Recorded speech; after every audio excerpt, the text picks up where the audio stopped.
You're watching the Citizen Science Podcast, the one and only twin solar system podcast featuring Samuel Hofman, along with his team of experts as they discuss the very latest information about our binary twin solar system.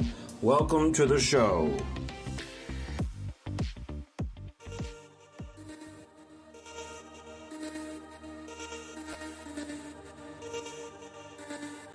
Okie dokie. Hello, everybody, and welcome to the Citizen Science Podcast. And I was just sitting here thinking, I'm wondering how much longer we're going to have two intros because, it's quite unique, I do believe, but I am working on a new intro. So stay tuned because hopefully soon it will be ready to reveal.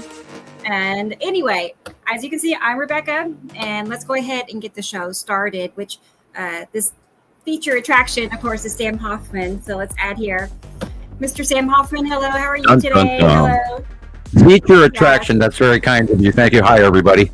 I'm sitting here while you're talking. I'm thinking 1 to 3 light years away. We were talking before the show, and I'm still laughing at 1 to 3 light years away. Anyway, and we'll fill you in on that later. But hi, everybody. And it's been a long week. I feel like there's just so much misinformation, and people don't know that they are onto the wrong track. They don't know. So I try to give people the opportunity to at least switch over and see what we're seeing before I rule them out completely. I try to work with them. Yeah, we're talking about a post that was on. Yeah, right. There was a post on Never Followers Anonymous today, and I read through it, and you know this, of course, Rebecca, and I'm just trying to tell those people out there. Yeah, it was. And actually, I need to come up to the comments, any of that. It's basically, you all know the scenario where it was saying there was a nemesis planet many light years away. That was the gist of it. And that information is out there. When you pull 1 the to 3 light years away. You get. Many light years away. Yeah. So versus being, right up on us in our lab. Right.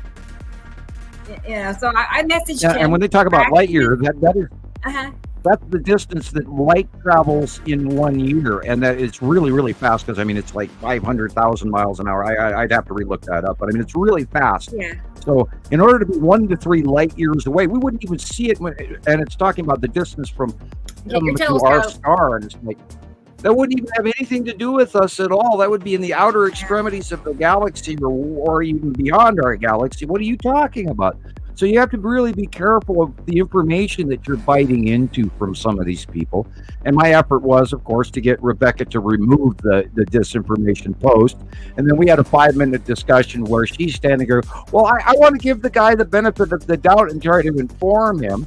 But then we looked into his background information, and he's a Navy SEAL, etc. And I'm not trying to down this person at all. I looked into who he was and like this. But and I did type. I was a little bit rude, and I said, WTF?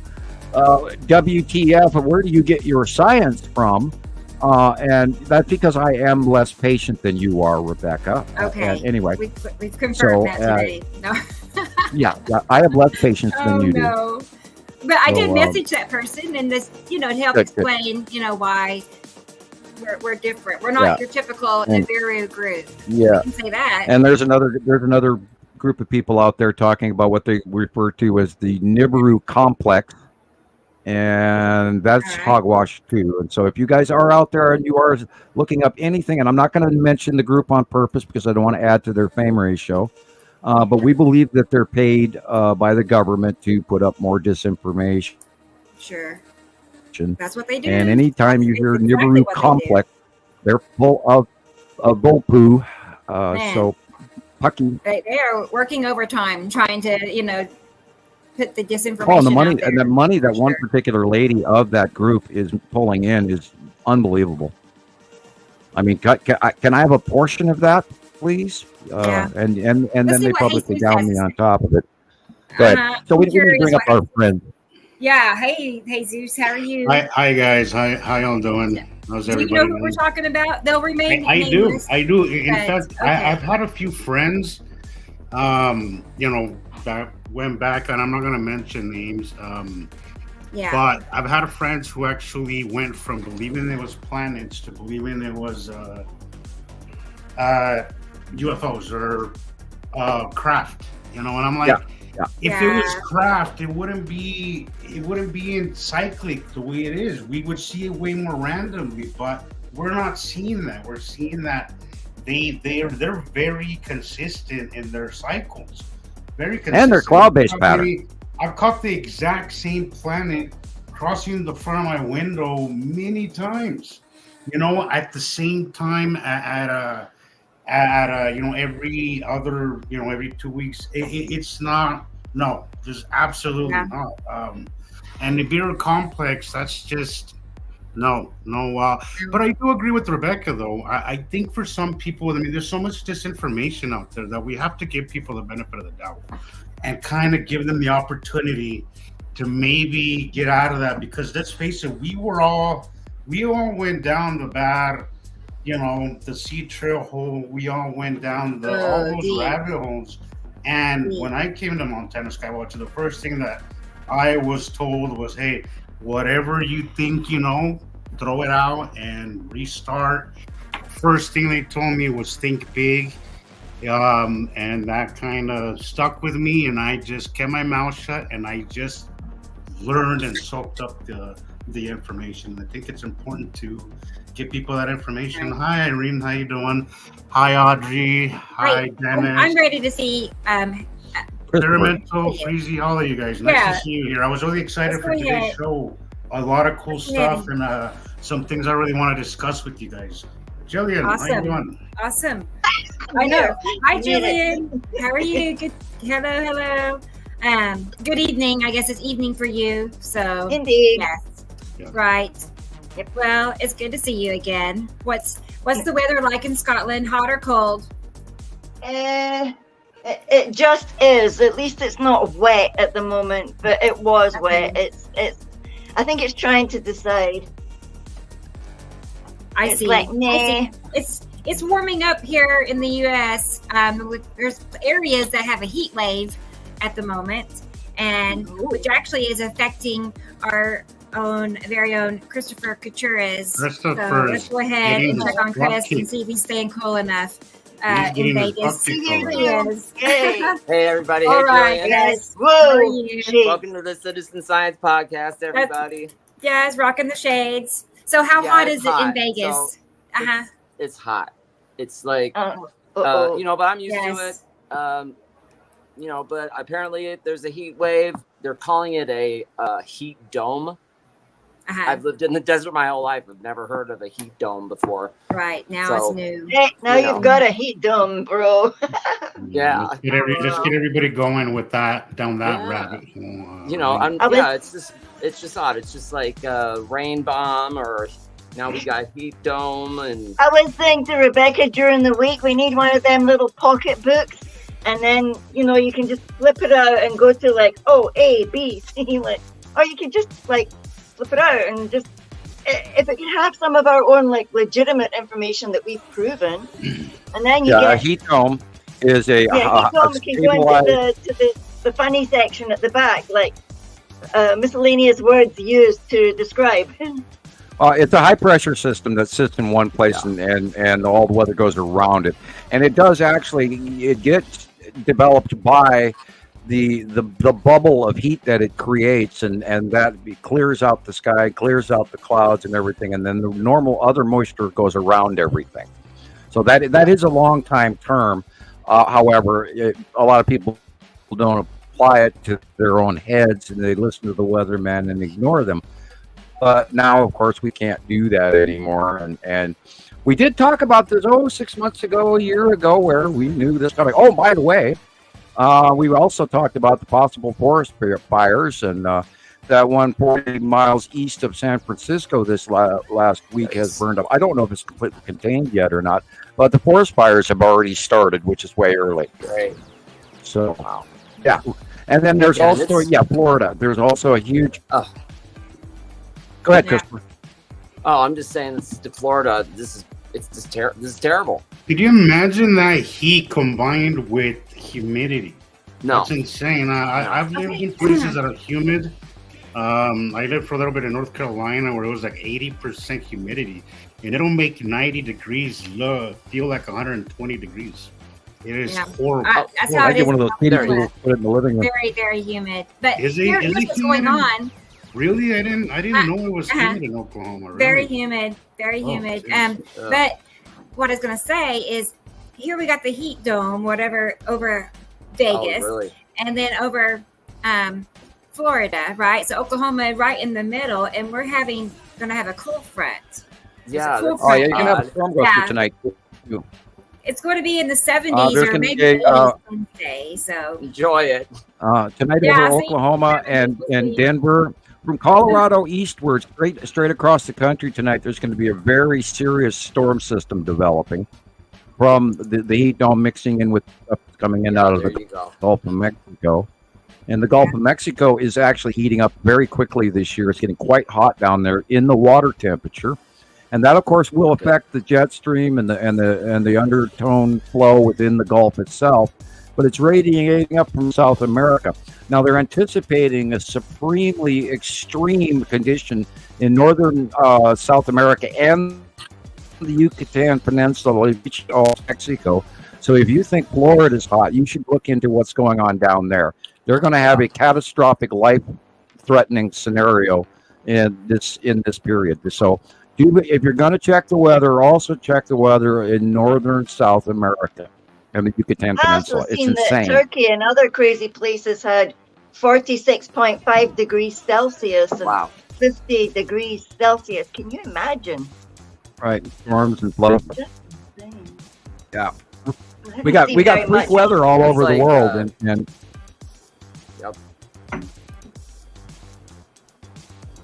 Yep. It's constant. I mean, it really is. Every time I hop on Facebook, I see something else and I save it. So, yeah. Look at the monster hail. Have you seen that monster hail like that? I thought I had a picture somewhere. Two-hand holding hail like that big. The size of a pineapple. Yeah, there you go. Yeah, that's the word. Pineapple. Wow. Even looks like a pineapple. Yeah, look at these. Like, imagine that landing in the front of your hood. Imagine that. Just like the hood of your car, your windshield, or your roof, or your back porch, or what. And what kind of force winds are keeping that hail up in the air? 'Cause that's how hail forms, right? Like it's, well, it's being driven way high. Back up. That's incredible. And we're seeing weather conditions. Now, if we were to take this into account and treat it as normal, without the planet effect or whatever, or asteroid effect, this weather is going 2 to 3 times higher than ever recorded, which is off the scale. I could see if it was 15 or 20% higher, but 100 to 200% higher tells me there's objects close passing that are pulling that atmosphere up. I can't fathom any other reason why debris fields would, from storms or tornadoes would run to 60 to 8,000 feet in our upper atmosphere. And the top of our normal weather atmosphere is 25,000 feet. And 30,000 feet is normal for a supercell. 35, really, you never expect air traffic, etc. But 80,000 feet, a mile into the sky? I wonder what it was doing in South Africa when it did that tornado. That tornado in Tonkat looked absolutely terrifying. Wow. 2 to 3 times normal height. Something's pulling it up there, and I think that's a close asteroid pass or something that's causing by a passing body that is venting our atmosphere off the ground. I can't see it any other way. And then we got new weird freak jet streams going on again that I've never seen before. Jet stream is all over the place. That jet stream is all over the place. It is. It's like. Ooh. So I see more people actually acknowledging what's going on with the jet stream. Finally, at least something. Somebody's paying some attention. This guy was talking about it recently, a geomagnetic Earth watch, which I I like. Oh yeah, that guy's pretty good, eh? I like him, his work, but he mixes a lot of religion, and I don't usually like that. But he Right. you know, he acknowledges the binary twin star, which I have contacted him and I tried to talk to him. He has not responded to me personally, but I do believe that maybe he does follow some of our information. And I would actually request that he does try to contact me or Rebecca, and we'll talk to him. Yes, he's a little overly religious, but I can hand him some information that'll help him clear that up a little bit too, because I am thoroughly studied in the Bible. I have classes in religion. Not to say that it isn't relatable. It is. It's just sometimes if you go down that road, it could really create a lot of confusion. That's one reason why I have a problem. Metaphor. But there's a lot. What were you saying, Rebecca? What have you got? Sorry? Oh, I have. Oh my God. No, I mean I have a video to share. about the heat wave, but I don't want to interrupt. You should see the jet stream on the South Pole. Oh my God. Oh my God. I have never, ever in the many years that I've been doing this, there is a star pattern, jet stream protruding to the middle of the southern hemisphere at levels I have never seen before. The Antarctic jet stream is unbelievable. I mean, I got goosebumps looking at this. That is freaky. There's a star-shaped pattern, and the thickest jet stream, and it's way different than anything I've ever witnessed in Antarctica. Maybe can you take a screenshot of it and send it to me? No, I right. This will not. All right. Let me. I could try, but go to nullschool.com. Go to nullschool.com. I can read the. It's earth.nullschool.net. Yeah, this one. Yes, of course. Okay. Yes. Earth.nullschool NULL school SCHOOL.net, and it gives you the jet streams and you can look at different levels of stuff by clicking on the thing where it says Earth in the bottom left corner, and you can do different adjustments of heights, of altitude, and you can check carbon emissions in the air and all kinds of stuff. You can even check ocean current temperatures and all that stuff going on as well. It's a pretty. I use it regularly among other ones, but this is my favorite one for looking at the jet stream. Because that's what I wanted to say about just real quick from the geomagnetic storm guy. He uses all these tools. Right. It's one of the reasons why I find him really relevant. I did interrupt that. He does his homework. Regardless of his religious beliefs, he does. Yes, he does his homework. Yes. And I find that everything that he talks about is factual, and you can actually research it and actually find that, which is very important, because when it comes to this topic, not a whole lot of people do their homework. Everybody just. I hope he hears us talking about him, because we have actually admired his work, and then we watched him for a little while, then all of a sudden it went a little religious for most of us. I follow every video that he does. I really find him really interesting. I like the guy. He sounds genuine. He's a genuine guy. So Andy. I really do like him. Andy still sends me Ed Beagley, and are you serious? That guy, and I watch some of his stuff, and then I get a little bit, I get a little bit too much peanut butter on my bread, and I've had enough, and I have to back away. I can't watch. Look, I could watch him for a little bit, and then I get annoyed. Yeah. I'm like, okay, I've had enough. I used to actually watch him. I go way back with that guy, like way back to the beginning of my. So I do know of all this. Yeah, stuff. I think we've all dabbled. You all watch everything, and then you just kind of get bored and wander off, and you come back, and then something irritates you again, and like Sam said, like too much peanut butter and. Well, there's little bits of information, of interesting information, factual information in all of these things. And if you look at all the information, you will find little bits and pieces that all coincide. and then you know what to go, which way to go. Because I think there is everybody has like a little tidbit of truth wrapped up in a lot of misinformation and misguided thing. But once you know the truth and you kind of go out there and you look at all these people, you kind of start seeing what correlates with each other, and it only adds to what we usually talk about anyway.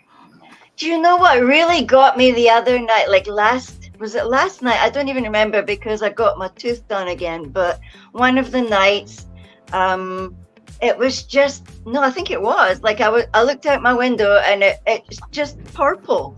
There's no stars, but it's clear. Now, how do you explain that to a new person? Like, you're looking at it yourself in disbelief, thinking like, why it's purple? They told me it's going to be something like this. I'm looking out my window, I'm going to see this, but all I saw was purple. No stars. It was like a thick purple blanket was up there. It's swamp gases. It's swamp gases, Gillian. Hey? Yeah, that's what it was. Somebody ate at McDonald's. It's the same reason that we see our moon. The light bounces off of Earth, refracts into the sky, and the nearby, directly over the top of us, planet Atu, which is purple as the day is long. It's a beautiful purple too, and it's always the same purple. It's incredible. So I've come to actually love that purple.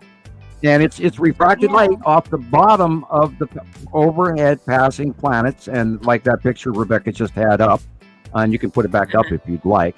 That is refractive light, even though you're seeing little dots. Those may not be stars. Because if we look at the cloud pattern over on the right-hand side here, see those little skimpy clouds over on the right-hand side upper corner?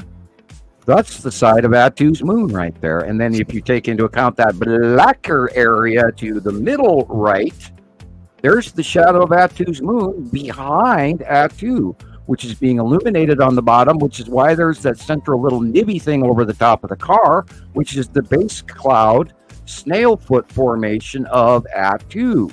And the illumination of the lighter area behind that is where Nepacity is illuminated, and you can see that by the green on the lower left. And we know that those planets are there. We know that they're over the top of us currently because we've documented month after month after month. And you see the illumination of the bottom of these planets at nighttime. Because they're up in space, they get some light shines on them. But a lot of what we're looking at is refractive light from Earth light as well. Because Earth puts off a atmospheric illuminated, you can see pictures from space where Earth looks like it is lit up, but our atmosphere does refract light inside the atmosphere. It bounces around. And so we're sort of like, a candle in a window at night, and you can see the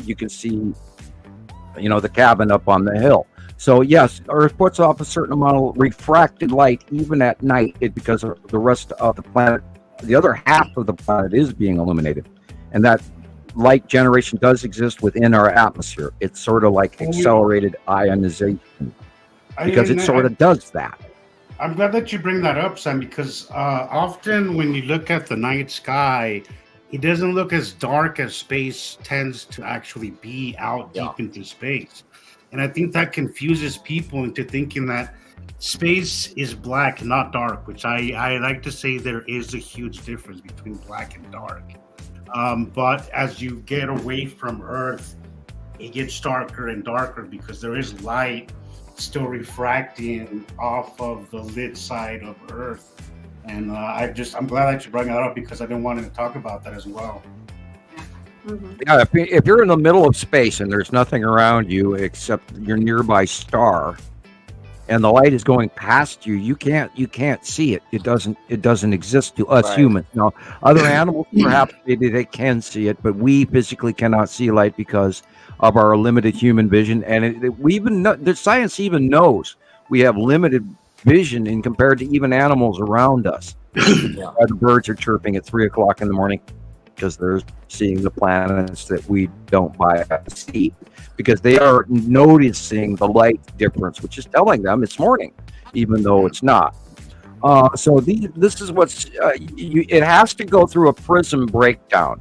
Like where you put light through a prism and it breaks into that rainbow illumination. Now then the human eye will register that. So what's happening is the light is. Go ahead. I was having a discussion recently with somebody about I hate saying that word, crepuscular rays. And I was like, I was telling them, you understand how light works, right? At least to our eyes, light could pass right by you, and if there isn't something there, if there isn't surface there to refract it, you're not going to see it. So if you're seeing a crepuscular ray, hold this picture. Clearly there's something there. There has to be something there. They don't just pop up out of nowhere as they tell us they do. Because I'm getting pictures like that at night as well. Look at that. I mean, it's just hey, guys, phenomenal. Let's have a discussion of this picture alone. What do you see? Like a whiteness, a white fluffy cloud that must be the shape of something. It's illuminated on the left and dark on the right. It's a salamander group, maybe. No, that's a moon, isn't it? No. Not asteroids. That's a moon. Yes, it is correct, Gillian, but there's more than that. There's more than that here. There's I'm going to blow it up something even on bigger. the bottom left there. There's like squid things on the bottom left. And something coming in on the right. There are enough. Okay, first of all, the dark areas. Let's cut the picture in half. We'll look on the right middle and the left middle. See the purple dark areas, right? Yeah. They look like little triangles coming toward us, but I didn't want to point out triangle. But there's a large wedge on the left. There's a large wedge on the right, in dead center in the middle. That is the normal sky. Okay. Now, you have in this shot, there is the red asteroid, little sister, the Texas cube, Attu's moon, Attu, 1, 2, 3, 4, 5 star destroyers. Wow. And the white illumination in the upper right hand corner, and it just maybe I'm breaking up now. Okay. The right hand illumination in the upper right hand corner is the side edge of Attu. Okay. And the centralized whitish cloud blob overall, and if you look past center to the upper middle part, you can actually see the craters on Attu's moon. Yeah, you can see the bubble. It's like I don't want to say it, but it's like you can see the black dot things, and people will scream, "Oh, over the top of us at night." Yeah, that's what I've been seeing. And I see this. I see 1, 2, 3, 4, 5 star destroyers, the Texas cube, the red asteroid, little sister, Attu's moon, and Attu. I sent you pictures, Rebecca, to where you said, "Where are you?" Oh, okay. Exit all full right. screen. I'll check them out. I feel like we need to check out the comment section and see who. Yeah, we haven't even gone there yet. Yeah. I was just going to say, I was just scrolling all the way back up again so we can start over. Sorry, people. We've got a we'll run down it pretty fast. Yeah. Roll call, guys. Roll call. There we go. Yeah. So let's start off with experimental. You guys, no surprise at all. So yes, and whoop whoop, it is Saturday. Yes, the Mickey Mouse Clubhouse. Ever since I woke up, I've been preparing. So I'm glad we're finally all here together. So good to see you, Experimental. Hi, Experimental. And Dubaloo is here. Everybody today. Happy dance. Yes. I love saying that name, Dubaloo. Dubaloo is perfect. Dubaloo. And guess who else is here? It's Marcus in the Netherlands. Hello, Marcus. Nice to have you as always. And same goes for Dennis, Mr. Dennis Glass. Yes. Hello, Dennis. And he was here early, looking forward to another great show. And we have so much good stuff to talk about, really, we do. And then who is next is our good friend Carol. Hey, Caroline. No, Mama Bear. Nice to see her name. Caroline. Hi, Carol. Yeah. She's like, I always call her our little cheerleader. I mean, she really is. Yeah, even when we don't see her in the comments, she's working behind the scenes. She's like always working on helping with all of this. It's impossible to be depressed with Caroline around. She will uplift anybody. I know, and she has I really love that picture with you and your daughter. Sorry, I'm drawing a blank. Oh yeah, that's lovely, Alexandria. I don't know why I had a brain fart. Great picture. Love the smiles. Love the happy vibe you guys have. But they look so alike. They put just put a big smile on my face to see your picture. You guys' picture today, Carol. Yeah. Well, good to see you, Carol Ann, for sure. Hopefully she can, hop on here and join us a little later. We'll see. So, let's see who's next here. It's Audrey, our good friend Audrey in South Africa. It's 9:30 in the evening. And that's probably been about an hour ago, so it's 10:30 now. I'm gonna call Audrey our old faithful. Yeah. She's always here. She never fails. Right. She is always here, rain or shine, day or night. So good to see you, Audrey.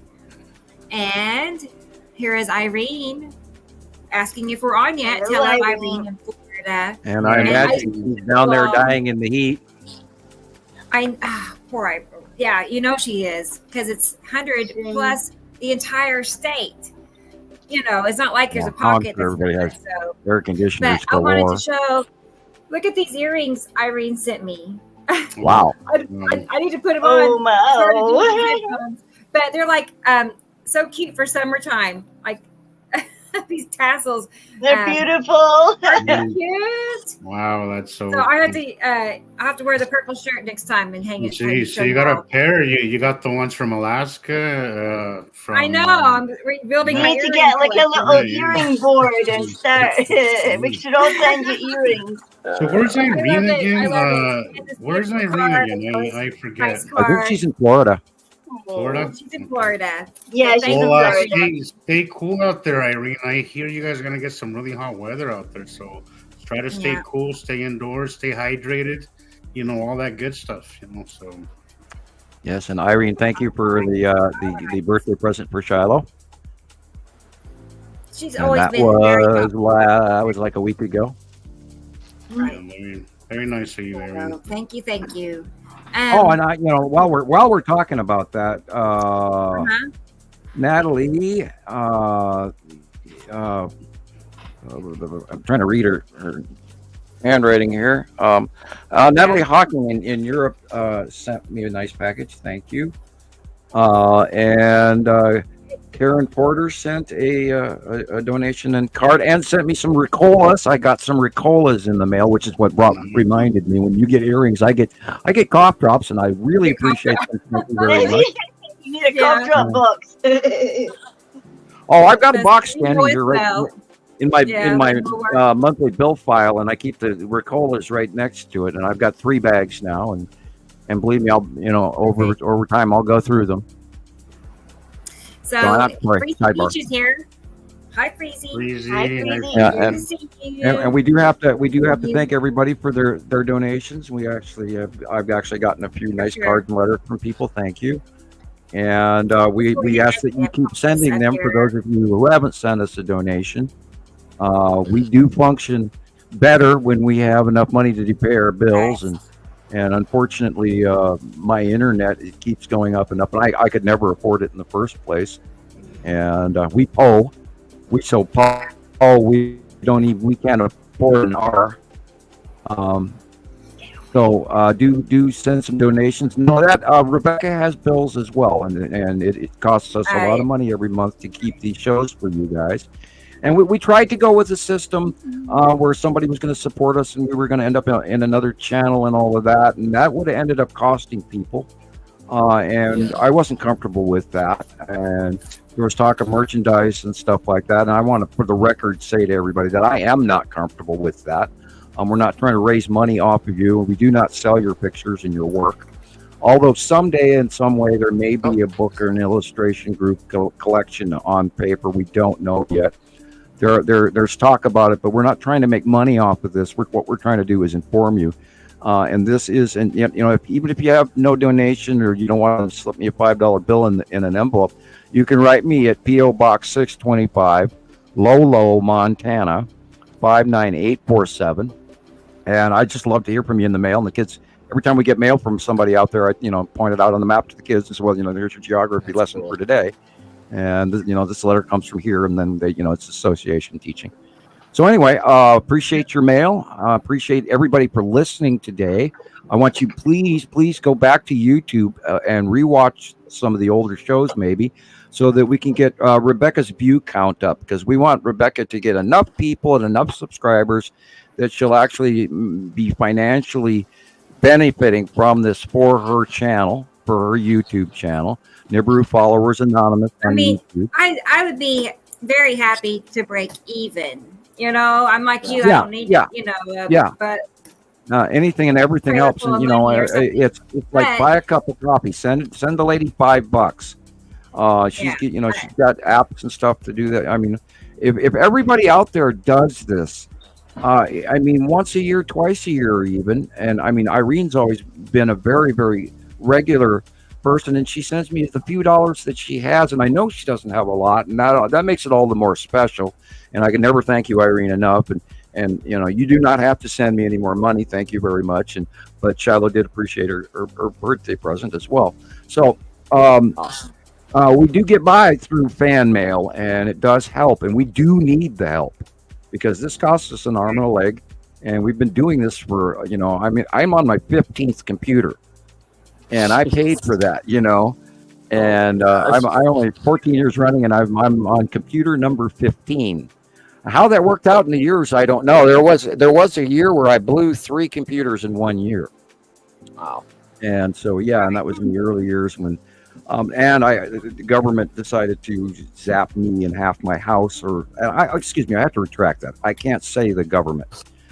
Some unknown factional force came in and fried half of my house, only half of my house. And there was no breakers kicked whatsoever. I'm not kidding you. No breakers in the breaker box was kicked, but half of my house didn't work. And then even objects that weren't plugged in, vacuum cleaners, carpet shampoo, hair dryer, water pick, radios, a DVD player, television, a microwave, electric units on the entire half of my house no longer functioned. And I replaced thousands of dollars worth of electronics, including a whole bunch of really nice old stereo equipment that just absolutely refused to ever work again for no reason. So I had Montana Power here and a private electrician here at the same time, and they were talking to each other, and they looked at it, and they went and checked the plug-ins and everything. And what they ended up doing was disconnecting the breaker box for half the house and then reconnecting it, and it worked. That's all they did was disconnect it and then reconnected the main power, and that fixed the whole whatever for the house normal. But the rest of all of those implements, the articles, the vacuum cleaner, the carpet shampoo, the hair dryer, the water pick, all of those items had to go in the trash. So, and that was immediately after when I went back into the Library of Congress, and I looked up my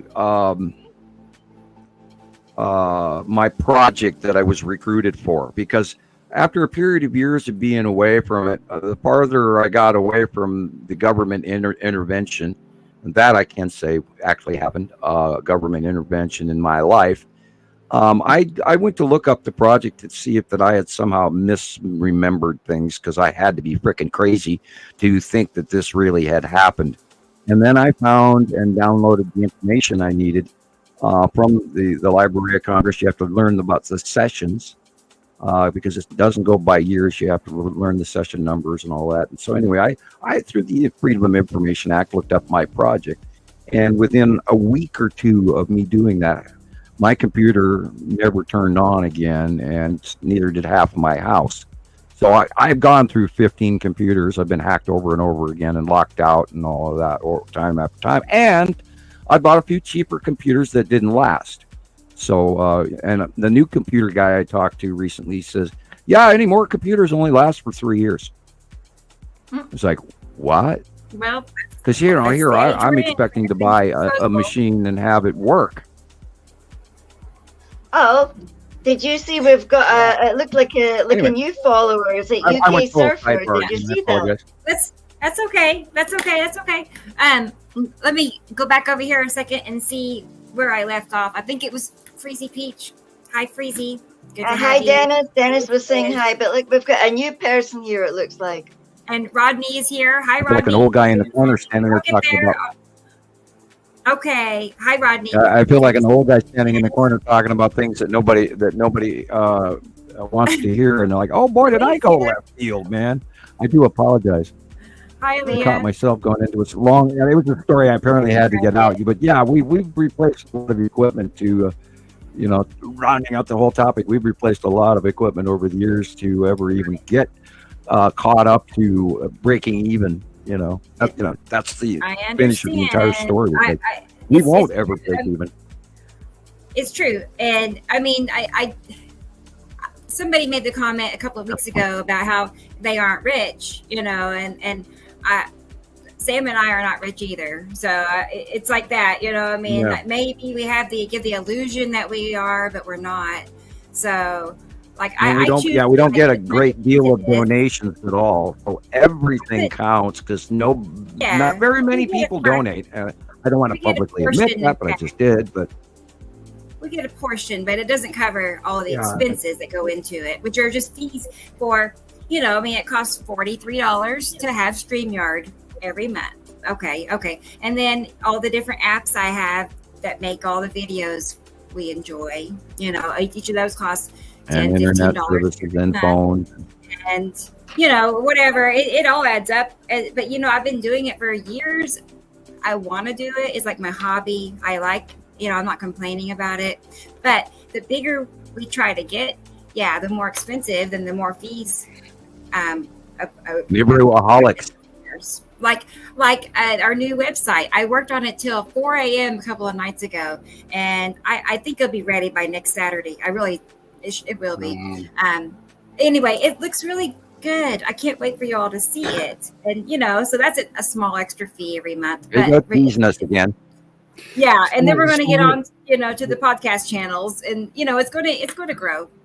Is Streamlabs cheaper, Rebecca? So we really need to get to learn Streamlabs because it is cheaper. We can let StreamYard go and then do Streamlabs. Unless you're telling me the other day that it was $20. The way I committed to pay for that one because I can do the $20 a month. But I mean, if we have the StreamYard for $40 and then we're doing, I just think we really need to get.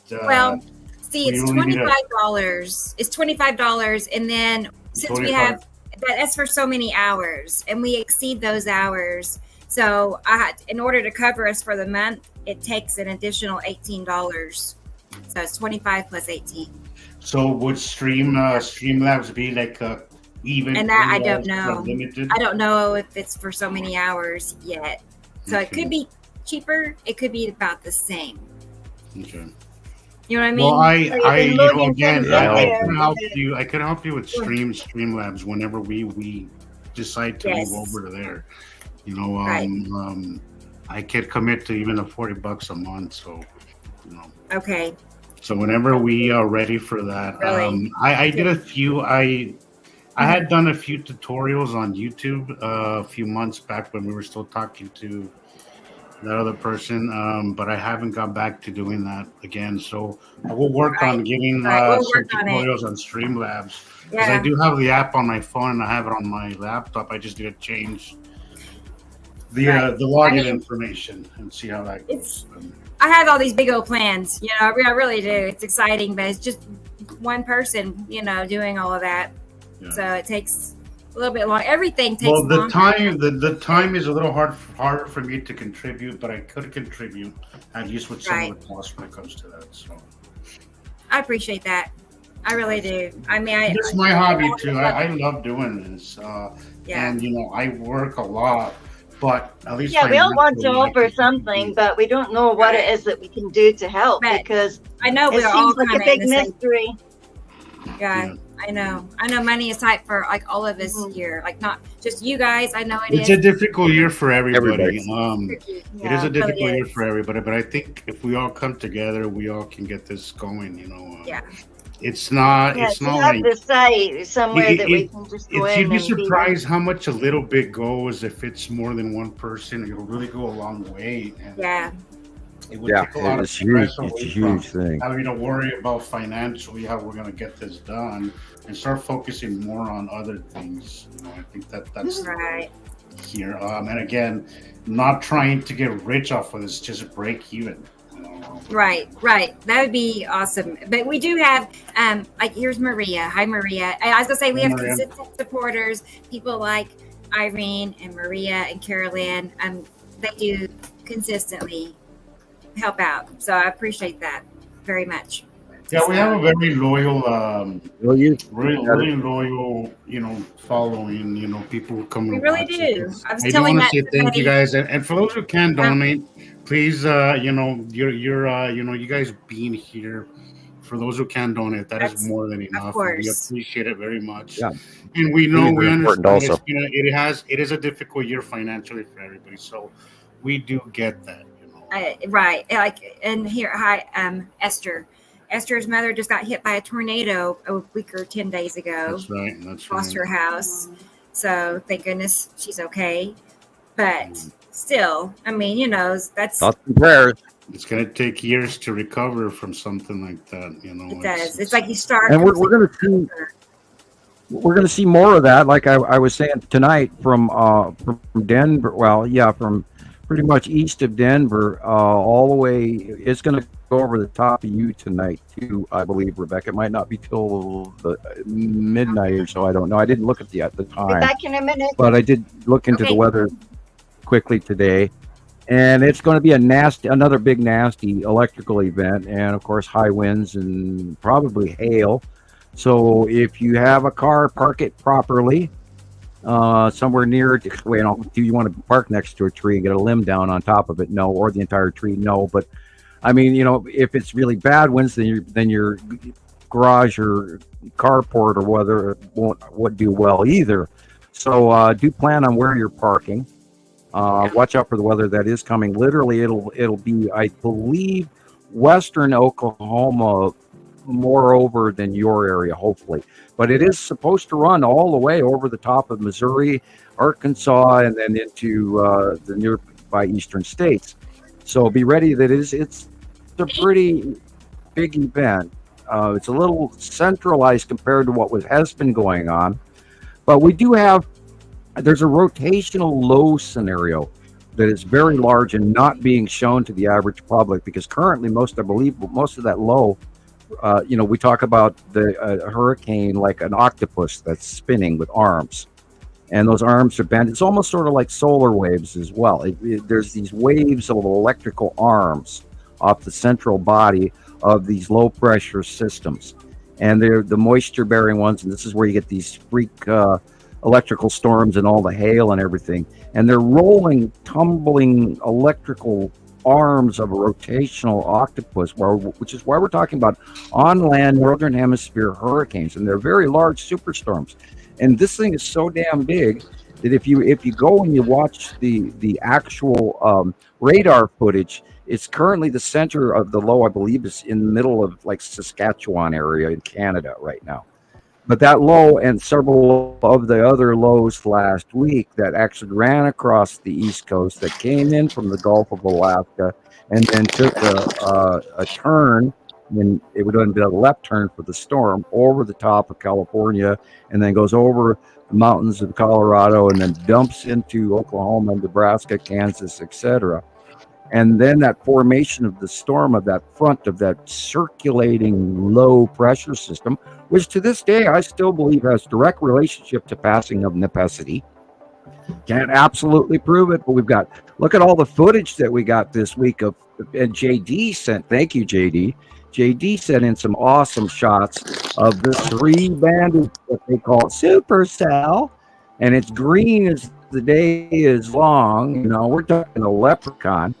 And we know that cloud base is close passing necessity, which is snorkel and all of this. Same green all the time. It's not forest green.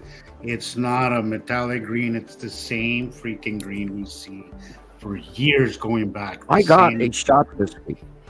Just like the same. I got a base cloud shot with that too in 2018. The same consistent purple. It wasn't different shades. You know, you could attribute that to we know space phenomena or whatever you want to call it, space crystals, ice crystals, whatever. But if you have that exact same color over and over again, you have to. I have a picture I should send you, Rebecca. I will go find it. I got a picture this week that is so completely, absolutely, absurdly different than any phenomenon you'll ever see as long as you live in the sky, unless you know what the heck it is. And so I'm going to go look for that picture right now. I hope that I did. I think I did. Perfect. And so it'll take me just because my Facebook is really dragging. It's not even open yet. I clicked on it. It's not even open yet. Still not open. God, I love my internet. Oh, what do you know? Facebook opened. All right. Now your box. Yeah, well, something was going on with ours. They told us that a tower was down here, and we couldn't actually even. Yesterday, my Facebook sucked really bad. Everything else opened, but Facebook was really slow. Okay, I hope I did save it. I hope I saved it. What is this that you're sending me a picture of again? What is it again? It will be. Oh God, I hope I saved it. I don't see it. No, I better have saved it. Where is it? That's a really good necessity shot. Not the one I was. Oh yeah, I found it. Actually, I saved it twice. We were just discussing every once in a while when I find it. Remember we were seeing a picture of active and then Nepacity right behind. Remember that last week? Yeah, I sent it to you. You should have it now. Okay, all right. Yeah, I think we're all trying to send Rebecca pictures now. I know. I actually had things ready to show.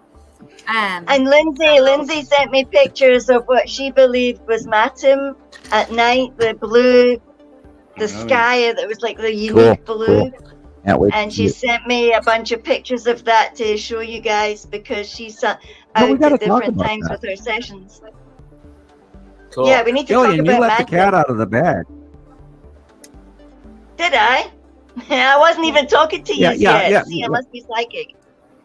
Yeah, no worries. Well, apparently rumors fly, so that's a good thing. Go ahead, Rebecca, when you get that up. The reason I want to stay on topic with this because it's important. We have studied, and Jesus mentioned this, we have studied the base clouds and the patterns of these objects, these anomalies in space that no one out there can understand. If you just see it one time, you go, oh my God, that's weird. Oh, hey, that's really weird. And you have it, right? I do. Yes, I'm getting it. Go ahead and I will describe what this is and why. We have, going back 8 years or so, seen this anomaly in the sky. This was even prior to the proximity that it is currently occupying as we speak. But prior to when it was way distant and much, much smaller, back in the early years, we saw this open, illuminated rainbow core cloud that looked almost like the side view of a black hole in the middle, and yet it had this sort of squid fish-like surrounding rainbow effect. And we saw it over and over again, and then we saw the big circular thing, and then that's when about 2017 or so, 18, we started seeing the snorkel cloud, that supercell with that big, massive snorkel, what they called tornadoes, which is just the biggest, not what it was. And it would draw up atmosphere like you wouldn't believe. And then when Nepacity went over the top of us, it would rain bomb. It was part of the beginning. Because I've actually watched the snorkel form on the bottom of Nepacity to see this occur by eye. This is how I became to understand it. We lost Rebecca. She's back. Okay. I'm back. This is a recent chapter. Picture fail. Yeah. I'm getting it now. Fail? I really am this time. Yeah, I think it's a StreamYard. It couldn't be easy. But anyway, we over the years realized that Nepacity has this open core that's illuminated on the bottom, and it puts off this rainbow shape. There's a rounded core in one area, and then there's this trailing off area always behind it, sort of almost like a snail foot, but it is almost, but it's a rainbow illuminated snail foot that Atu does not have. And we've had numerous captures going over the last few years. And then I got this one from somebody, and I apologize for not remembering who you are. But you will never see that in your world, in the old real sky that we've ever known. And I know automatically what that is. That is the base cloud of Nepacity.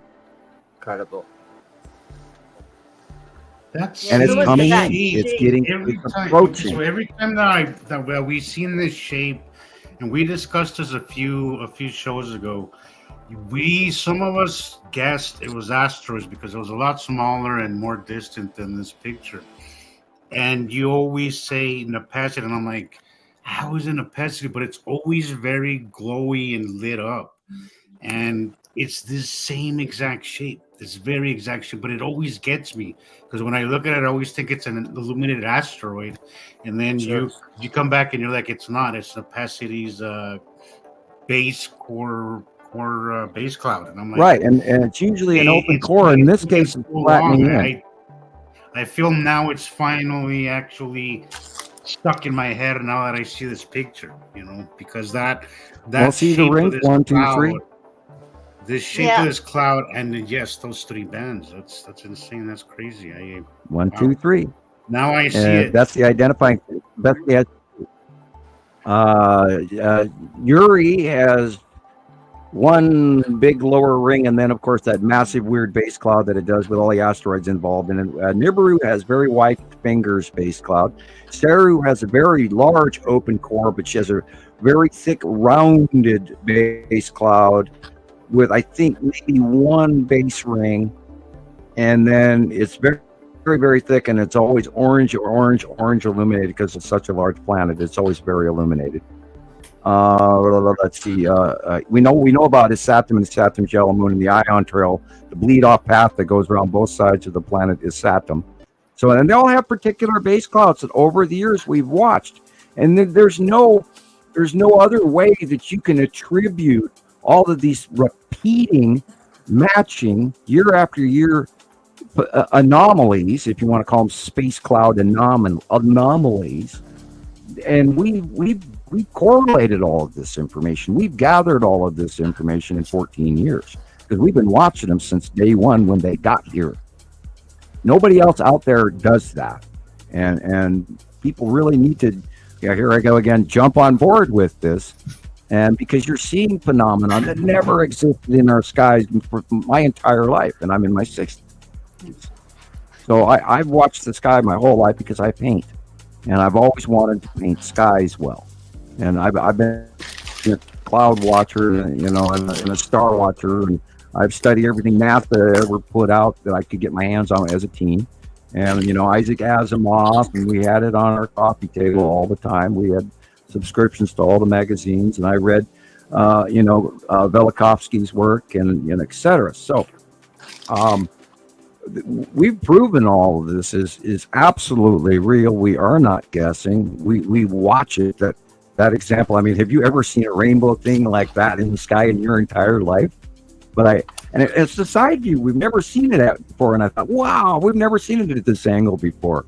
And I've got many others. We've shown some of them on previous shows as well, where we actually did show the illuminated rainbow. When I started seeing those rainbow clouds, even here in December, I thought, wow. It was like, wow. Everywhere across the world is seeing them. I think there's a small debris field at the bottom.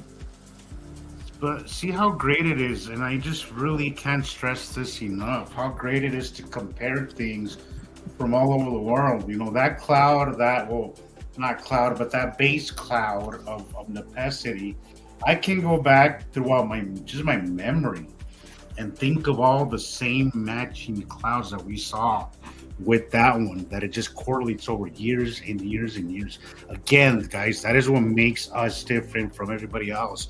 Everybody would have taken that picture and research it as one one occurrence, but it isn't one occurrence. This is happening over and over.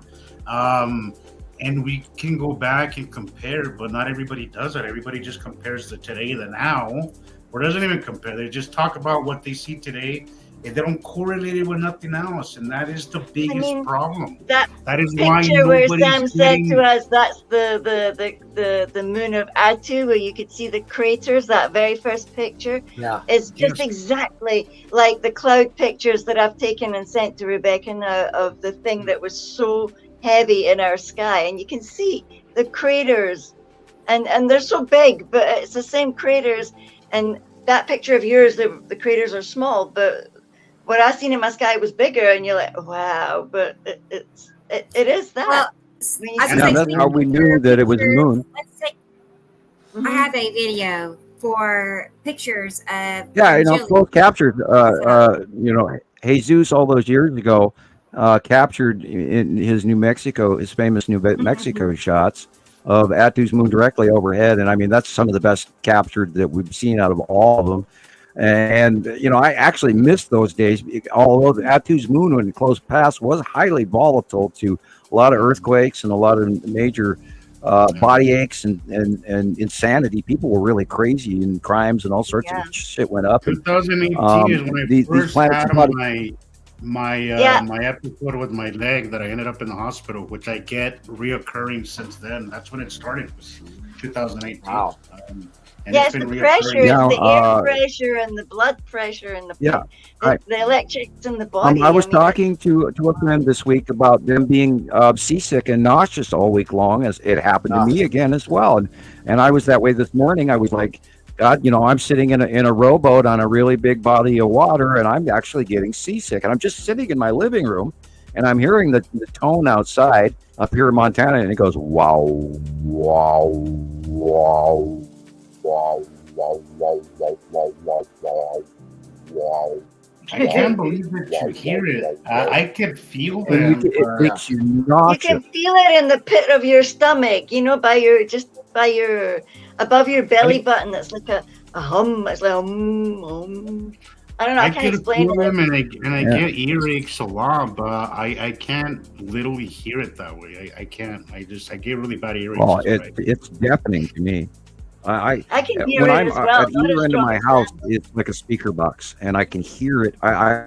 My ears are ringing right now so bad I can't stand it, and I just, it's like, oh my God! And I actually have that weird feeling in my diaphragm going, I'm in a boat, and I'm rebalancing from the sound waves, and the house pops, and you can feel it coming on, and then your furniture, if you've got old European furniture, it pops, and you can hear and feel the barometric pressure changes by these sound waves. And I'm sure animals are feeling it and everything. I know a lot of people are talking about being seasick or body aches, or like my hips are killing me, or my knees aching, or my elbow, my fingers. Tired. I hear it constantly at work. Right. I hear people talking about it at work as well every day. Every other day. Every time we have an occurrence, close pass or something, and I not always just you, it's everybody.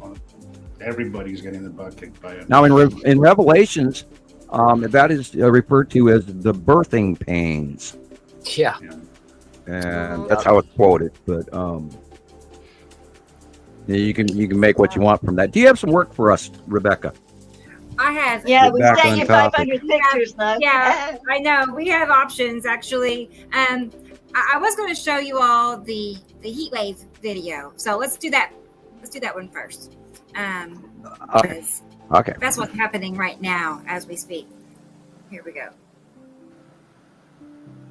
Christoper's ready. Heat wave is gripping parts of the country. 29 million people are under heat alerts from California to Texas.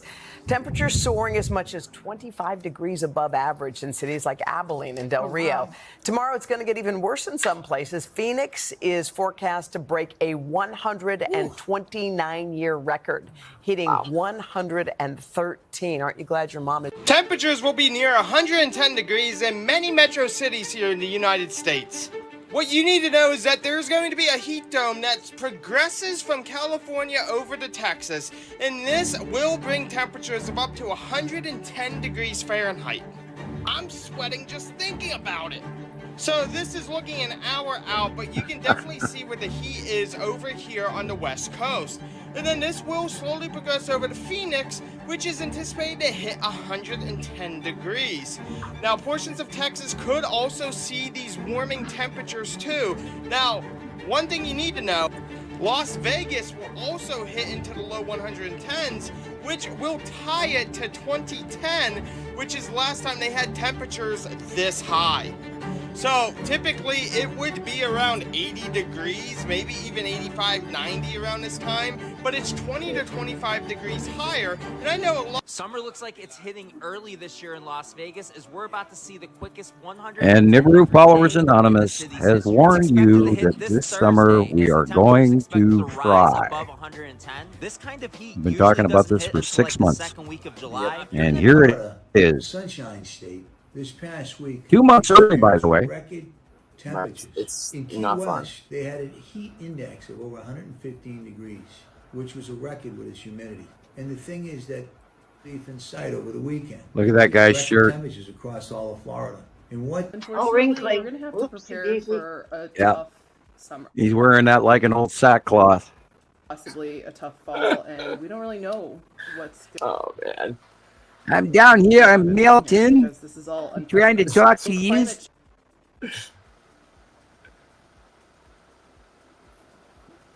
Records change tumble is in the not southwest going to U.S. put us as temperatures soar well into triple digits. A little bit. our lives. It's going to put a strain on our already extremely fragile financial system. First of all, insurance companies Yeah. are probably not. Yeah, long let's for talk about how much this They're is not going to going cost to be everybody. able to make a profit anymore. I reiterate that we do not have the infrastructure, financial or physical, to withstand what is coming. We're looking at nearly record warm waters. In fact, it is actually Corporate a profit record taking warm has never mean water exceeded its temperature for limit, this whole or chunk it's of the highest Atlantic amount it's ever right now, taken if in, you and look they're at where we not are on putting the back into calendar. This infrastructure. early in the season, And we this as a warmest country and a we have been nation need to historically, stop 2.5 to 4.5 degrees above average. We have to write our it's congressmen been to fortunate stop that this we have not corporate seen any greed, because our preseason storms natural this year, despite the warmth. Now we are and our looking at an base above average necessities season. are That's not not being a able to surprise be here. met Long-range by any team of the is extremes of this forecasting climate about change, 10 which to they've known was 15%. coming. 30 They've named known storms, this was which is a coming. record from And yet 2020. corporate profit But taking is overall, making all the we are money. expecting, CEO between benefits 4 right now and are the 7 highest major ever. hurricanes. That's above They went up average. We average about 30%, 3 while the major average hurricanes in the wage only went up, I think, 7 or we are looking at a 10% greater likelihood of per impacts near the capita Texas coast, the nationwide. Florida Panhandle, I saw the figures south last week. And executives are making all the money, and they're not sticking any money back into the companies, and then they buy and sell them, reap the profits out of them, and they're not making money, then they sell it off. And so none of the money's ever being put back into these infrastructures, which is why it's all failing. Nationwide. Yeah, it's disheartening. We have to see stop handing these- all of our money to corporations. Right. Monopoly so many gone places crazy. across the country that are just no good. It's like, Well, it's you know, too big their to fail now, yet that we should have a mandate that they must put back their part of their profits back into personal infrastructure to maintain a licensing to be a public utility, etc. By law, they should have to mandatedly replace their own equipment. Extreme heat and dryness will create perfect conditions for wildfires. Yeah. The National Weather Service defines a heat wave as a period of abnormally hot weather lasting more than 2 First. days. Pay the bills first. Especially for those without Well, this whole corporate thinking of growth every year. I mean, how sustainable is that? Droughts, water shortages, and Like how can you have every year have growth? It's unrealistic. Mexico's and they really need to highest cut that out. temperature under the heat dome And was then if they find one of their companies failing, they'll sell it off and they'll walk away from it rather than fix it. They'll take the profits, they'll buy the company, they'll reap the shit out of it, and then when they you know when the cupboard is empty, they sell it. And there should be laws against that. And I unfortunately, I don't think Congress is interested in what our opinion in it and whether or not their lobbyists get paid or not. And we don't even write bills anymore in Congress or in the House. Lobbyists write them for them and hand them to politicians who are just spending their time trying to raise their next donations for their next campaign. They're not even doing their job anymore. We have the absolute lamest Congress, House, and congressional body in history. They have not done anything in a handful of years that can constitute actually governing. And yet these guys are pulling in $250,000 a year to get paid to stand there in their rich-ass expensive suits and bullshit with each other. They're not even working anymore. I usually don't like to go to politics, but if I may, I know I'm fed up. First of all, I want to just start by saying congratulations to my home country for electing the first Mexican president, female president. Yeah, excellent. Yes, let's she'd say it. But I just want to say, not just saying what's going on with Congress, Sam, is I've never watched Mexican politics because it's always been such a corrupt mess that it's disheartening to see. But what's been going on during this last administration and this woman that just got elected, it makes you correlate and understand what is happening in America. What's happening in Mexico could be one of the greatest political stories ever told.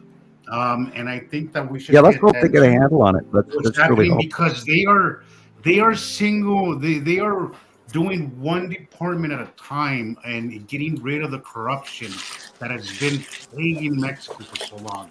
And in 6 years that this last president AMLO took over office, we need to stop. We need to stop electing popular people and start electing. What they're doing now is they're getting rid of the judges. Bad ones. What they're doing now is getting rid of the judges that are appointed by the president. Right, so they're gonna go with judges that are elected by the people. That are elected by the people. There you go. That's go. how it should be. And this is one of the problems that we have in America is that we are seeing in America what Mexico has been dealing with for 36 years. You know, you have an entire we even have current corruption in our Supreme our Supreme Court. The justices, there's a huge scandal going on in our Supreme Court where they're payola and rich vacations and motorhomes and stuff that weren't declared, and they're not even allowed to take any of that, and yet they're beyond the law, and they have a lifetime appointment. Hello? Trading is happening in Congress. Oh yeah! Oh god! Yeah, they're all millionaires. People are lining their pockets. All the Congress, and it doesn't matter which side you're talking about. They're both doing it. You know what happened in Mexico is that they realized, Sam, that both parties were working together. The right and the left, you know, where you call it Democrats, Republicans, they were working together. So they elected one side. That's part of the border problem too. Then they elected the other side and they got screwed. So what they did was they created another party by the people, from just simple-minded people. And I gotta say, it's one of the most inspiring things I've ever seen in politics. And anybody that knows me knows that I'll continue to look into it. I absolutely hate politics. I really do. But I think what's happening in Mexico should be something that we all pay attention to, it because we are seeing a lot of those problems here in America. Yeah. Well, I think it's the responsibility of everybody to start paying a little more attention to world politics, even what's going on in Ukraine, what's going on in Israel. You know, there's a saying, you know, that if you don't watch the news, you're uninformed. But if you do watch a lot of news, then you're misinformed. And it is everybody's responsibility to be an adult and actually weed through the bullshit and learn what's really true or not. And don't believe the first version of what you see. There is so much disinformation coming out of with these Mexican elections. I saw an example of what has happened in our last elections here in America. Like, there was so much There was so much when in the did we say media that was and all okay? this of clear disinformation. And I started to realize, wow, we saw this in America just last year. Lies. The exact When same did all of thing a they sudden were it doing. become okay to lie? Who hit that switch that said it is actually okay to lie to people just for money? Who said that was okay? That's not the world I grew up in. Right. You know, now granted, we always, it's political ad on TV. Yeah, they're gonna spread their peanut butter and on the sandwich and go, okay, this is me.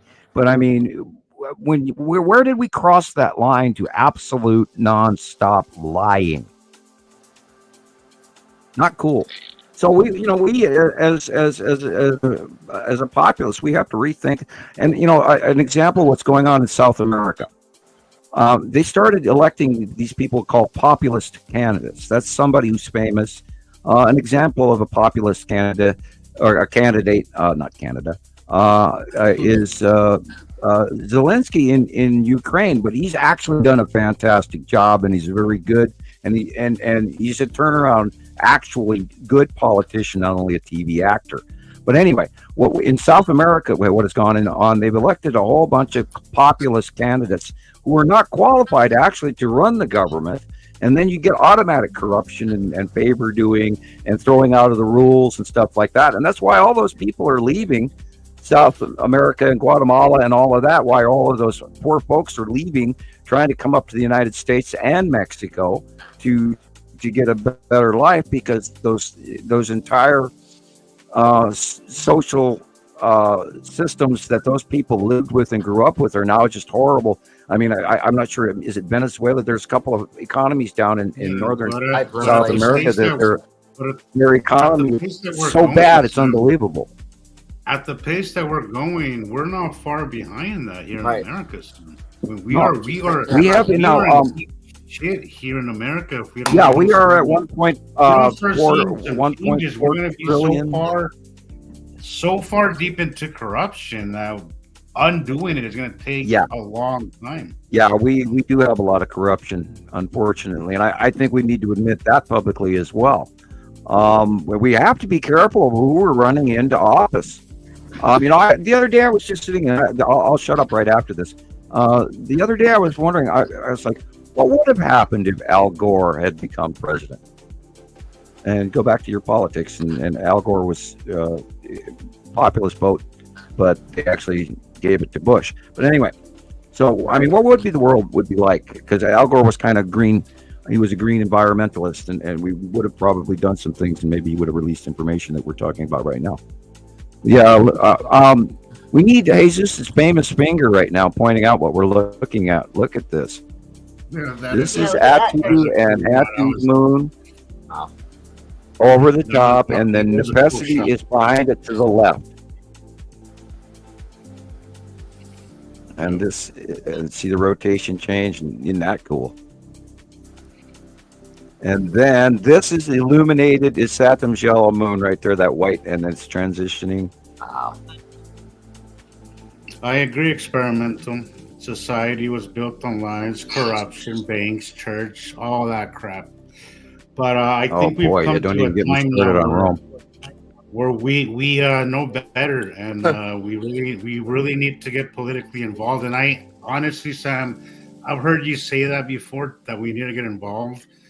And I've always kind of batted my eye, honestly, because I hate politics. But after seeing how Mexico has reversed the extreme corruption because its citizens got involved, it's so inspiring that I just officially I'm paying attention to politics. I've never done that in my life, never, because I just my mom was kind of a militant.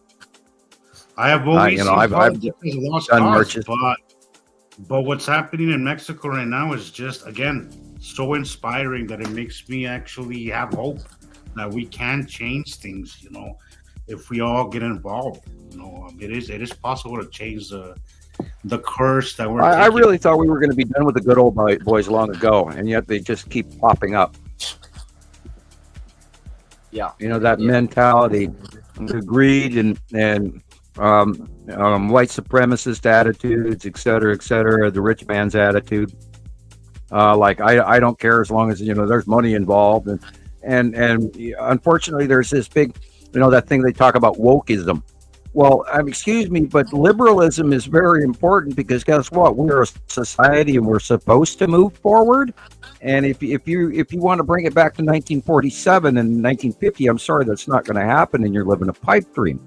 So you don't have to crash the ship because you are having a temper tantrum because you want things the way they were, because they're not going to go back. How about you actually follow the damn rules and stop payola and actually give a shit about your constituents and the people you're supposed to be representing, so that they can go home to a house that doesn't have mold and a leaky roof and have to take the bus rather than drive a car. I mean, we used to be able to afford cars in this country. You show me anyone who can afford to buy a truck right now. Can't afford anything these days. And can you imagine if we're 104? I mean, one of our lady clients was telling me she's going to be 105 in November.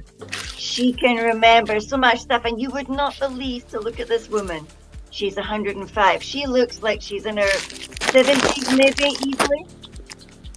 And she's just phenomenal. I mean, wow. Excellent. It's just amazing. Can you imagine us if we're 105? Imagine being 105. Or my butt would hurt so bad. Imagine being 105. What do you think's happened by that stage with this Imaru system passing over us? If you're 105, you've watched all of this and come out the other side. Imagine. 50 years.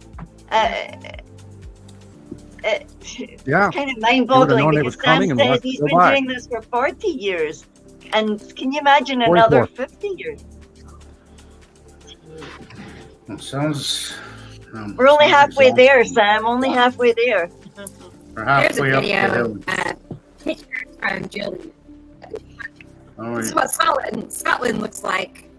Rebecca's doing the robot thing. Is Rebecca doing the robot thing, or is it just on my end? No, I heard it as well.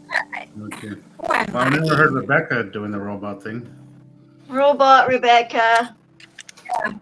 I am Oh yeah, definitely. Testing 1, 2, 3.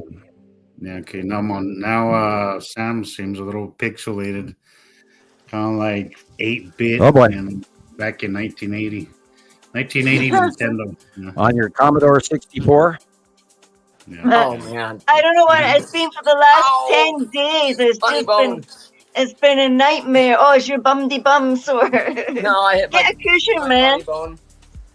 You need all sorts of funny bone cushions. On their nerve, right? Okay. That's better. Yeah, I've been glitching for about an hour now. I thought it was you guys, but I think it's me. Yeah, it was definitely. Yes. I wonder if the heat is affecting everything as well. It must be.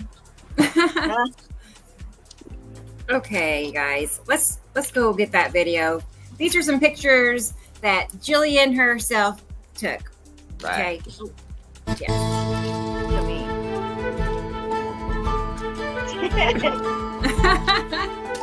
Yes. That's Gillian. That's her. Yeah, that's me. Yeah. Yep. My bag of sand in the back. No, that's a Scottish smile right there.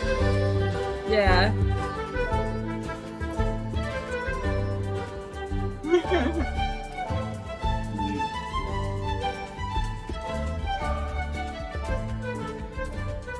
Definitely planet right there. Yeah, red asteroid left.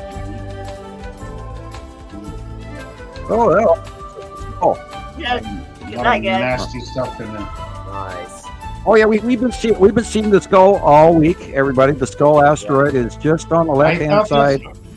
I thought that's what I saw in that picture. And it's about a 25-degree angle upper left of the sun at certain parts of the day. We have a lot of sightings that came in, and they're spooky as hell.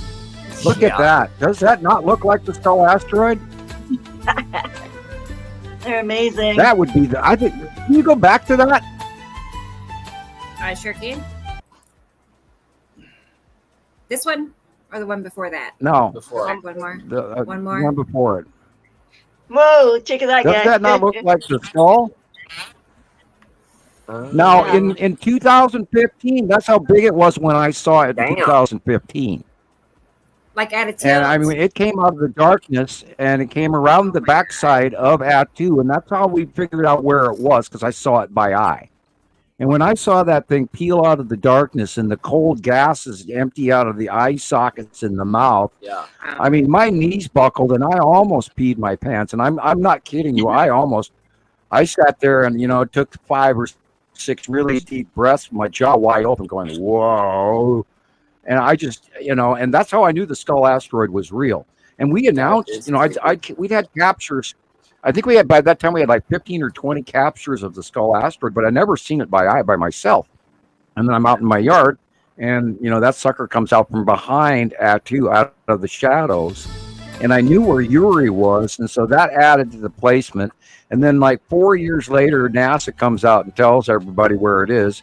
And they're saying that the orbit of it was in Earth's orbit and it would come by again in 3 years. And I went, you're so full of shit, because we know for a fact it's not in Earth's orbit normal.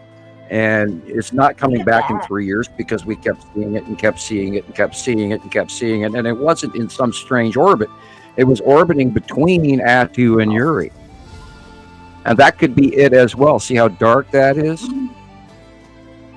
And it is in front of, slightly left of, middle of the front of Yuri, between Atu and Yuri. That's bottom of Nepacity. You can see the core. That's this I can't call. What? Yeah, me not being able to call it. Yeah, once in a while I'll shut up. This is the bottom of Yuri. This is on side of Yuri. I know everything. This is the bottom of Atu. My mom called me. Well, once in a while I gotta, hold my tongue and not stick my neck out too far on the guillotine chopping block, I try not to do that because I hate being wrong. But lately I've been taking a few risks, and that's his Saturn's yellow moon right there. That's the Saturn's yellow moon right there. Wow. Gillian got some and the blue area behind it is the Saturn. Yeah, they're awesome. That's asteroids from Yuri. That over to the far left corner is the Tan asteroid right now. It's very, very big. Oh, thank you, by the way, Rebecca, for that comparative of the Tan asteroid and the picture that, if you want to post that, if you have that. That was a really good comparative this week. I loved it when I saw it. It exactly matches, and it was like, God, I drew everything in just right. Yeah, when you see your picture in the blue sky, on the left-hand side. picture in the sky. Wow. Oh yeah.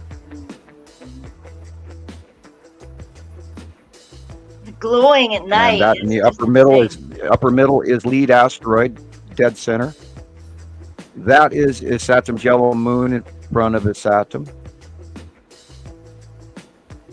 That is mostly normal sky. And everything on the left-hand side of the sun is Yuri. You see the orange cut into the light. That was Nepacity is doing the light cutoff is being done by overhead Nepacity. It's actually shining up into the open core, which is why it's rainbow reding out. And of course, if you look in the green, look over to the right and left, you see the green. That's Nepacity cutting off the top of the sun again. That's probably Atu's moon. Very, very dark above when it shouldn't be. Yeah. That is probably the side of Nibiru.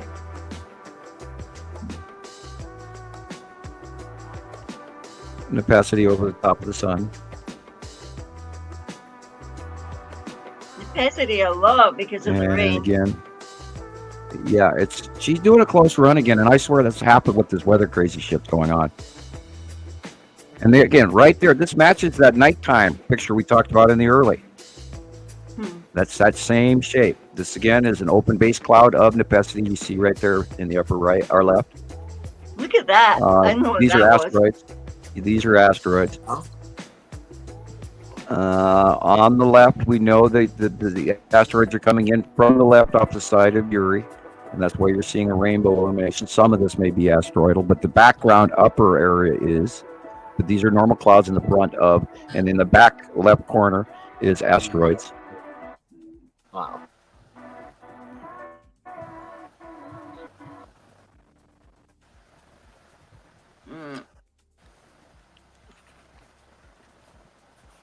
Okay. Roasted. Yeah, Irene, must have electromagnetic. Yeah, she was talking about electromagnetic in the air. With all that moisture, I bet your static levels were really high too. Because water is positively charged, even when it's microscopic. That looks like Saturn's yellow moon, very dark, coming in from the left to the right. This is normal clouds mostly. I know what those colors are. That's Atu and Nepacity in the light. That's, again, Saturn's yellow moon in front of Isatum, which is very large. Yeah. And I'm surprised it's not red facially. Why is it blue? I shouldn't wonder. I still wonder. Why aren't we seeing more red? That's just normal cloud in front of the sun. Now that is a cut-in of Uri on the left-hand side. You can actually see this large round. This is an effect of some of the weird weather that's going on. It could easily be Atu's moon. Normal. Atu's moon, and you can see coming in from the left-hand side is the red asteroid and little sister. And so concludes the slideshow, kids. Happy days. 10 out of 10. I loved it. Oh, Weren't those yeah. great? Yay. Yeah, those were really That was good. awesome, Jillian. I had a good time they making were- that one. Yeah, they were from a couple of years as well, like over a couple of Yeah, years. I you can see. did dig around. Get the best of the Yeah, best. I mean- So I'm calling actually- non-current information. Yeah, the last little here blue and ones there. that I sent you were Lindsay's were midnight on Sunday. Those blue ones.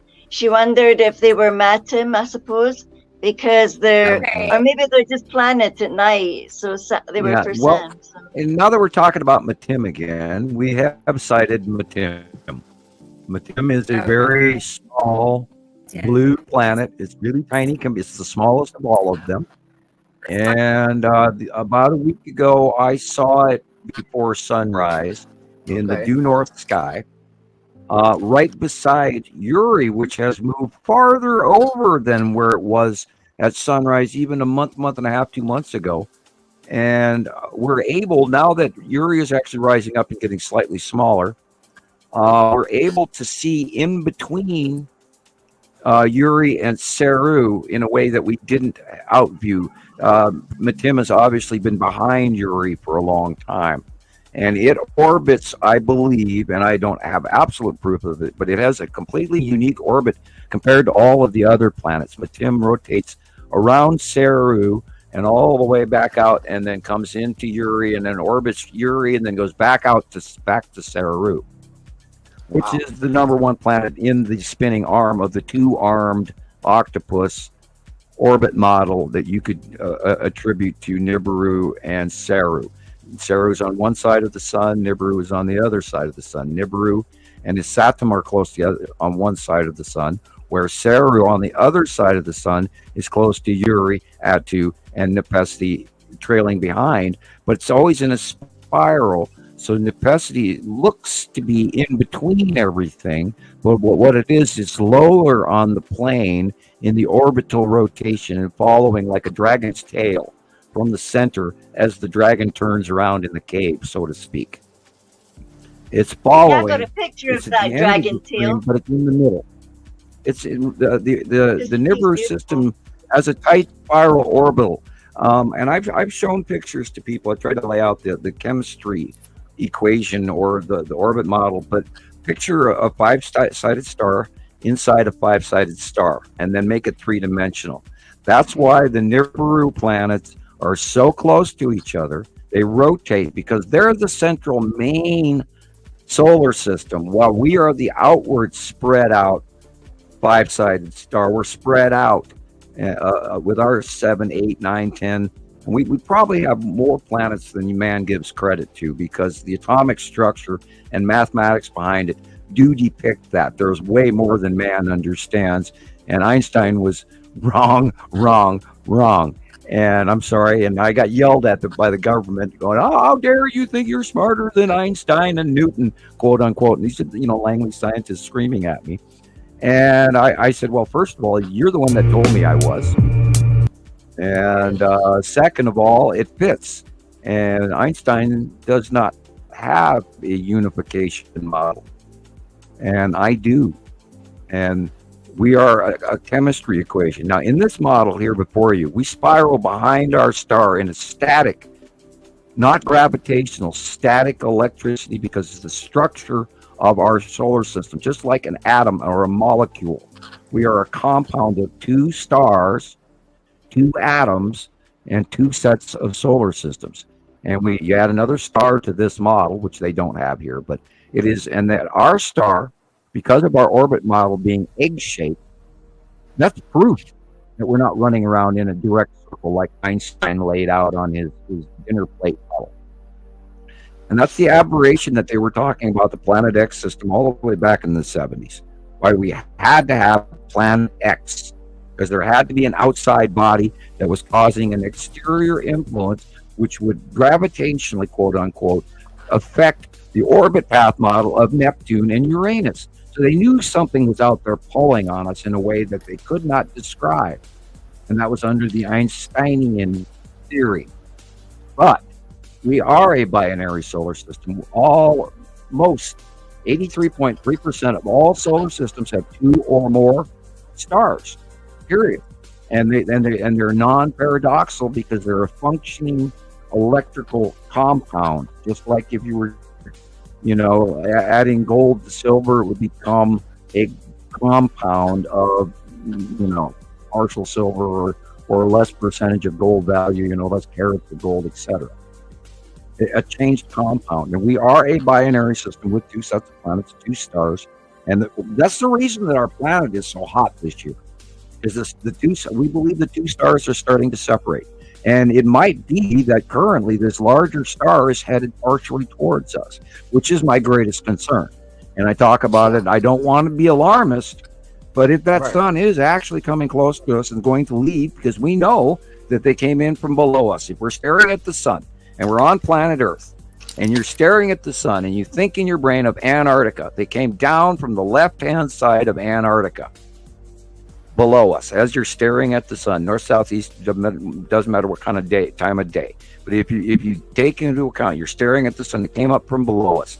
And then it came, and it was visible in the southern hemisphere, then it was visible in the equator, and then it became visible in 2011 in the northern hemisphere. And that's when our sunrise, what everybody automatically just took for granted that it was our star doing it, but our sunrise is in the east. But this second star got here, and all of a sudden, wham, 2011, all the light changes, and the sun comes up in the northeast sky. And all you have to do is get up before dawn, right now, every day, and look due east, and you're going to go, why is it getting light in the north sky? Because it gets light in the north. And after sunrise, and sunset, in the north by northwestern sky, it's still light until midnight here. Wow. Till midnight? And that's not midnight, right. Yeah, past that. And it hardly goes like dark. I can see light through the curtains. When the second star got here, 2010, we started seeing it in space pictures in 2009, and then 2010 it got bigger and bigger and bigger, and then 2011, and it didn't get dark in Antarctica like it's supposed to. Like, we know that there's a period of time in Antarctica and in the South Pole where it's absolutely black for a month and a half long, and there's no light whatsoever. Oh, when that second star got here from below Earth, it never got dark. And this was part of the enthusiasm of why we were watching the Neumeyer station and other station live cams day after day after day and cataloging. And they got here and they got so big so fast. It was like, those are planets. Christ, look how big they are. Shit. And I still have a few of those photos, and we share them from time to time. And the arrival of Nibiru in the system. And in 2009, 10-ish, I saw a close passing planet that was the size of a basketball if I held it out in my hand. I mean, and I looked at it and I watched it for about 3.5 to 5 minutes, and then it faded into the nothing. And I went, holy shit, they're here. Because I knew, and I was expecting these planets to come. Since the 70s, I knew they were coming. And I automatically made that leap. And then literally 2011, 2012, I'm sitting in my yard staring at the southern sky, watching these planets plain as day. And that's when I started forming Montana Skywatcher, trying to let everybody know. But if you tell someone, hey, there's a planet over there, they're going, oh, you mean like that dot Venus over there, or that dot Jupiter, or that dot Saturn that is currently to the right side of the moon right now? Oh, yeah, I see those planets. Oh, let me get my telescope. And that's where everybody's brain is at when you tell them planet. It's that dot. I was just thinking that with the telescopes. Yeah, and how many times do people say, oh, what kind of telescopes do you have? Can we get it a shot on the telescope? Well, these planets are so damn big, you're going to be staring at, a chunk of dirt on a nearby planet and not know why you can't see what you're looking at. And not only that, don't take into account that what you think is stars in the sky at night may not be stars. They may be asteroids around these nearby passing planets. And how many times have you seen where there's no stars at night and yet there's no clouds? That's because there's a planet in the way and you don't see the stars. And now we're seeing the purple, which is, it spins it always back to that purple shot that we did in the middle of the show here. And the realization is there are so many anomalies that are adding up, especially the axis passing of the sun during the day, and how it's no longer high noon over the top during the summer at summer solstice. The sun should be directly overhead high noon. Now, Jesus talks about all the time about the moon cycles. Well, the cycles of the moon don't even match anything ever that we know that was gone throughout recorded human history, because nothing about the moon has ever changed until 2011, 2012. And now all of that's out the window. I've seen we don't know why. But I've seen a few people discuss that, Sam, and here's what I saw in the comments. I saw a few videos on TikTok about that. And I went to the comments because you learn a lot about what people are thinking, right? And I'll tell you the confusion, Sam, that I saw in the comments. People forget. People think that these occurrences are normal. Right. And that, the wet moon and all this crap is normal, but it hasn't. Oh, yeah. We had 8 phases of the moon. We had them, and they stopped. And for you to forget that, you can go back to the Mayan calendar, whatever you want. We have had those same phases of the moon. And nobody's never in my lifetime did I ever see the moon illuminated from the bottom. You have said this before, Sam. We really forget very easily, and the confusion that I saw, people were arguing, it's normal. No, it's not normal. And then there was even people saying, I've seen this my whole life, and I'm 60 years old. I'm like, you freaking liar! Just shut the hell up if you don't know. There's a lot of people just talking out of their ass. Bingo. And the confusion really that I saw in those comments was just unbelievable. That I was like, I wanted to comment, but I was like, you know what? I might just get lynched if I comment. Yeah, right. Because the confusion is unbelievable, and I think you don't want to score any trolls that follow you home. Yeah, and I think it's purposely done. I think social media was a huge tool and rolled out right at the right time to just give everybody a voice and create so much confusion that people don't know what to believe. And that is the biggest problem because, there's so much disinformation, so much conspiracy theories that when you come out and you tell something like this to somebody, they just dismiss you as just another nut job, and it's really hard to get people on board when you have so much crazy shit running around. I don't blame a lot of people for not wanting to hear it because there's a lot of crazy shit going on there. As I tell people, the only way that you're gonna see this, you have to watch the skies yourself. That's the only way. Take a lot of what you hear. Yeah, and you need to take a lot of time to watch it because it doesn't just go, wee, there it is. Take a lot of what we teach you guys, and remember that we didn't start doing this yesterday. We, most of us have been here for years. Take what we learned here and go watch the skies for yourself. If you don't have to believe us. Go watch the skies for yourself, but really watch it and see the patterns. Christoper, you've been here. You're one of the newest guys here, and you've seen it because I've seen you watch the skies. You are constantly on it. You see it. Anybody can see the skies. Just get out there. By the way, crazy shit you're hearing everywhere. Just get out there and get outside. Yeah, good work this week, Christoper. There's only so much you're gonna see. You're gonna learn on this computer and on this. Go outside. The only way to really get a hold of a handle of what's happening in the sky is to actually see it yourself. And anybody can do it. But a lot of people don't want to take that time. Jesus, they don't want to take the time. Record the skies. Take pictures, all that stuff. You don't have to physically sit there. Do what I do. I work a lot. Get a time lapse. Start time lapse in your skies. When you see something that doesn't belong, just start recording. Go do your laundry. Take 100 pictures. Whatever you gotta do. Come back when you have time and go through your footage. And you'll be amazed at what you see because it's happening. The camera takes better captures than your eye. Absolutely. Yeah, because it sees the most amazing things, and when you go back and you look at it, you go, damn, did I take that picture? Yeah. And then 3 pictures again, you're like, wow, look at this. I have to bring it on and show people, like, what is this? We also have to... I cannot stress this enough, guys. Our eyes are very, very limited. We also have to account for newbies. Remember that newbies get the best captures. Right, Jesus? The ones we get really jealous over. The newbies, the new folks come up with these unbelievable captures. Did I get anything? And we're all looking at it with our jaws dropped and jealous as hell that they got to see it and we didn't.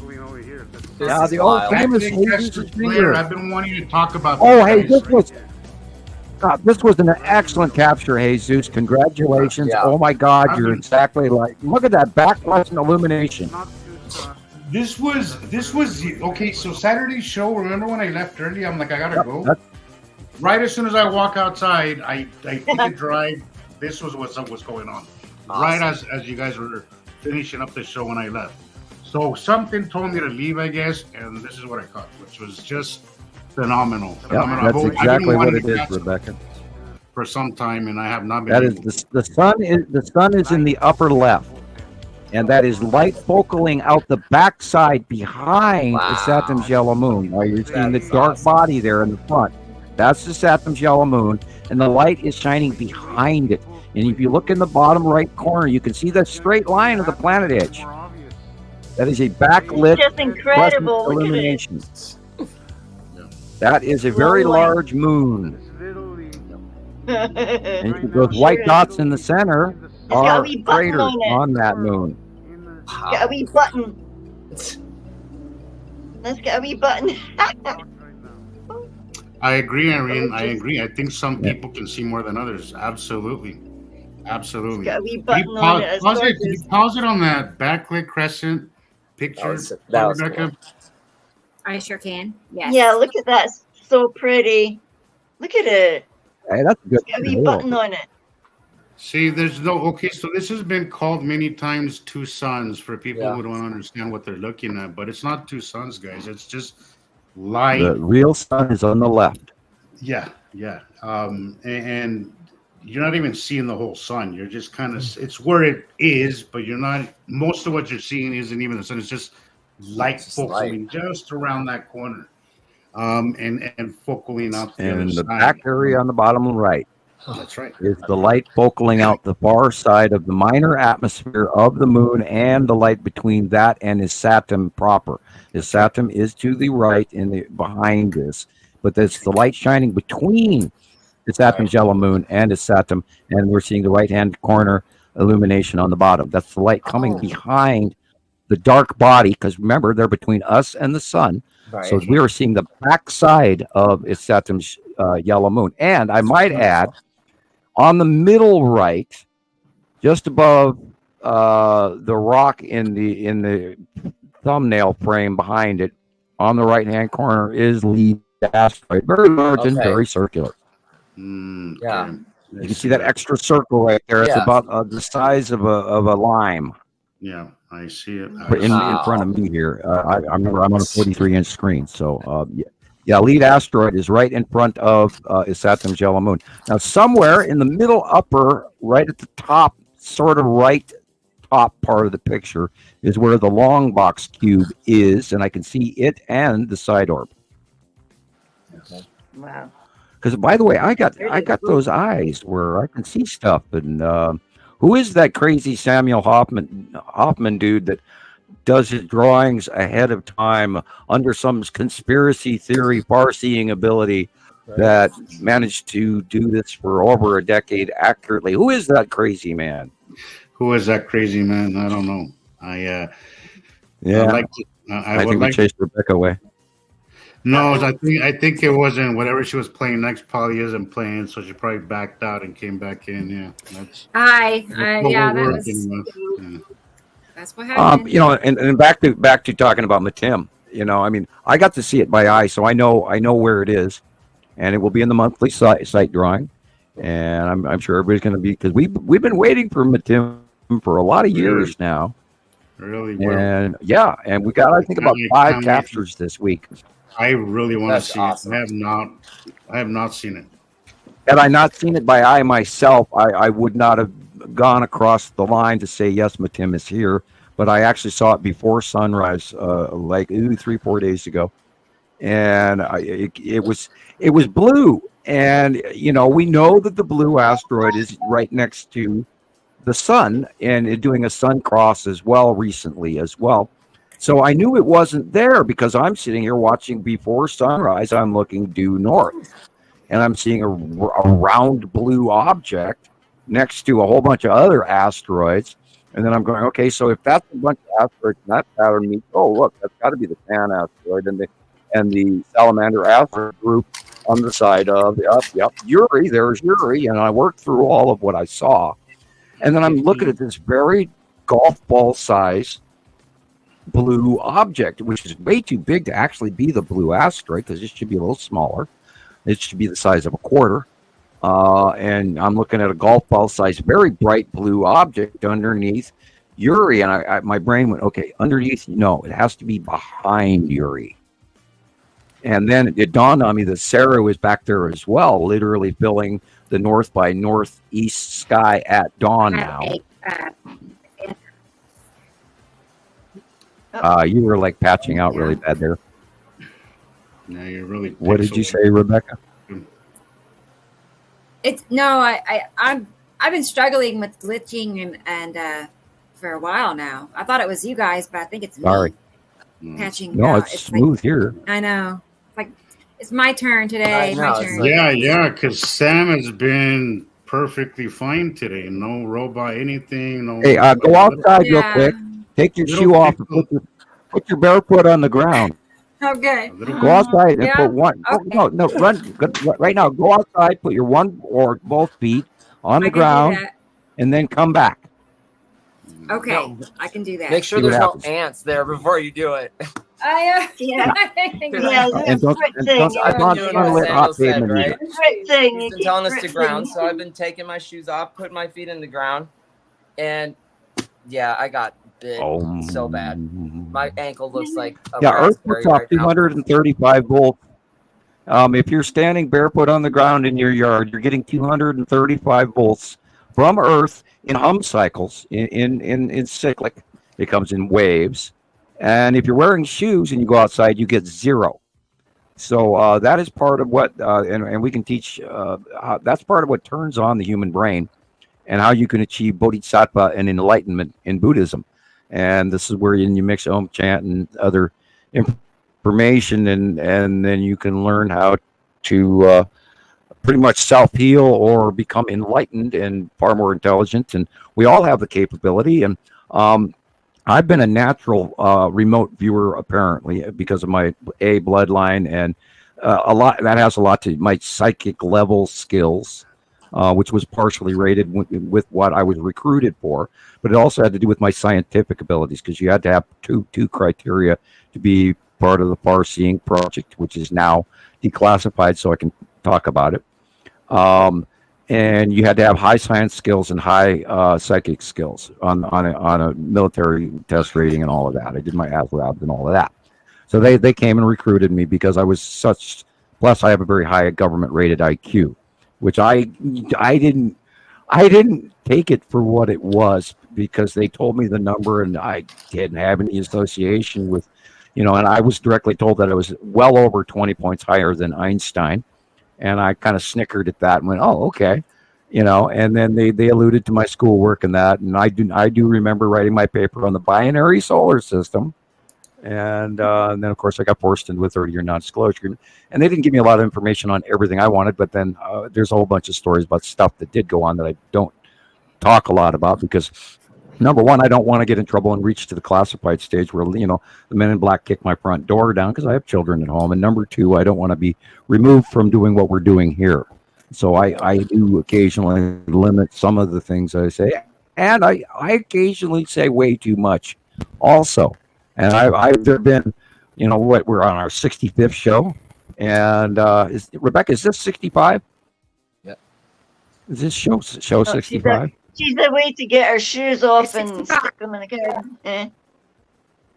Oh, well, okay. Yeah, you're still passing out really bad. Short, but it's hot.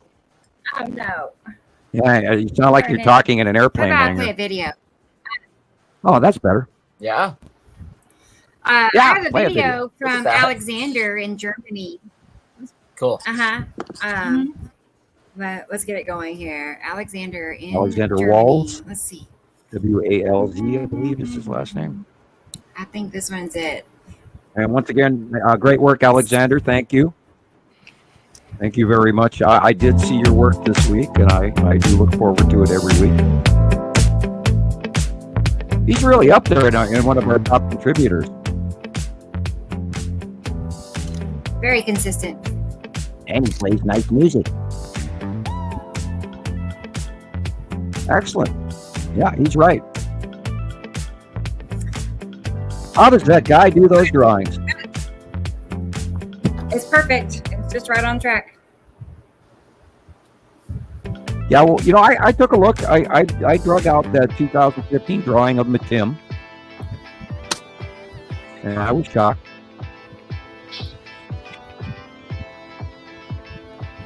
So what side is Matim on? It's on the left-hand side, below Uri, right there. Okay, see where it says Big Sis? Move over right where that TV antenna is. See the blue behind it? Big Sis, yeah. Right. Okay. Right up at the top of the TV antenna. See that blue? Yeah. Right there. There's a little blue dot dead center on top of that TV antenna. There's a blue dot. And that is Matim. It is behind the side of Uri.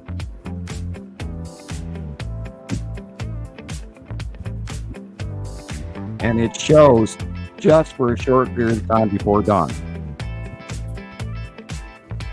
Oh my God, yeah. The long box too. So left That's of been the sighted all sun. week. So left of the sun, Sam, is what you're saying. Left of the sun, yeah, at a down plane of about 15 or 20 degrees, just beside the face of Uri, Gotcha. and it's behind Uri.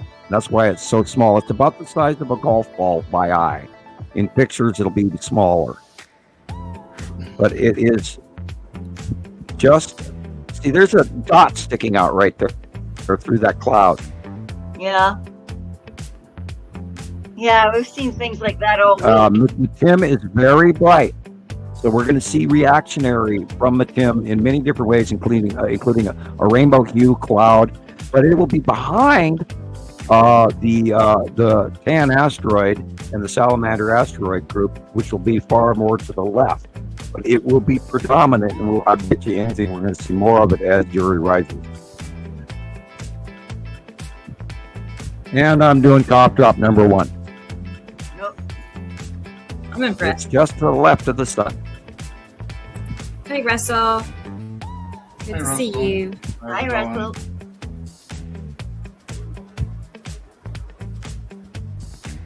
That central illumination is interesting.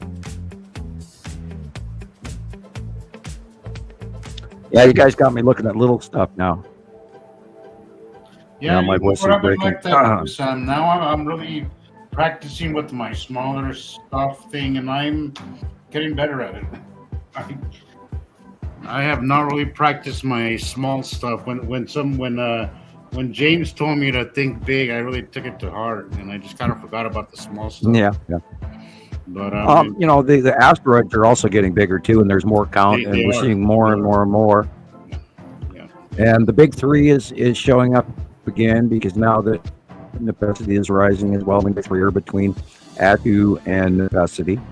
And for the years we always thought they were close together to each other, and it just had to do with the fact that they were so far away. They did look close to each other.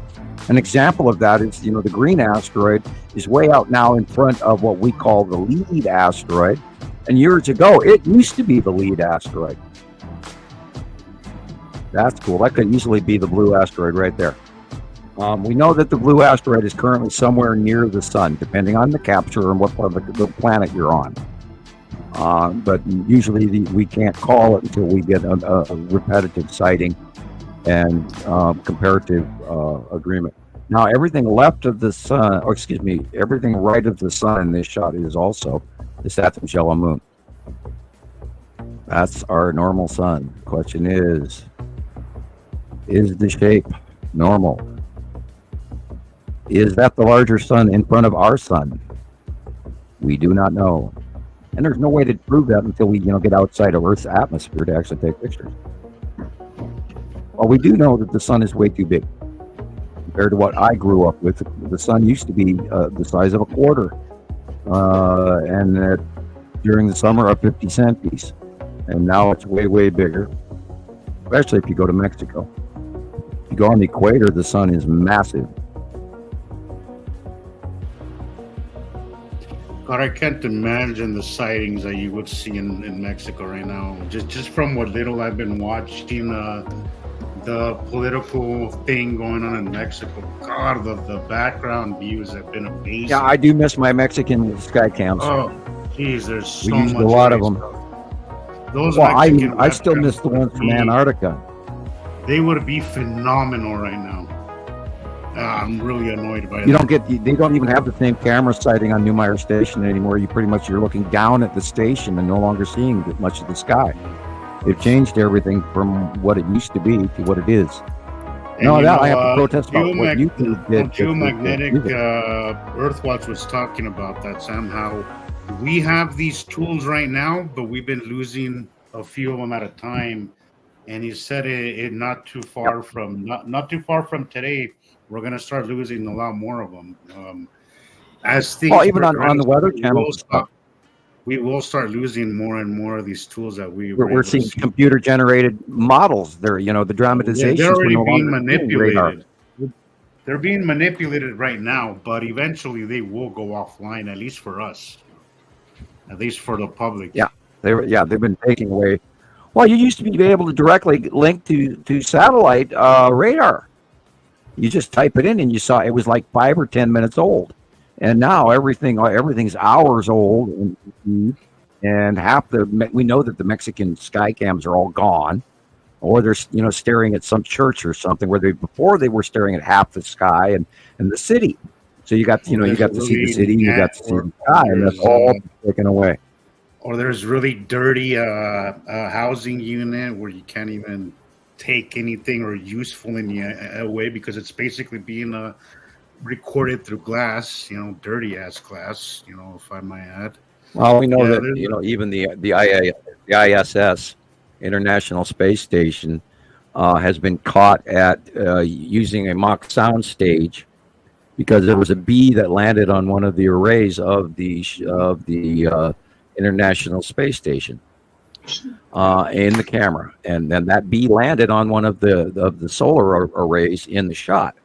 And excuse me, but bees do not fly in space. No. And so they've got a big, huge monitor that they're showing us what they're filming.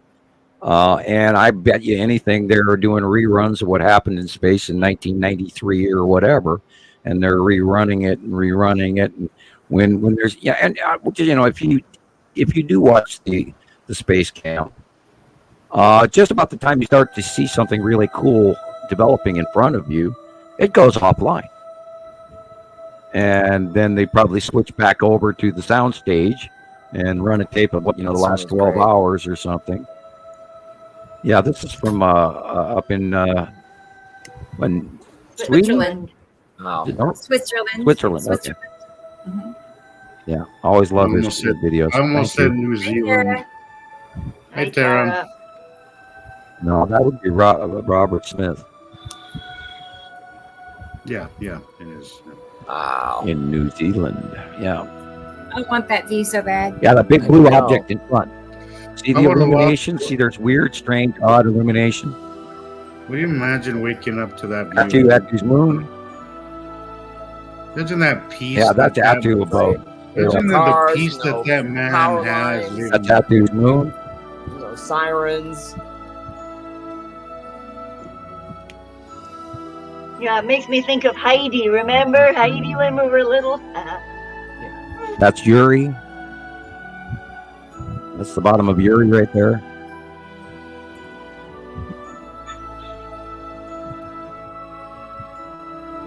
Coming back towards the sun. That's the side of Uri. Uri's big. And then right about anywhere there, we should be running into the edge right there, somewhere where McTim would be. And that is to believe where the sun is, and that's Nepenthe, and that's Nepenthe over the sun.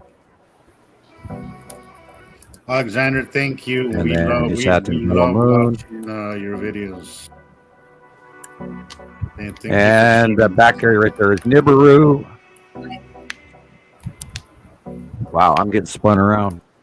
And Tara's learning how to smoke her first brisket, but she's still taking the time to say hello. So, hi. And awesome. Let us know how it tastes. Thank you for hanging out with us. And I hope your brisket comes out. Remember, it takes at least 12 hours.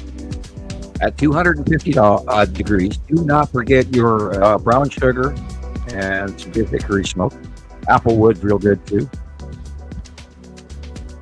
And, if Cheech and Chong would say, man, I tried smoking brisket, man, but I couldn't get the end lit.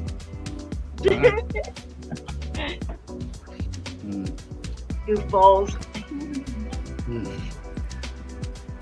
Look at the shiny edge there. Look at that. Yeah, that is the side of Uri, and McTim is right there with its little green dot. No, it should be right there. Just under Uri's edge. Unfortunately, this is a little bit tipped axis and hard for me to tell what I'm looking at for most of the time. Once he goes past right or left, I'm lost. That should be the Tan asteroid and all of that right there on the side of Uri, but I could be wrong. If that's the sun. And then we go over to the right-hand side. We've got Saturn yellow moon. And then we'll go farther over to the right, and then Nibiru should be right there. Look at That's the why it's curve, illuminated right there, that big illumination. Look how the light is bottom of coming up from underneath. Yeah. You know, and then it's dark curved. You know, the light is funneling from underneath. It's above. not distributed evenly. It's coming up underneath because there's something blocking it. You know, from coming up. If you can look, you can see the ball. Even, Yeah, you can see You it. can see them. You know, a bunch of big balls over the top of us. And we are in the middle of all of these planets right now as they rise above us, and then they'll continue to go beyond Earth. Side of Uri, and then on the right-hand side is the Saturn yellow moon. And there's the ion tail going off in the distance from left to right. Saturn yellow moon again. Then we go back over here. These are the asteroids under Uri, and then the red asteroid dead center above the sun. And right in there should be in the background, just to the left of the sun. No, it's covered, unfortunately, by the red asteroid crossing in front of it. But it is right there behind all of that. And I did get that. I got to see it pre-sunrise because it was illuminated from underneath. And that's where I got to actually see that big blue thing. And I went, wow, and that's what grabbed my attention. Yeah, it was like a 2-minute window, and then it faded off into the distance behind the crossing asteroids. So we're going to have to be really quick if we want to see that thing. I had to sit there for about 10 minutes. I mean, it was 10 minutes going, what is blue over there at that size? Is that new asteroid Lorraine? And I was going, we don't know anything about a close pass from. I've never seen Lorraine as blue. It looks more like a regular rock asteroid, almost gray-brown. And we've seen that for years, but, we never named it. And then people asked recently for us to name a few asteroids after them, so we did. Because there's more big stuff coming in that we don't really need to document other than calling the Salamander asteroid group or the Tan asteroid group. Either one and the same, but they're actually separate parts of each other. And then, of course, the behavior, where the lead asteroid is right now, which is weird. It's gone even farther to the right. And then I know that the green asteroid is probably farther to the right in front of that. So that would literally be almost past the Saturn itself by now, but I'll have to keep an eye out. Yeah, I love this shot. This is the side of the Saturn and the Saturn's yellow moon. That's the Saturn's yellow moon lighting up. Can you bring up that picture, Rebecca, that I sent you earlier? I really want to compare it to this because it is the same exact thing. Okay, it's the same as that. It is the same as that, Jesus. It is. It's this one. Okay, right here. Okay, right here. Okay, guys, I really look at the size of that. First of all, yeah, but I can't stress it. Look what's happening here, guys. Like, look at the curve right at the end toward the left. Look at the curve right there. That I really want to just point it on my screen here, but you can see the curve, and then you see how the light is all smeared on it. Okay, rounding. Exactly. Okay, yes, exactly. But that video that we were just watching is the exact same thing that's happening here. Only this is much bigger and closer because that video was from years ago. And look at the craters. Look at the craters in the upper shadowy area. This is exactly what's happening in that picture, guy. The sun is coming behind it, and it's shining on the side. It's side illuminating. This is the side crescent illumination, and it's flaring because it's off the face of Saturn's yellow moon. And you can see that right now, the white area, that's in significant rounded white area. You can see the shadow line in the back area. That is the Saturn's yellow moon. And everything behind it that's dark blue is a Saturn. Yes. Look at that. Look at that. That is exactly what's going on in that picture, guys. That is exactly what's going on in that picture.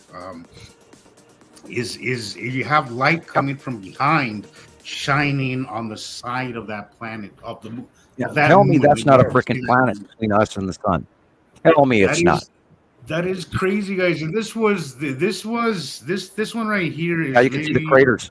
A month or two ago. It's so close. Yep. Look at how long we've been watching this, guys, and how long things have progressed and how things repeat themselves, guys. I'm reminded about 2019 when they started coming back to us.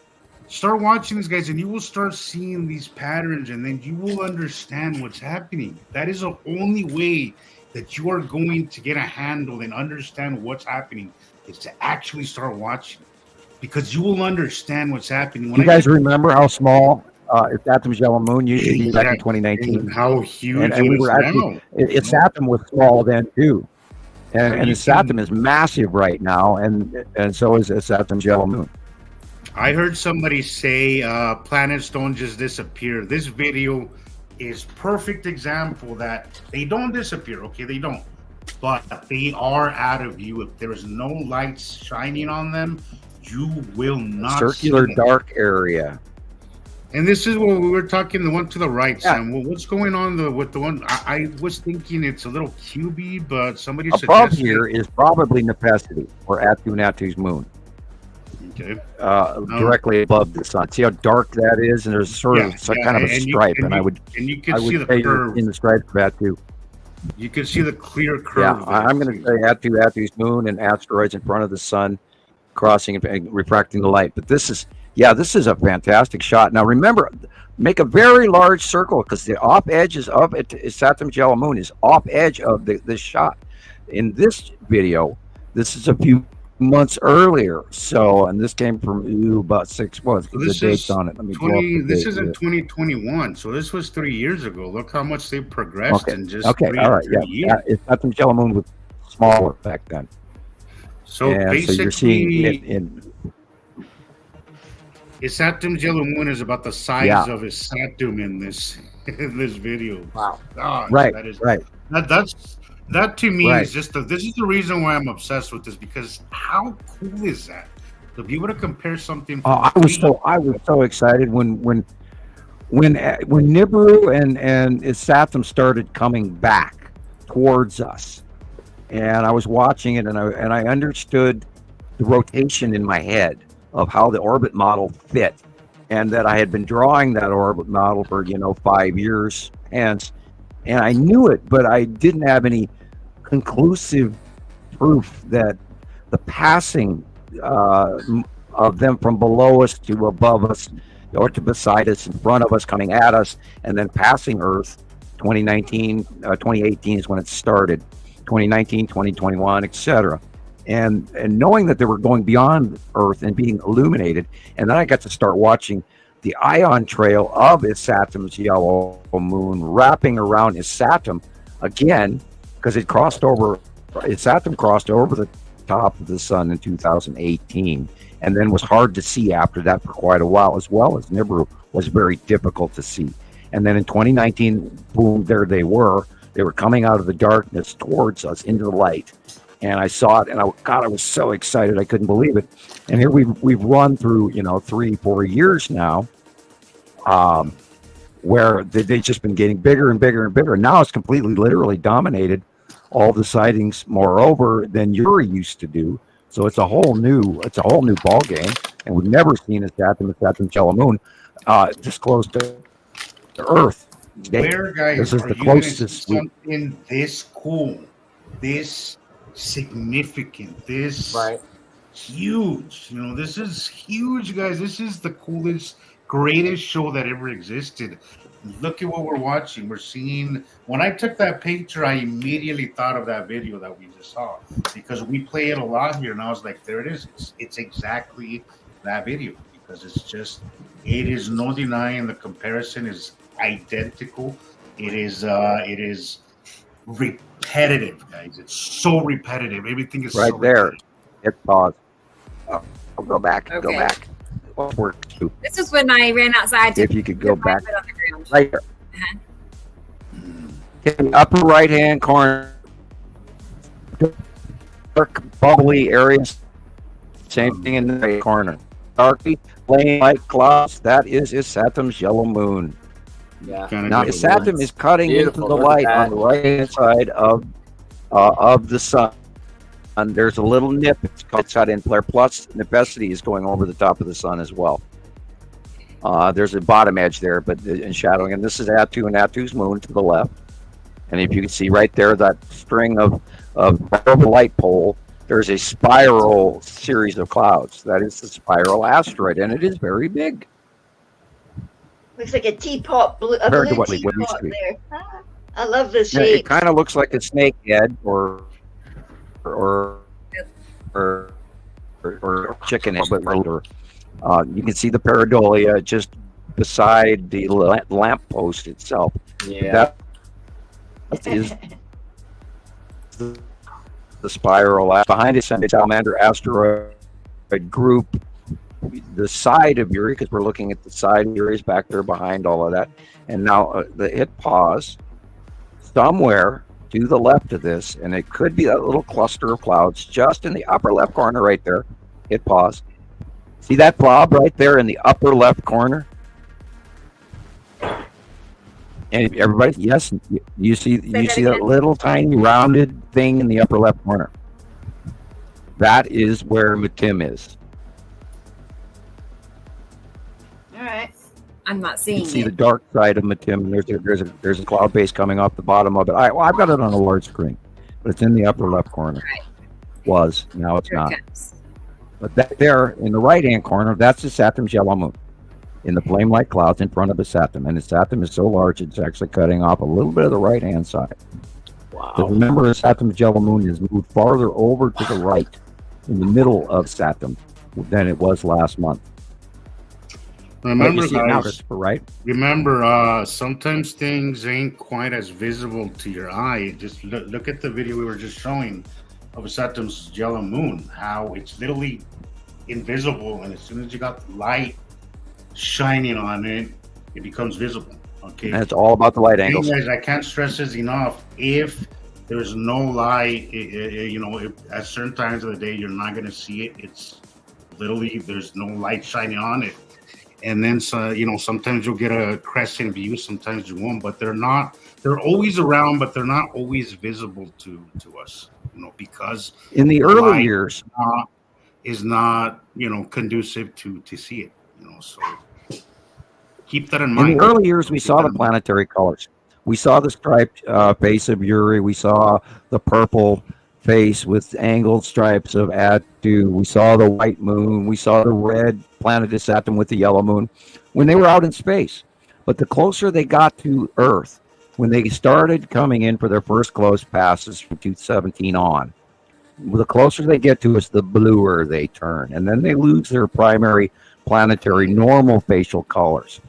And that has a lot to do with it. We are seeing the dark backside of them because they are between us and the sun. But we have so many thousands of captures of the base clouds and these dark shadows and the shapes over the years. And we watched these base clouds when they were smaller. And then they got bigger and bigger and bigger and bigger and bigger. And we've spent years describing this to thousands, hundreds of thousands, if not millions of people over the last 14 years. We have learned what we are looking at. And that's how we do what we do. And this is why the panel of experts has been gathered up as a group, because we are more than one voice and one idiot standing in a cave in Montana trying to tell you what's really happening. And it is fact. We're obsessed with this. It's not theory. It's fact. We So live experimental. Stuff. Right, it's true. Experimental wants to clarify if Matim is in front of Uri. No, Matim is behind Uri. Behind Uri. Okay. In our out in between. And now that Uri is rising up and getting. Isn't that what you right told me? Between Uri and Saru. Okay. Yep. And So the reason that I saw it pre-dawn. Left side of the sun, guys. Just right below. You said right. In between the sun and Uri, you'll see a little bit. It's in the middle lower hemisphere of Uri, but it is actually behind Uri. Now, I saw it pre-sunrise because the light was illuminating it from underneath, and it was so unbelievably circular and so blue. And I went, no, that can't be where the blue asteroid is, because we know better. And it was too big to be the blue asteroid. And we do this all the time, so we know what we're talking about. In my head, I've got the monthly sight drawing, and because I'm dealing with it every day with people around the world. So we know our information, And when something doesn't make sense, and Rebecca and I, even like 2 weeks ago, we were talking about this object that had been captured in the southern sky that didn't make sense to us. And I was going, what the hell can that be? We know pretty much everything out there. And here's this weird anomaly. And then within a week, I see it beyond me. And I'm not sure if those were even the same two objects, but it did open the possibility of, wait a minute, I'm forgetting about Matim. Because we've been waiting for, years. It's been about 5 years since we saw Matim. And if not longer. And forgot and stopped even talking about Matim because it just was. Yeah, I forget to mark it on the drawings. And now we know why, because Matim is so small, yet Saru and Uri are enormous. Especially Saru. Right, and most of the time, it's in orbit, beyond Saru, out of our vision, or coming back around the other side. I don't even know which direction the orbit goes in. I know from previous years ago when it was smaller and we were able to judge, and we first started seeing red Isatum and really bright green Nepacity, and then little tiny blue Matim and white moon in front of Atu, and then Atu in front of Uri, and all of those sizes. At first we thought that they were really bright colored asteroids, so then when they got bigger and bigger, we realized that those were the planets that matched the Pleiadian message and the information I'd gotten off world as well. And hello, Citizen Science Works. How are you today? Yeah, look who's here. Hey. Look who is here. I thought that was Christopher. Hello, I thought it was, I saw the facial hair and, and the sunglasses, and I thought it's our good friend Daniel in California. Yeah, you're on. Hi, you're on, Daniel. Hi, Daniel. Surprise! How's it going? Yeah, no, I was out doing a job. I was doing a Saturday job out in Palm Springs, and I'm on my way back, towards where I live in Ontario. So I got about a half hour. I was like, hey, let me see if they're on this weekend. Yeah, definitely. Yeah, we moved it to Saturdays, so it'll be Saturdays from now on, man. All right, cool. So, how are things in California where you are located? How hot is it? Oh, bipolar is about the best as you can describe the weather. It dropped down to like 40-something degrees the other night, and right now it is 100 and I think it was 105. What's set on my watch? My truck temperature gauge said 109 out in Palm Springs. Jeez. Now that I'm heading back towards like San Bernardino, Ontario area, it's saying it's 87. And all of a sudden the wind kicked up. I looked up, and sure enough, you could see all the little stripes and V's. I think everything kind of narrowed down towards the sun, didn't it, Sam? That's why it's pinching so bad. We really can't see much. It's just got a slight haze, and nothing's really visible out here. Just a lot of dark shadowing. Well, Uri onset has been going on where it sets in and it goes over the top of us, and then the asteroid field underneath Uri will actually kick into covering the light, and you'll see all sorts of distortions and rainbow clouds on the left-hand side of the sun. And on the right-hand side of the sun, its Saturn is occasionally cutting into the light as well as Nepacity, again, cutting off the top of the sun and doing a real close pass. And I think a great deal of our weather that's going on in the Midwest and the repetitive dragging up of these storms to the 80,000-foot level has a great deal to do with either asteroid close passes, because remember the asteroids are between the planets and between Uri and Earth, and they're in between, so that we can't account for it because we don't have a way to measure that, but we know that there's passings that are going by, and I think that has to do a great deal of effect with what's going on with the jet stream. And then we saw some really freaky shit going on down in Antarctica right now in their jet stream. Unbelievable. So people do look that up on the Null School.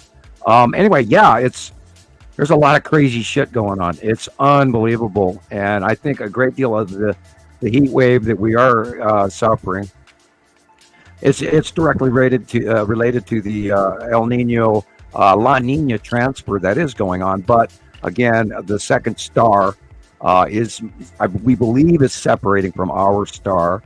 and we don't know what we're getting, information what it is. We don't know if it's good or not.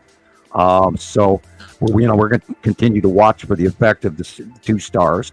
We can't call it yet, but we think we've seen some information showing this. Remember, the 2 suns are going to be 2 different sizes. People go, "Oh, look, 2 suns." Well, a lot of no. If they're the same size, you probably got a glass double. Never film through glass. You're going to get a glass double all the time. So we're still waiting for that information to come in. But I do believe this drastic, 2-month early heat wave is only going to get worse this summer. So be prepared, everybody. So I think it's going to be a nasty, nasty summer. Yeah, we haven't even. I can tell you that's even officially summer yet. Bipolar. I've used that term. Yeah, it's 2 months early. All winter, all year long. It's bipolar. It's just been a bipolar year. Yeah. So we're going to have a longer winter. We're going to have another because cold for wave us, coming it's through, just too. like winter still.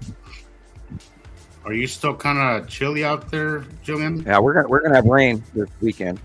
Yes, it's weird. It's gone back to winter again because the other day when it was the 3rd of the month, that was my payday. I went to the high street to do my bills and my shopping and stuff, and it hailed on me. And an old guy also stopped in at the place where I was sheltering, and he was all quite distraught, going, "This is not normal. This is not normal. Why is this happening? It's so." Gillian, your jet stream right now is currently coming out of Hudson Bay.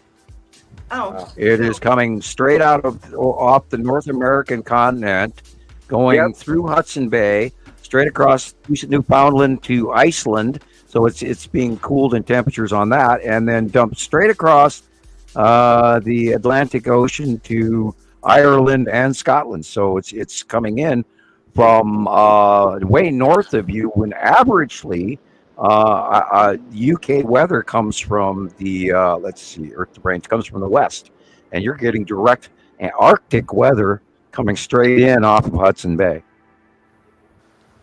Yeah, because it's colder, because suddenly, boom, there was snow on the mountains again. And they were all talking about that one. Yeah, We're I like, need it's to snow look on the at mountains. Oh, interesting. The North Pole jet stream is rather unusual as well. Very odd. I haven't looked at this in like a week. Very odd. I encourage people to go to the earth.nullschool.net link and observe the jet streams and start studying them, because they are not, and I repeat, not like normal. anything I have ever seen in over a decade of watching it.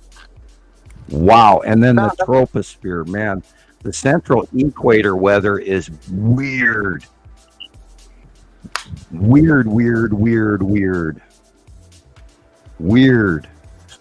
Oh, do not be surprised if we see some of the biggest hurricanes we've ever experienced. This is look strange. at that tornado I don't go off easy. The The hurricane is tornado really that the hit one South that. Africa, Sam? Excuse me, I didn't catch that. It was a tornado that hit South Africa as well. Okay, and I'm looking. Yeah, they're enveloped in that Antarctic jet stream. I mean, it literally goes all the way past South Africa, all the way, including southern tip of Madagascar. It's risen. The jet stream on the South Pole has expanded in the last year to way bigger than I've ever seen it. And I'm looking at it now, and it's like a star, a 5-sided star with 2 central cores and 2 major bands of rotation. And it used to only have 1, and it only extended so far out away from Antarctica proper, at a few 100 miles in a big circle. And it's not doing that now. It's thousands of miles away. It's enveloping 3/4 of Australia. It's enveloping completely New Zealand all the way to Papua New Guinea. Maybe not Papua New the area where that big volcano went off in the middle of the Pacific there. I don't think that's Tonga. Papua New Guinea. I can't think of the Tonga. island name. Tonga, yeah. Tonga. It extends all the way up to Tonga. And I've never seen the Antarctic jet stream reach that far close to the equator. And then the weather in the center of the equator is absolutely null and void of any jet stream activity whatsoever. It's weird. And the southern hemisphere, the southern pole, has far stronger jet streams than the northern hemisphere at all. It's like night and day in comparison. And I encourage people to go look at the earth.nullschool.net, because this is not only that, both hemispheres of weather are flowing the same direction, which I've never seen in my lifetime until about 2012, 13. No, maybe even later than that. It might have been 18 or 19. Wow. They used to go hemispherically, one direction in the northern hemisphere and the other direction in the southern hemisphere. It's like when you flush a toilet. If you're if you're in the northern hemisphere, it goes one direction, and if you're in the southern hemisphere and you flush a toilet, it goes the opposite. And currently, our weather is not doing that, which says it's completely cattywampus wrong. Earth is tipped, and our weather is going one way around the whole planet. That's not normal. That's another example that there's exterior element here. It's not our norm. Look at that. It's breaking the rules. It's breaking the rules. Anyway, I'll come off of that. Look at that. Okay. Hey, yeah, Sam, look at that. There was something I want to ask you. This Earthwatch, geomagnetic Earthwatch guy was talking about something that I think we disagree on. He was talking about how these things weakening our magnetosphere, and I don't believe that's really happening, right? No, it's not. Look at that. That's Atu's moon for sure. Awesome. And those aren't stars in the purple area. That's debris and things illuminating. Our Earth's magnetosphere is not weakening. It's being enveloped by larger bodies and being shoved around. Yeah. And so they're seeing reactions that they can't understand because they're not taking into account that there's an exterior body affecting. And that's the thing. That the big group of X-class players that just went through, and everybody was hemming and hawing over. And I still have a whole bunch of those aurora borealis photographs that came in last month. And the planets are directly in all of these shots. Right. We've identified them as well. And, they are also being affected by that same, coronal mass ejection material, the charged space material from the sun. And that's all causing all of these effect colors that we've never seen before. We've never seen this kind of dynamic color rainbow of aurora borealis in any of my life, at all. And it's typically green. Yeah, I was going to actually ask you about that, Sam, because it seems like it's just X class after X class. Just that sun is just firing away at us like an old Western movie. Mm-hmm. And I was going to ask you about that. Is that wouldn't that have a similar effect to all the atmospheres of the different planets around us? And could it change their color even slightly? Could their base clouds give off our atmosphere? Our harmonic. Yeah. Yeah. So they would be. Remember in physics, sound equals light equals matter. Yeah, it's a harmonic. That's part of what we're hearing and why we're all uncomfortable and seasick, and they're all connected. The planets and the suns are all connected. And now that they're separating, we believe they're separating. There's a heightened activity of coronal mass ejection because it's like if you pull two magnets apart. Imagine what that electrical field between those two magnets look like, and the interactions and the negative and positive plural wave arm reaches of that electric field pattern would be affected in ways. And now remember, over the last decade plus, that the activity output on the sun was very, very oddly low, and they couldn't figure out. And that's what they're all talking about: why our magnetosphere is dying and everything. That's not what was going on. The larger second sun was behind our star, and I believe it was backfeeding a lot of the coronal material on the dark backside of our sun. And what we were seeing was less spatial activity from our sun, which blew their 11-year cycle models out of the window. And they didn't know why. Because I don't think they were given the information that there was a second bigger star behind it drawing in. Now, we did see in 2012, when the second star and our star got close proximity and they're crossing paths of each other and they become aligned in our outview. And that's when their planets and our planets all centralized, stuck passing in the night. So when that occurred, there was backflow CMEs of 2012. You can look that up. It's actually cataloged. They won't tell you why. But there was these great stellar events where our sun burped out this backflow CME material, and then it hit the face of the larger second star. Now, they released some of those photographs, and they were kind of dubbed and fudged. But we do believe that we have seen. Now, we have reports from South Africa, from credible sources. We've had more than one. We've seen many other videos coming from Australia as well, that there is appearingly a smaller sun next to our larger sun at a close angle or slightly separate of each other in many different sightings. But that's still happening and occurring in the southern hemisphere only. So we're going to have to wait till the view changes and the angle changes to see if it's expected. It's expected that they will separate, and the planets are going to continue their path to the right, because we know they came from the lower left and they're going to head to our upper right, because they're not going to change direction. That's Atu and Atu's moon. So you can tell the purple and the white patchy stuff is Atu's moon in front. Okay, why is it Excuse me? red? That's what Thunder is asking. Is it red? Because Not red, it's purple. Saturn. It's purple. Okay. All right. That's purple. Got it. Okay. And Russell had a question about the aurora. And it's on the left-hand side of the sun. So go ahead, say that. Russell, colors of aurora depend on radiation penetration. It also has to do with the material dispensed as well. I looked at that up the other day, and I'm completely a blank on that one. It has to do with the gases in the sky locally, as well as what the ejecta is, and the glass flare size, and we get the illumination. Of course, it's accelerated electrons in our atmosphere, which is why when you accelerate an electron, it puts off light, or put office tube lighting, etc., between two poles, polarities of electricity, part of our Earth's magnetosphere, etc. I hope I covered that. I kind of shot past it fast, but I'm also chewing a cough drop here, so I don't want to choke. Number 2. And that is the side of the snorkel of necessity.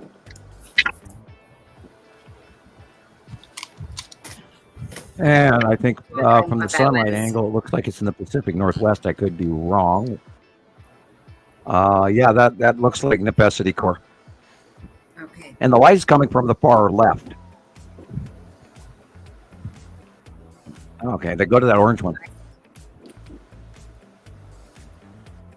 That is the side of Uri, and the central illumination just above the building on the left is the Tan asteroid.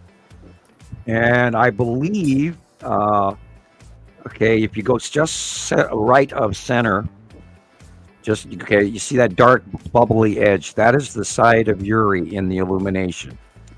Okay, just to the right of that is a big circular bright illuminated thing, and I would bet money that is Matim. Okay. Red asteroid is just above that. Spiral asteroid is just above that. In the background, way background, off in the deep, deep horizon level is Saru behind it. Okay. Yo, look at that thing. Yeah, but I think that circular object just right of center, off the side face of Uri, is a very circular, small quarter, depending on your size of your screen that you're looking at this.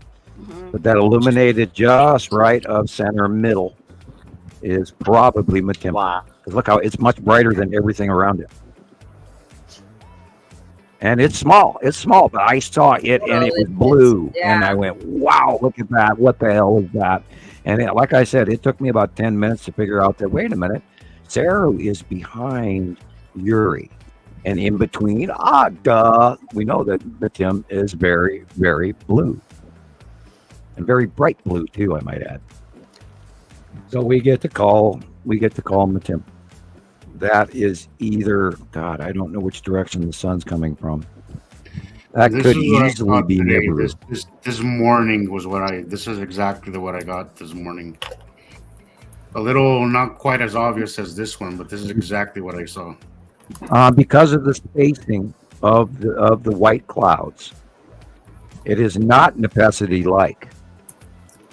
This is more finger-like. So I would have to say this looks like Nibiru. Oh, it's lovely.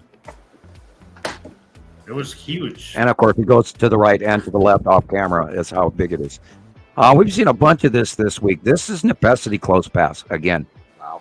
And I really think it's either Attu or Nepacity, but most likely Nepacity again. And she's a tiny little planet, but boy, when she's close to us, she's huge.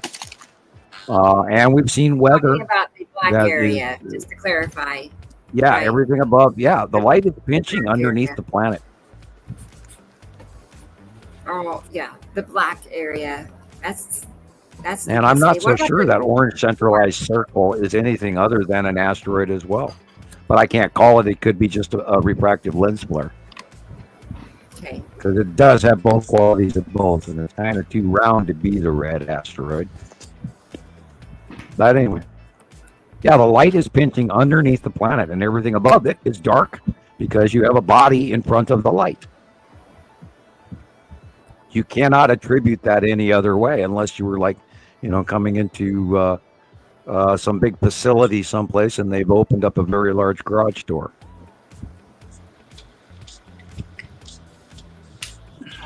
Yes, the Attu close pass snail foot discharge.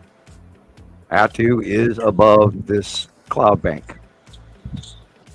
Now remember, purple lightning, if this was an atmospheric normal, it would not what we see is seemingly a short distance to the clouds, but in actuality is very, very way up in space, which is why it's purple.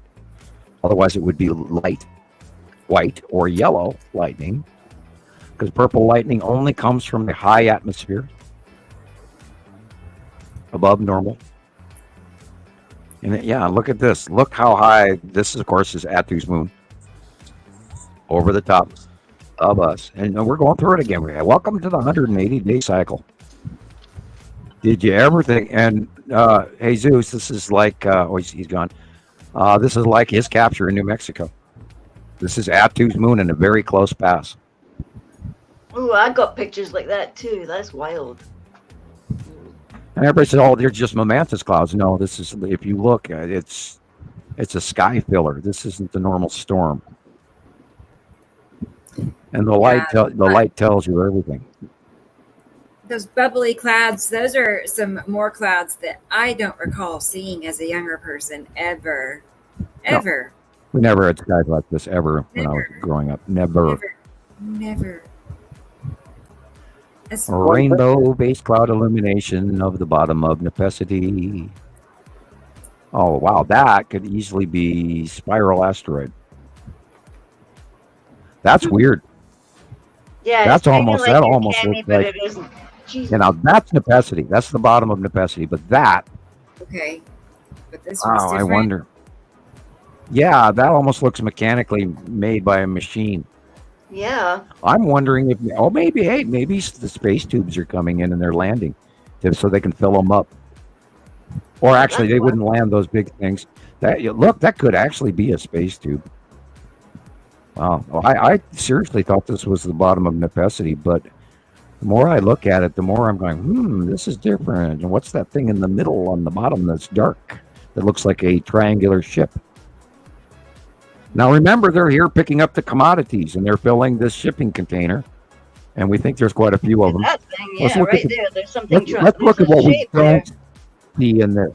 Look at that shape. Look at the dark part of the blue first. Don't look at the rainbow. Yeah, look at that. Don't look at the sky. Don't look at the clouds. Look at the dark blue. There's something inside that. That could be the space tube. Cool. Could easily be the space tube. If you look if you enlarge the shape into the colors there, you could see the defined sides. They're and like of course, blocks. now remember, when they come in out of space, they're at minus 440 degrees. And then they get close to atmosphere, which is warmer. They don't even have to be within our atmosphere, and it'll drop up to 220 below or 110 below. And when that change, that transference happens, you see liquidization of their gas crystals, and then they're leaving an ion dispersal trail from warming up. We've seen that in examples when the planets are being illuminated, that all of a sudden off the dark edge, there's the finger, or what Gillian always calls tendrils. Yeah, and we're looking at this is so uniform, it's got to be a craft. Yeah, it's very much. I bet that's ion dispersal of a space tube. Cool. I bet money on it. Yeah, and that's one We know thing that I space tube is there. Yeah, look at it. I mean, look at it now. If you're looking at it now after what he's just told you, look at it. Huh. That's a ship inside there. Yep. and it's big.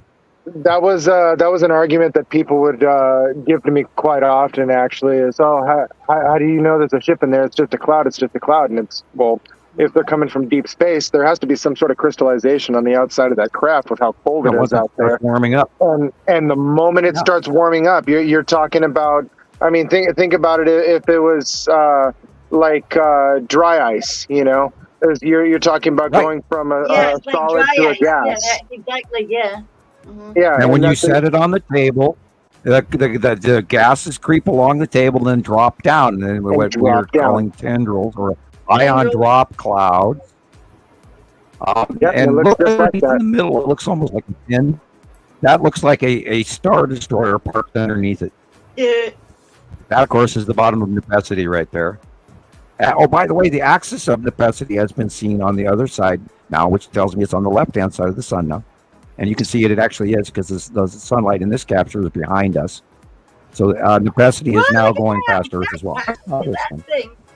Yeah, this is sort of this is a sad effect of a fisheye lens, and some sea trails. One of these may actually be the spiral asteroid, but the other is a sea trail. Now it's in front of Atu and Atu's moon. Accentuates the madness in the skies, man. Don't pay attention to either of these curved pictures parts, but look what's behind it. Is Atu and Atu's moon, and if you look in the center, you can see the craters on Atu's moon. Oh, by the way, the Texas cube is also in this shot. And look how squashed the sun is. And a few Star Destroyers, come to think of it. Yeah. Yep. There's a whole freaking fleet parked up there. And nobody's listening. That's why I reposted Earth has already been conquered. This is the site of Uri, and the Tan asteroid is in the upper left-hand corner, very big and dark purpley, coming right at us. And it's directly above the eave on the house on the left, in the middle by the sign, straight up. That's the Tan asteroid. That dark smaller asteroid. Poppy is the one in the left corner. That white Lorraine one. is dark. Lorraine is the dark blue, almost triangle next to the white line. That white line is the side edge illumination of Uri, and the gases in front of it, of its outer atmosphere, go all the way to the orange, from the red spectrum to the orange. That dark line is the separation side of planet Uri, and behind it, in that orange area, is Saru. And probably the white illumination just above the chimney, just right of center at the horizon. If you go straight above that chimney on that roof, there's a white illuminated blob, and it's whiter than most everything, and with a stripe. It's got a stripe in the face, and I would bet money that's Matim. Matim is behind Uri, just off the edge of the face of Uri. Yay, Matim is back. Yeah, I'm still figuring Matim out. But now that I off can the tell pictures, small, it's little. Okay. Would you say it's comparable small to the size of the Tan asteroid, or smaller, or bigger? It's bigger. It's bigger than the Tan asteroid, but we can't judge it because of proximity. Being it's so far away between Uri and Saru, we're seeing a very small quarter to a golf ball size object. But when it's close passing Earth, it's going to fill the sky, probably way bigger than our moon would. Or Nepacity's small, and look how huge it looks when it close pass. So Let's see. Right. This. Sam, wow, does the size of weird. Nepacity have anything? What we see anyway. Does that have to do with our out view, like the fishbowl effect? You think does that have to do with how big it looks? No, it's at the top of us. We judged the size of Nepacity versus the size of his Saturn during the early years when they were oddly in proximity, visible next to each other, although they're completely on separate orbit arms. We saw the two when we saw Nepacity was visually smaller than his Saturn. Now that's an assumption that's a standardized correctness, but we did see many captures, 2015-16, where Nepacity was literally what we thought was an asteroid that brightly glowed in comparison, and then there was a red one and a green one, and tiny little Metim was even smaller. So, and it fit the model of the Pleiadian message and everything. So I believe that Metim is the smallest. Next comes rock type Nepacity. Next comes larger rock type planet is Saturn. Next comes larger gas giant Attu, and then even larger Uri. And Uri and Attu travel connectively linked. They're attached to each other. Followed by Saru, which goes to the central core of the orbit model of the two arms spinning. The difference between Uri and Saru is just unbelievable to me. Yeah. Saru is Uri massive. is enormous, but I mean, compared to Saru and Nibiru, it's what like kind of planet is Metim? It's a tiny Earth type, rock type planet. But it's a with rock no type. water. No, not that we know of. We do have some photographs of it, but we think there might be like ice on the mountain ranges. It has like an atmosphere, but it's kind of different. Yeah, there's no telling us the atmosphere because I mean, we've seen that. We know it's very bright blue, and we believe that part of the witness may have to do with ice. Oh, sorry, you glitched out there. I'll say it again. We know that we know it's very bright blue, and we think that it may have to do with the ice. That's why it's that bright. And I'm telling little secrets, so they're going to cut me out. I hope So you heard Planet that Hawk, okay. got it. Very bright blue, very tiny. Metim. And it also, we got that information from the model also, from the Pleiadian message model. Okay, And nobody's sorry, saying did anything. you say it was volcanic? Is that what you said Metim was? Volcanic? No, it's got mountain ranges on it. We know that it has mountain ranges from the close past pictures that we do have. And then in the facial captures of those mountain ranges, we see that it is covered in snow. And so we know that we can automatically attribute that part of the reason that Metim is so brilliantly blue may have to do with light refraction from the snow. Oh, I see. Watch Star Wars Empire Strikes Back. Planet Hawk. There you go. Yeah, Ewok. Kind of makes you wonder where George got the ideas from. Yeah, well, all you have to do is, have you ever seen his interviews? Oh yeah, On camera? it's like he's holding back. It's like, bro, where'd you get your freaking notes from, dude? Did you ever look at the back of his head? No, I never thought to look. Why? All you got to look at his hair. There's a whole hell of a lot of hair covering something back there. Who? Who's that? Oh, now you're gonna send me down a rabbit hole, Sam. All right, Yes, I'll look. I'm hinting. That's why I'm hinting.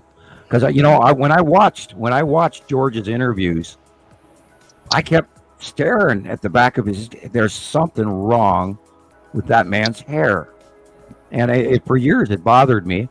And I've actually met an alien or two or three, and the guy I met that was very, very tall, wearing white clothing, and had a really, really oddly formed skull and very little hair. And that was, of course, the Pleiadian. And I hope it was a Pleiadian, and I'm not mislabeling. I mean, he didn't go, "Hi, I'm a Pleiadian," but I assume he was, and I'm pretty sure. Because I got the story that, the Pleiadians were the NS PCA for humans, the Society protect humans.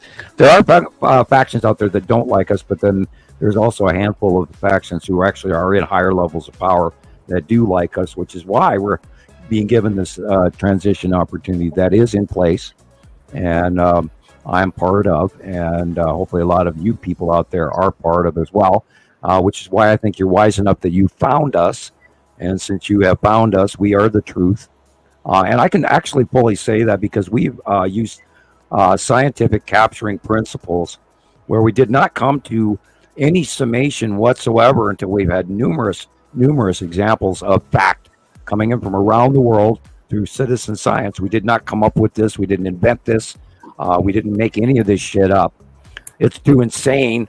I mean, I'm either, I'm going to throw out my card on the table.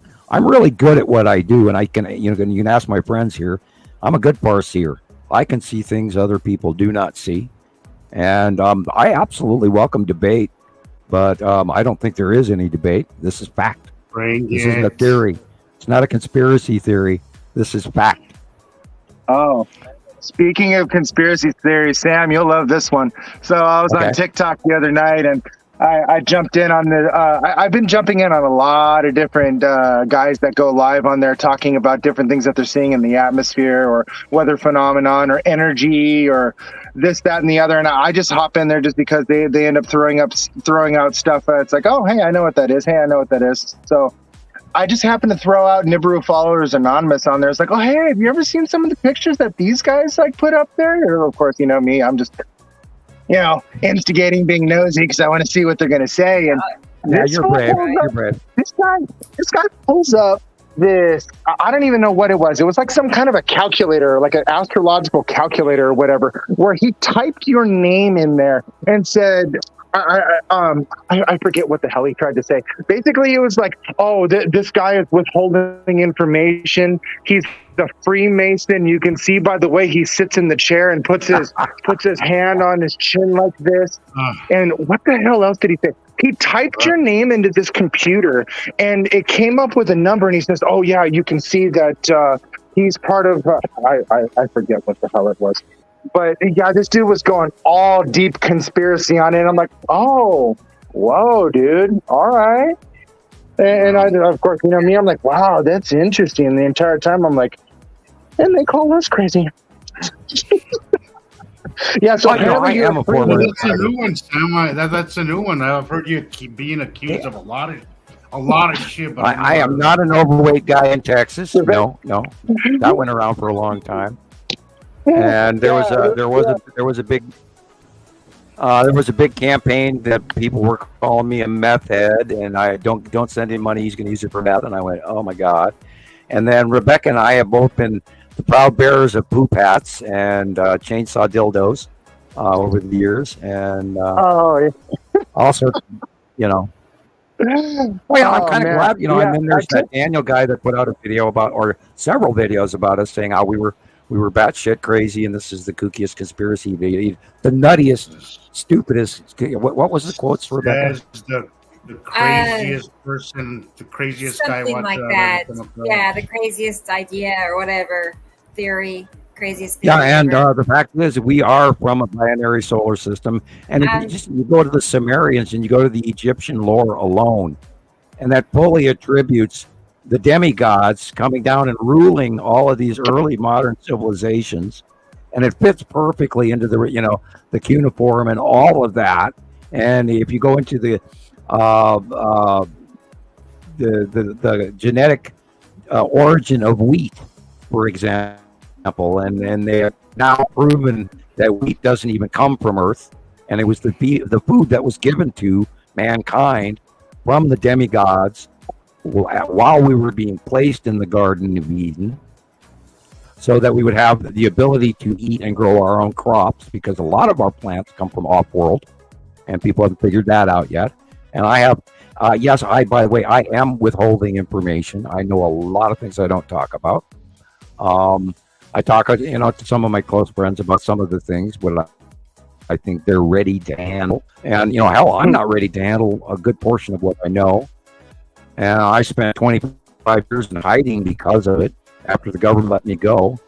And I went off the grid pretty much off, the books for a very long time until I could come to terms with it. And we talked about earlier in the program where, I looked things up and I got fried for doing it because I wanted to prove to myself that I wasn't crazy. And then I found the funding for the Far-Seeing project, which is now declassified, so we can talk about it. And that was a government agency that was created so they could actually remote view spy on the Russians. And that was back in the early 78, 79, 80, or even before then. I don't know how long the Far-Seeing group was operating, but I know that they had a college in Italy, and I'll leave it at that. And they sent people to go to school to learn how to do this. However, I'm quite good at it, apparently. When in the Far-Seeing group, we never got the information as to what we were viewing, because we'd get a target, and there'd be like 3 or 4 of us in a room, and we'd all do the same target. And then we'd turn our information in, but we never got told if we were accurate or not. So that the information never came back down. But while doing it over the internet with people since 2009-10, I didn't start talking publicly until my non-disclosure was open about the planets. But prior to that, I was talking to people. I did learn that I know a whole hell of a lot more than most everyone out there. And I've had plenty of examples, and my drawings do come out early ahead of time. And I'll let you guys talk about my accuracy as I go cut pizza. I gotta go. I'll be right back. Pizza. Okay. Well, I think we've showed a little bit of how accurate he was just a while ago with Saturn Yellow Moon, how we saw it in 2021 doing the same thing it's doing this year. So I think that was a perfect example among probably hundreds or thousands of other examples, which anybody can see once you actually start paying attention and understanding. First of all, you got to get familiar with the skies and actually watch the patterns. Once you pick up on those patterns, guys, a whole freaking new world is going to open up to you guys. Once you start to pick up on those patterns, that's like the precursor to all this crazy shit, that's happening right now. So keep watching. Get familiar with your skies. Get familiar with your cameras. That's very important. As much as I got addicted to watching the sky, I also got addicted to tinkering with my cameras and learning how each camera catches things and interprets things differently. And then you compare it with other things, and then it becomes unbelievable what you can actually see out there, what you can actually catch, and what's actually happening is batshit crazy. It's freaking out there, guys. But it's really happening. Like, it's real. It is I assure you, in my almost 7 years doing this, it's as crazy as it is real. It's definitely happening. So get out there.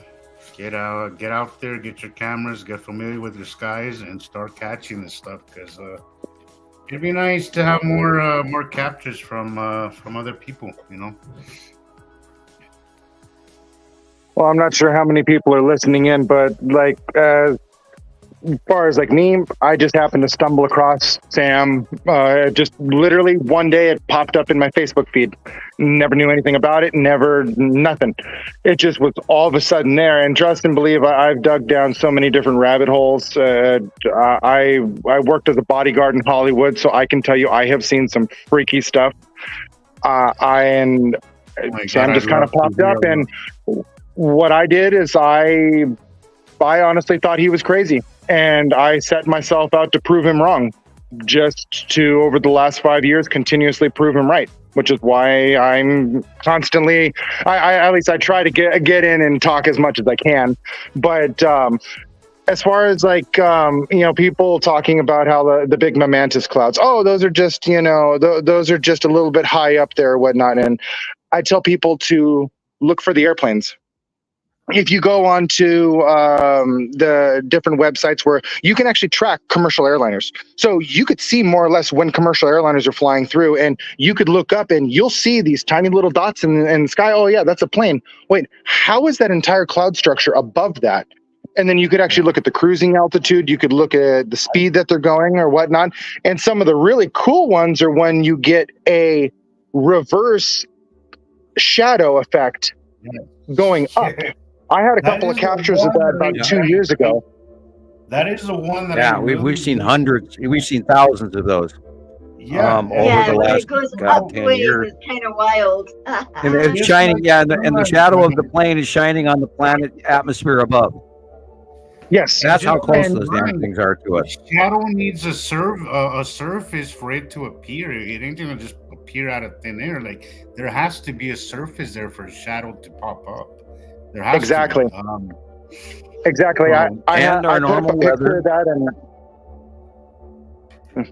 our average normal weather goes for cumulonimbus clouds, which is the top of the food chain in clouds, including supercells, goes roughly about 35,000 feet. And that's why commercial airplanes will go above 37,000 feet, fly above the clouds and above the weather.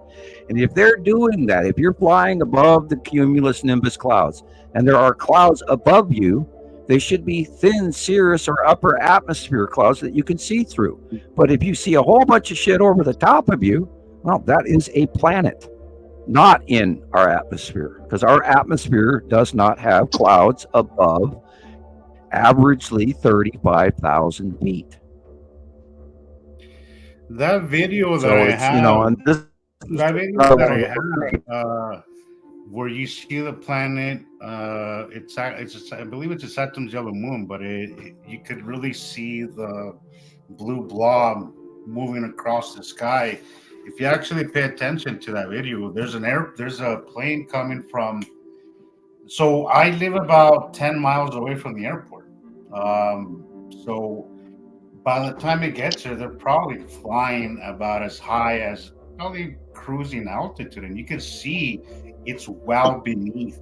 The airplane is well beneath. It's a commercial airline, well beneath the planet.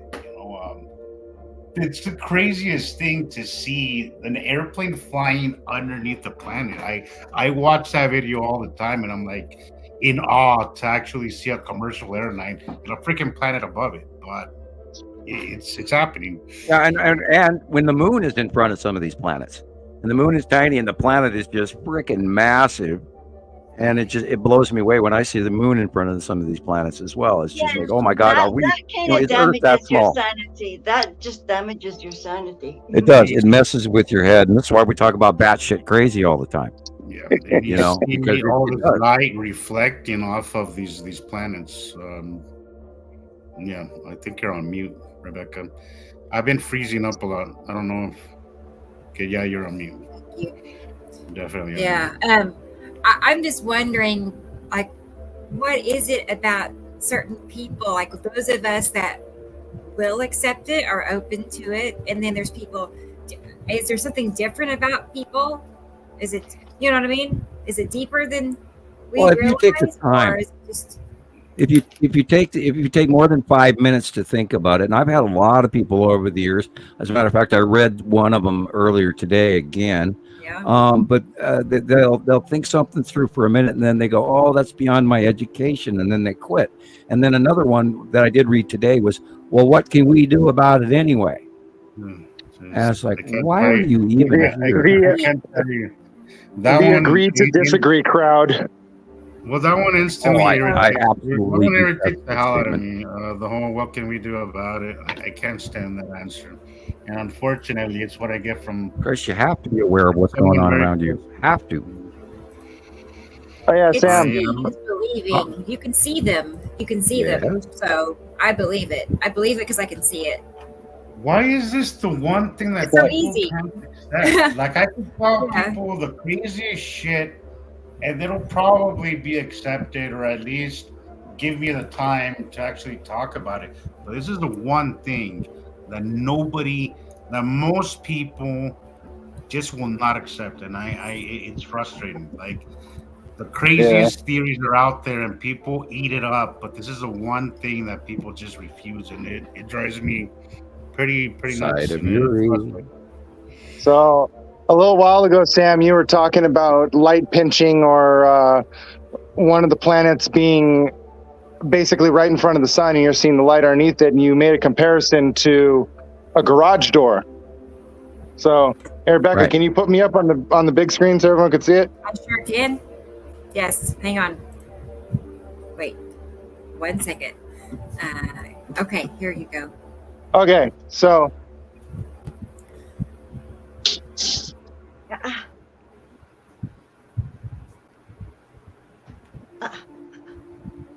Yeah, go slower through the refraction. Raise it back up again, or is it hand controlled or automatic? oh, it's an automatic door, but I'll get down on my knees or whatever, and I'll show. So that's literally what you're seeing. Look how it. Yep. So as soon as it hits that lens, you're getting real bright, but you can still see light underneath it. That's why when you made that rounding in front of you visually. Yep. So that's what you're seeing, everybody. Yeah. It's literally that. Yeah. And you can do this with your garage door at home. Make it an easy, simple. It's right there, you know. I'll be able to do it with a garage door at my shop. Yeah, we get the square suns, we get the triangular suns, we get the bell shaping, we get the absolute brilliant refraction where it's so big you can't even tell where the sun really is.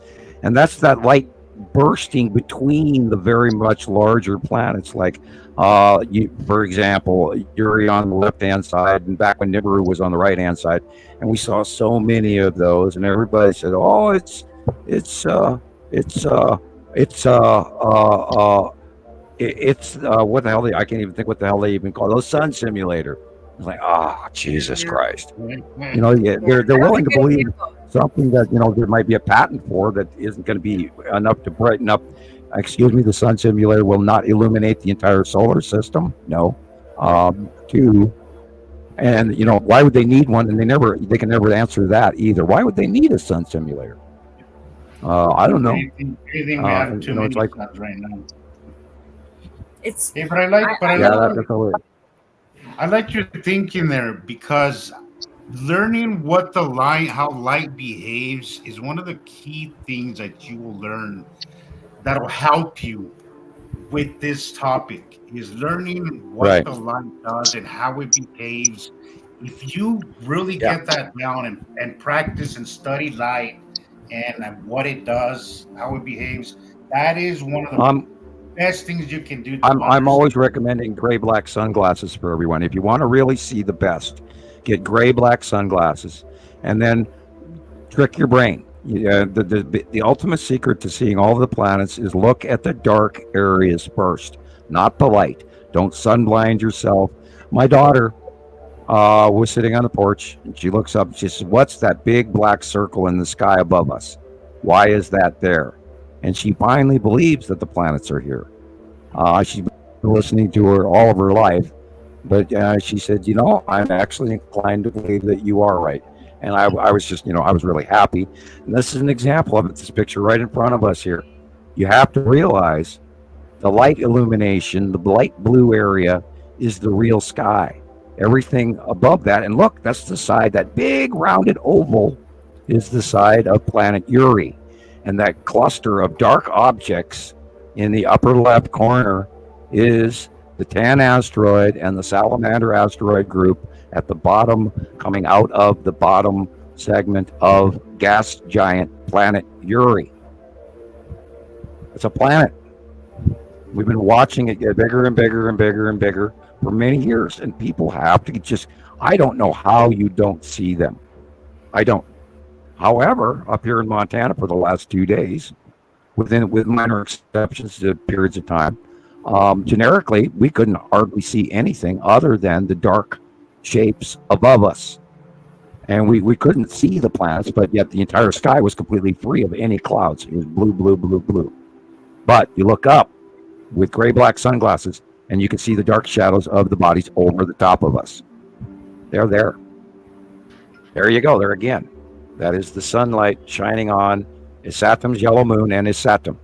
Saturn's yellow moon is in the upper right corner. The white line from the middle of the picture going from one side to the other is the side of his Saturn.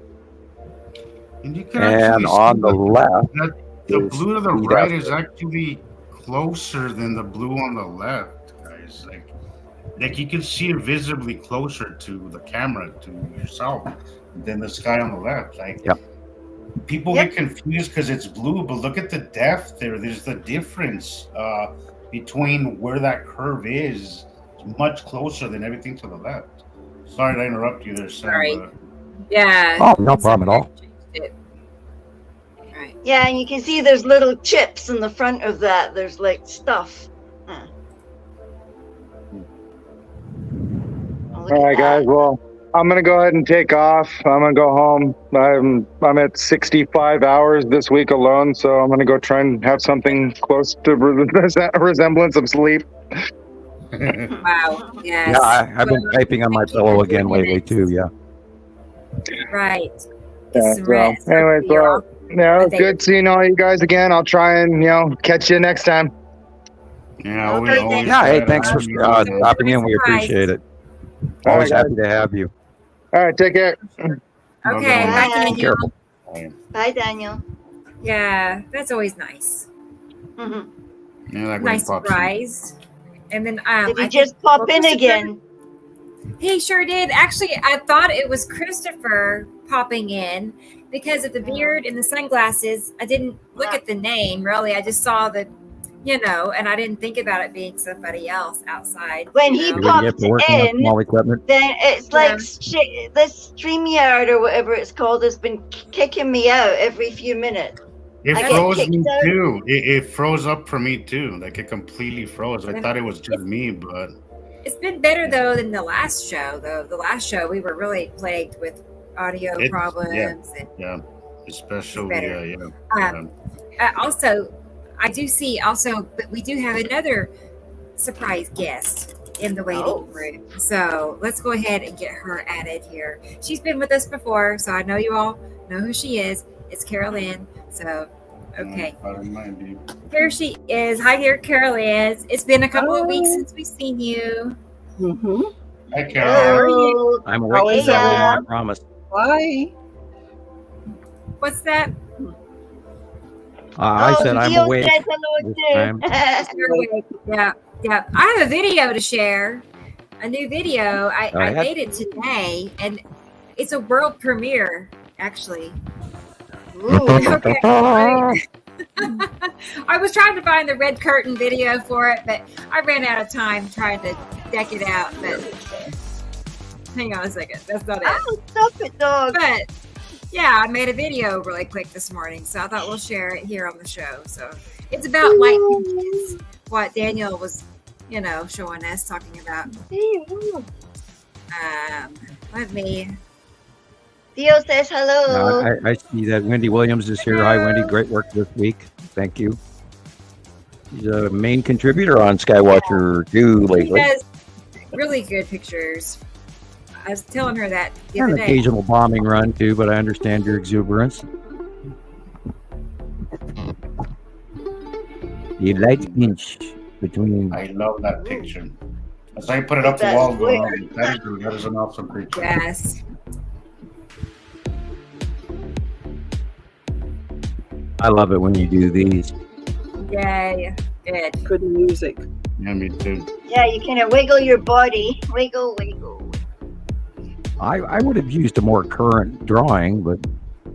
Okay. Well, I was trying to get Atu's moon in the right spot to the upper left. Find out the date of capture and then, go to the monthly date and you'll find a match.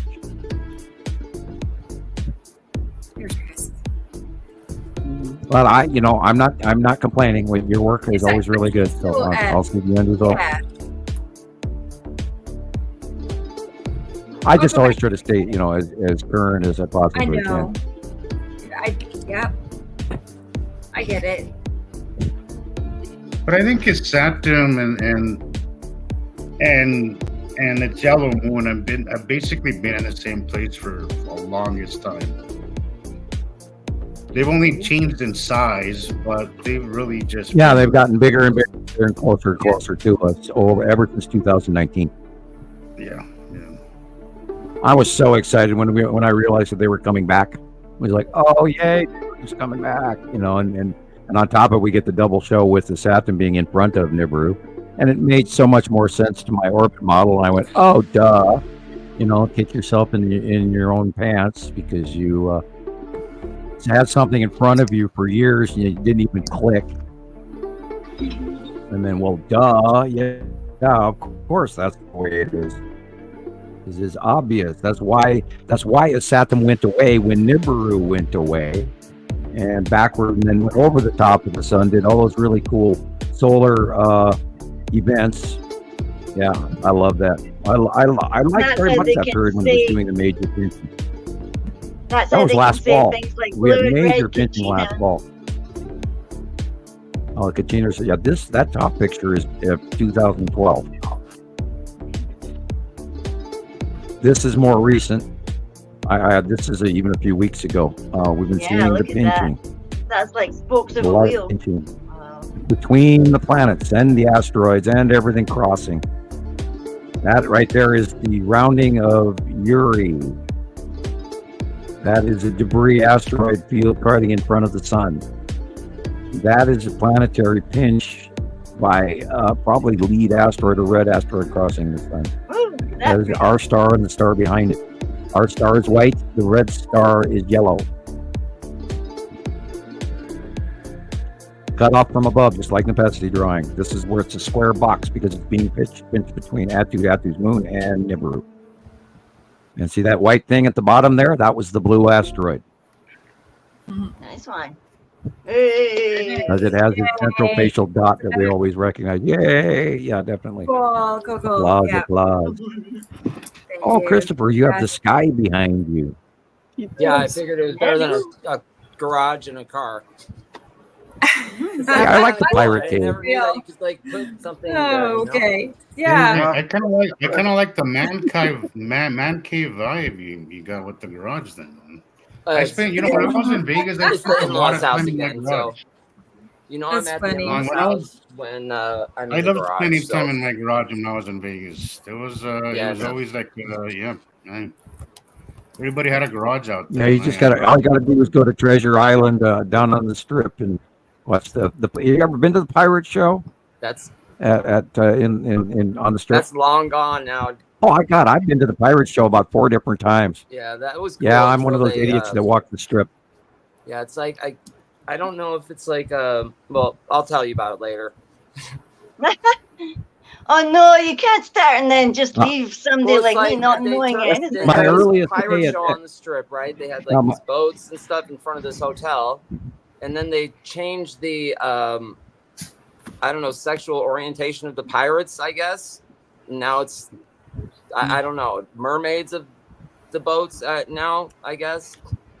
Okay. What is this? So they're not doing the pirate ship show at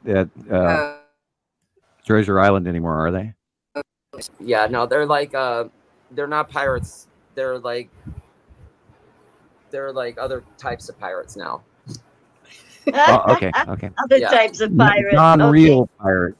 Yeah. Hollywood pirates. Real, but, yeah, it's different. Yeah, they're getting rid well, of they all never. That stuff, it's okay because it took forever to get a beer down there anyway. I mean. Yeah. The famous volcano. Their service was really slow. They're tearing all that out. It's like so weird. It's not the place I grew up in. Well, you know what they say about those Montana boys that don't use cups and they just drink straight from the pitcher. It's like drinking out the Coke bottle. Well, if we didn't order a pitcher of beer each, by the time the waitress came back, the damn thing was empty and you had an empty cup. And then on the Strip in Las Vegas, you got to drink something. I mean, it's so damn hot. You have to drink. And unfortunately, if you drink a lot of beer while walking on the Strip, you get a little bit inebriated. And I am still in awe and amazement now back in the early days, we stayed at the Hacienda, but then I stayed at Excalibur after that a few times. But we'd walk from the Strip down to the Hacienda or to Excalibur, and I'm amazed we never got arrested. I'm absolutely in awe that we never got arrested we were drunk and disorderly all the way there, but there and back. But anyway. I'm surprised. Us boys from Montana. Years. I'm surprised. Yeah, the party years. That place is probably behind the Circus, one of the hotels with the most complaints. Oh yeah. Yeah, it's right next to the Luxor there, and yeah, it has gotten run down. Its glory days are way behind it. Also that other. Well, they're still doing the medieval show, and that's what's keeping them running is the medieval show and the big feast and eating all those big chunks of meat and being able to throw things at people. But anyway, we digress off the science into Las Vegas. I'm just picturing. I'm getting some vivid pictures in my brain right now. One of them big feasts. You can go to Google and type in medieval show at Excalibur, and you'll get a show at Excalibur. Okay, here we go. In Las Vegas. Yeah, I haven't been to Las Vegas in many years. It is not at all. It is not at all. Like I remember going when I was a kid, like probably 10 years old. And then I went when I moved there. Probably the worst financial decision I ever made. But when I went back out, it was completely different. I mean, everything. When I went there, we went to Fremont. The Strip wasn't even really a thing yet. Right. Now it's like Fremont, Ferris wheel or whatever on top of the building there. Yeah, ride a roller coaster on top of a building. Why not? New York. Yeah. That's the New York, yeah. So what was it that made you want to move there? Well, you know what? I sometimes I call it my midlife crisis because it was after my divorce.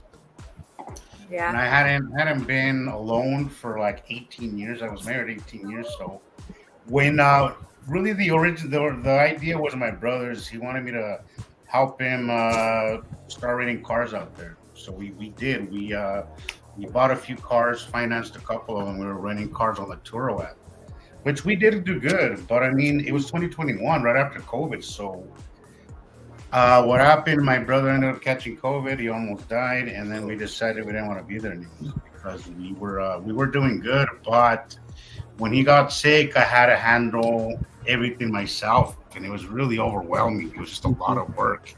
I had to drive. I was driving, and then I had to handle like 4 cars, do the rental, do the car washing, do the maintenance, and it was just so much for one person. And recovery for my brother was so long. Yep. His lungs were so messed up that that's what happened to me. I'm short on air from it. Yeah, it took him like a year to recover. So we ended up with 4 cars, negative accounts, and we had to sell those cars. But during COVID, it was just we did not sell them for what we originally bought them for. So it kept us in the hole for a little bit. But it was a sound business idea. Like it was working. We were making money. The thing is that COVID, I would blame it on COVID. It really did. The numbers because we were making money. I was driving. I was making money. It's just we were doing well. But in the beginning of any business, it's all capital. None of it's really profit. So, but it was just a bad time. It was a bad timing. COVID really ruined a lot of things. Yeah. And also, honestly, I didn't. I think it's another supper. Hot. It was way too hot for me. It was just I couldn't get used to it. After I thought I hated winter until I went to Vegas, and when I came back, I was like, "Thank God I declared myself a winter person because I love it. I love it better." But part of it was hello, egg, and part of it was just the idea of doing something new because I had been doing the same thing for 18 years. I lived in the same little town. You guys know it was a little town of like 1,200 people, so. I was basically a shut-in for 18 years. My life was very mundane, I guess would be the word. But the idea of going to Vegas freshly divorced was exciting to me. So I was like, yeah, let's do it. And, it was fun. It was an experience, but it cost me a lot of money and a lot of credit card debt, which we're barely starting to see the light at the end of the tunnel, but we're getting there. We'll get there eventually. We're almost done. But it was a disaster. COVID was a COVID disaster. Right. It's sad how it impacted like so many people, like in the service industry. It really killed it. Absolutely. That's where I lost my business during COVID. Exactly. Yeah. Exactly like that. We could not go to anyone's house. No one could come here for service. And I shouldn't say service. I should say appointments. Yeah, right. I'm a Reiki master, after having COVID, I now have allergies. I have allergies and asthma I never had before. Yeah, I had long COVID. Yeah, hi Egg. I'm glad you're here. What are you saying hello or going leaving or whatever? Glad you're here. Yeah. You know, everybody's amazed in my household. Everybody's amazed because my brother has gotten it like 3 times. My younger brother got it once, and that was it. My older brother has gotten it twice or 3 times. I'm not sure. Both of them were nowhere near as exposed as I was. I was driving people left and right in Vegas. I was dealing with the people coming to rent the cars. I used a mask because it was mandated by Uber and Lyft, so I did wear it. But honestly, aside from when I was at work, I wasn't really taking a whole lot of precautions, and I never got it. Thankfully, knock on wood, I never got it. Yeah, no kidding. Yeah. I'm still exposed as anybody can be. It hurt. Yeah, but you know, I'm waiting for my hip. I guess I'm one of the immunes to it. Maybe it's my, I don't know what my blood type is. I have yet to know what that is, but maybe there's something there. I don't know. Isn't it amazing the doctors won't tell you something that is so intrinsically belongs to you? Yeah, and they draw blood from me at least once a month. You know, so I'm like, they can just look at you and tell you they know what you are because it'll be right there on the freaking computer. They would just have to go whoop, pull their screen down, and all your info would be there. And yet you say to them, "Oh, like, what's my blood group?" And they go, well, I can't tell because I would have to go into your file. But hello, dude, it's in your file, and they could just go up and down, like. Yeah. But it's mine. It's mine. I thought I would just I know my information. I thought I would just ask my doctor, and she was gonna maybe look it up on her little chart thing or her computer, and no, she's like, I thought it would be easy. It would be right there. She's like, that's a different test, and I'm like, seriously, you know? Yeah, I don't know mine either, and I've been told many different things. I do have my Sumer bump behind my head. I won't say that. There you go. That's the bloodline you need to worry about. But I do know my blood type is immune to COVID. I like to think so because I was really, really exposed. Still am to this day, but you know.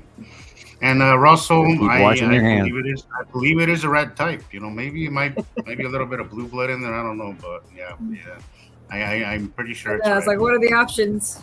Yeah, exactly. Yeah, and if he was an alien and it was green, he would have flown around and we would have seen him flying his little spaceship. That's right. Or maybe I just don't remember. I don't know. Yeah. Oh God, you got me thinking about X-Files again. Yeah, once that starts playing in your head, it can't get on. Well, I've just now been able to actually watch the X-Files. Prior to that, I have a little problem with even just hearing the theme song of X-Files because of my prior abduction scenario, and you know, it's like I can openly talk about it now.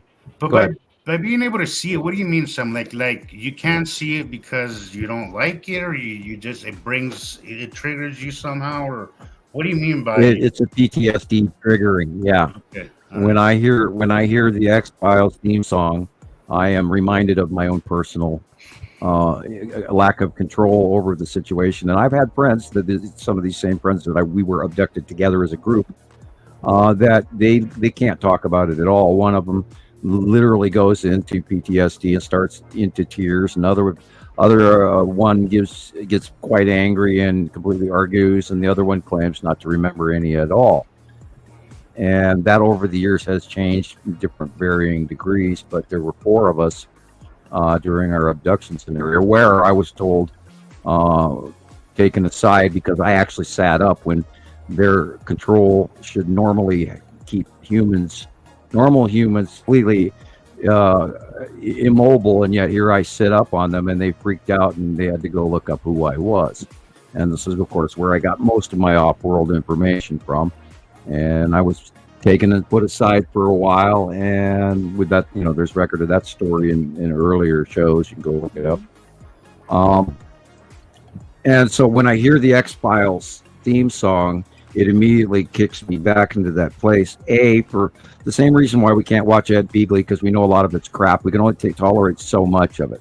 But years ago, I couldn't even at all deal with the premise of watching the program, A, because it was bullshit in some cases, B, because it does drag up a big reality where you spend time thinking about your own experiences. And it's a lot easier to not think about it and ignore it.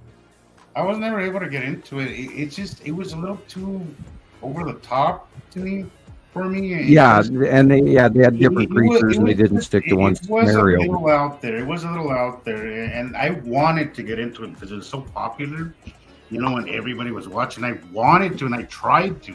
And there was even a few episodes that I was able to tolerate, but overall, I gotta say, it didn't really get my attention. There was just a lot of it. They're doing the series. It was very generic. It was very generic. It's like a very low budget.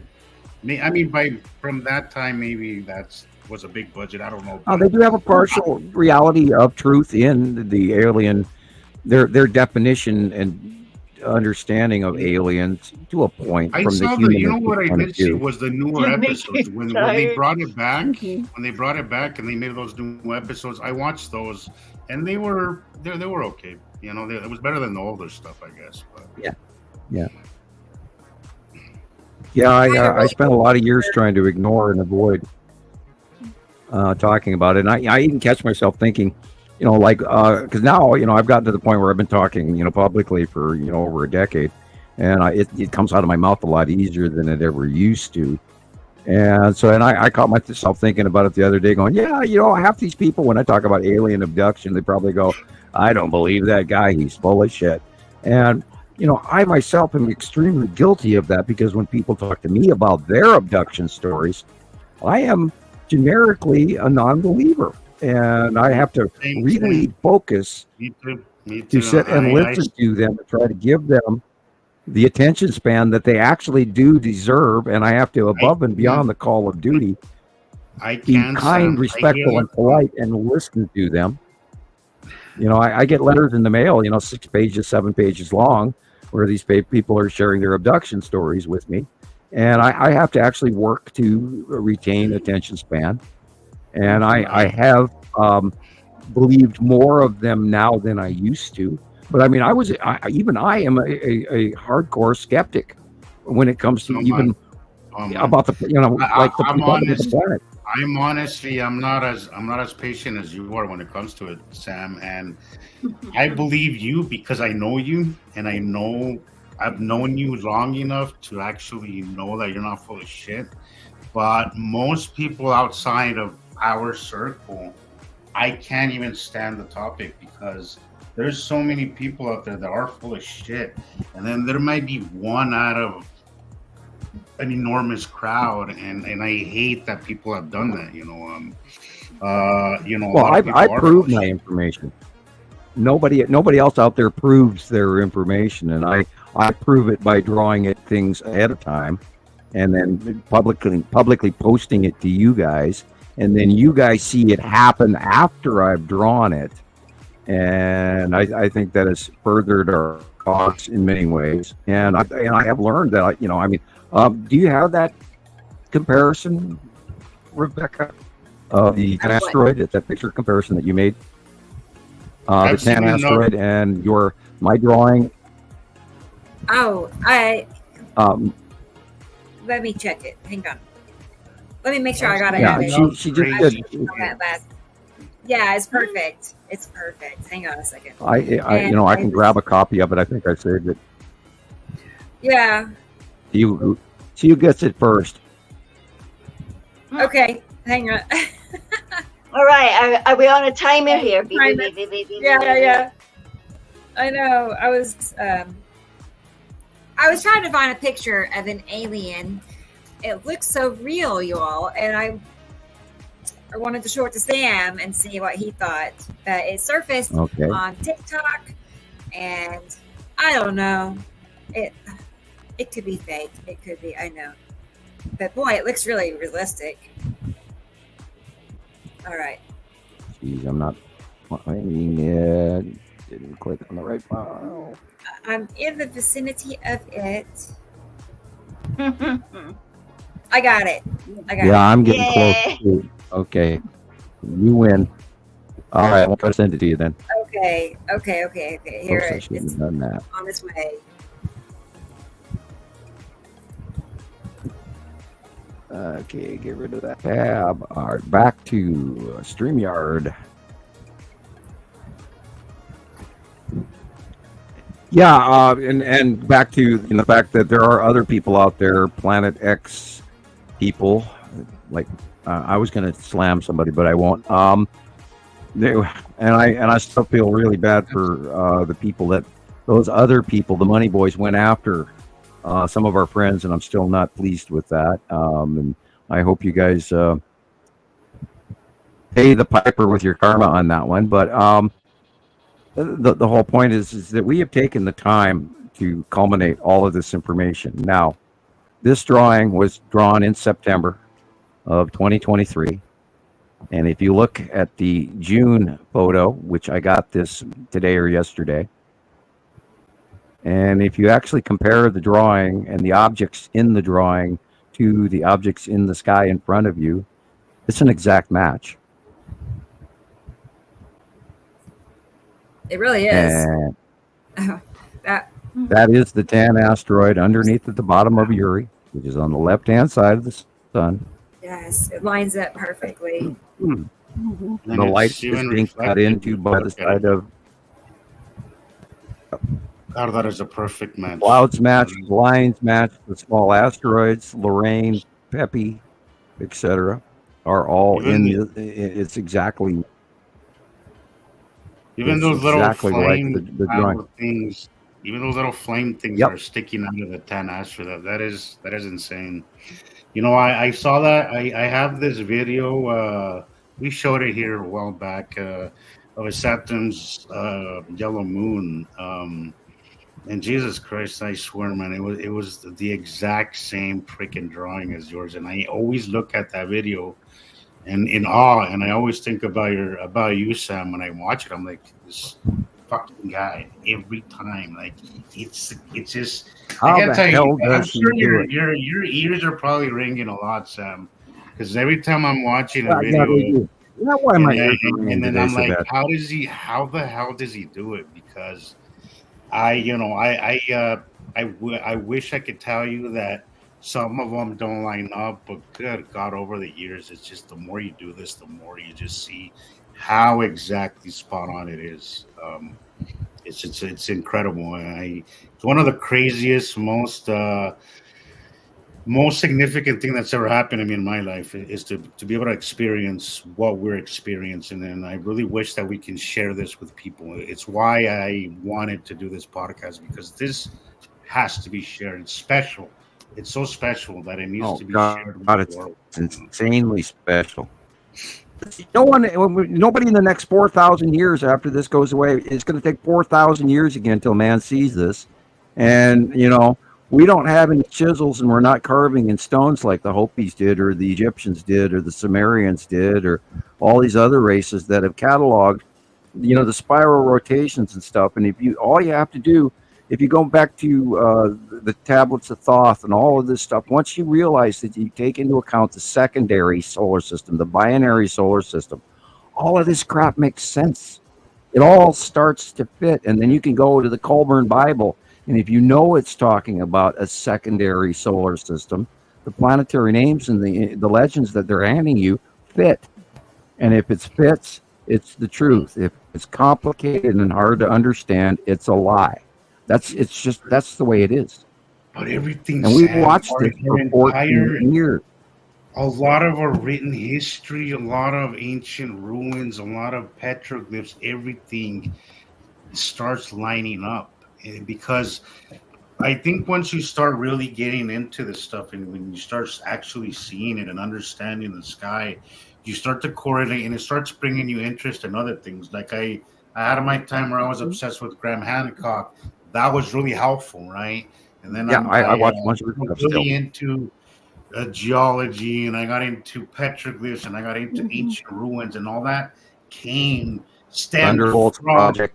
knowing this information. And then you start to see how it all correlates, and you start to understand where we come from and how we got here, and where we're going. And it's incredible, because we have been looking for answers for as long as humans have been around. We've been looking for what we're like, Graham Hancock says, is we're a society, a species with amnesia. We don't really remember. Yeah, I remember Fingerprints of the Gods. Now he's gone all the way up to his other books now. Yes, telling you, but he still doesn't say that it's a binary system, and I wish that they would complete themselves. No, unfortunately, he's going off of world information. I think he's done great, but he's missing that one piece. Phenomenal work. And I really the man knows. I wish that he was open enough, and we would get together. In my mind, because I used to get his books every time they came out, and when I worked in the library, everybody was on the waiting list for Fingerprints of the Gods. That I begged them to get a second copy, so the senior librarians got fed up with me whinging every day, like, "Have you bought it yet? Have you bought it yet? They've got one in that shop. Just go buy one. Go buy one." Eventually they're, "Oh God, here, you get the money, you go into CNA and go buy one." And I ran out of the library, and I went and I bought us our extra one, and we put the cover on it, and we sat there, oh well, so stoked. And they said, "Right, you could be the first one on the list to read that book." And eventually I was lucky enough to be able to buy my own one. But it really fires your excitement up about it. You think, wow, like that pyramid shaft, and going inside it. And then in 2000, when they initially had the Sky satellite, and they went live inside that pyramid to look down the shafts and stuff, and they had that wee robot thing that went inside there, up you at, to go in and look inside. And you were just expecting there to be something really cool inside there, but what you didn't realize was that the pyramids are these big harmonic chambers, and they channel Earth's power in a way that we don't yet understand, but if you just read it a wee bit more, then you will understand it. There's nothing we can't understand if we don't put our mind to it. Once you have the right context, once you have the right context, I think that is when you start putting things together. Once you have the right context, and I think that's where when it all starts goes. popping in your head, you're like, oh my god, it makes sense. Yay!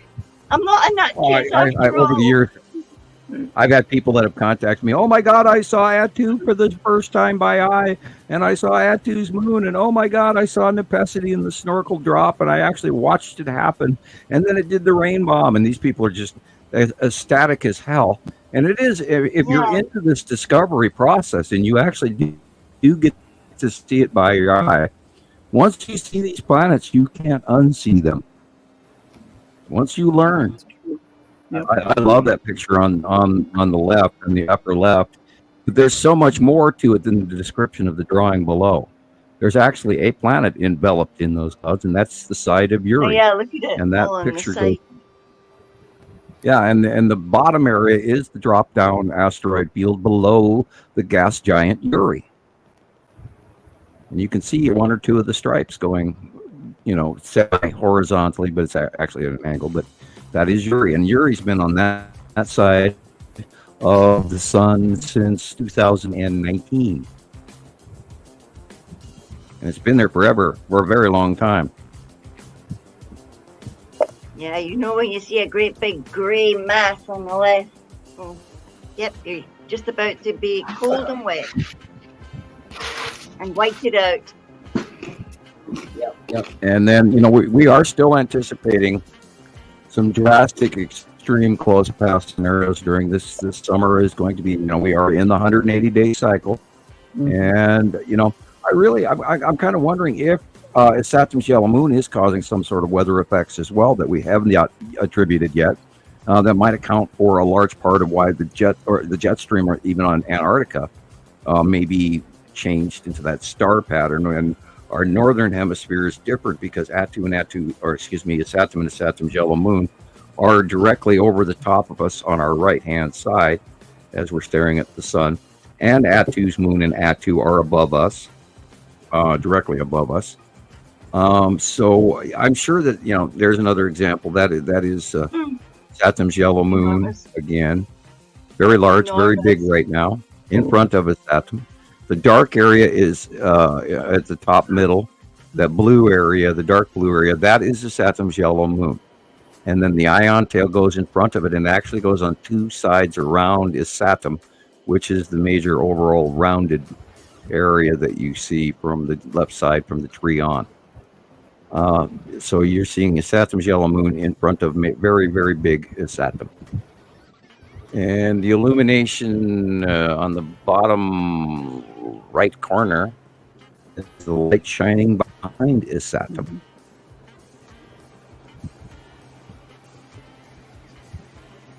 And then Nibiru is behind it, of course. Yeah, perfectly The round. fingers, you can see the fingers of Nibiru on the left-hand side. And this is Saturn's yellow moon. Is striped here. That's the ion tail going stripes in front of the Saturn. And in this out view, you can literally see everything in the horizontal distance is planet Saru. And Uri and Attu and none of that are in this shot.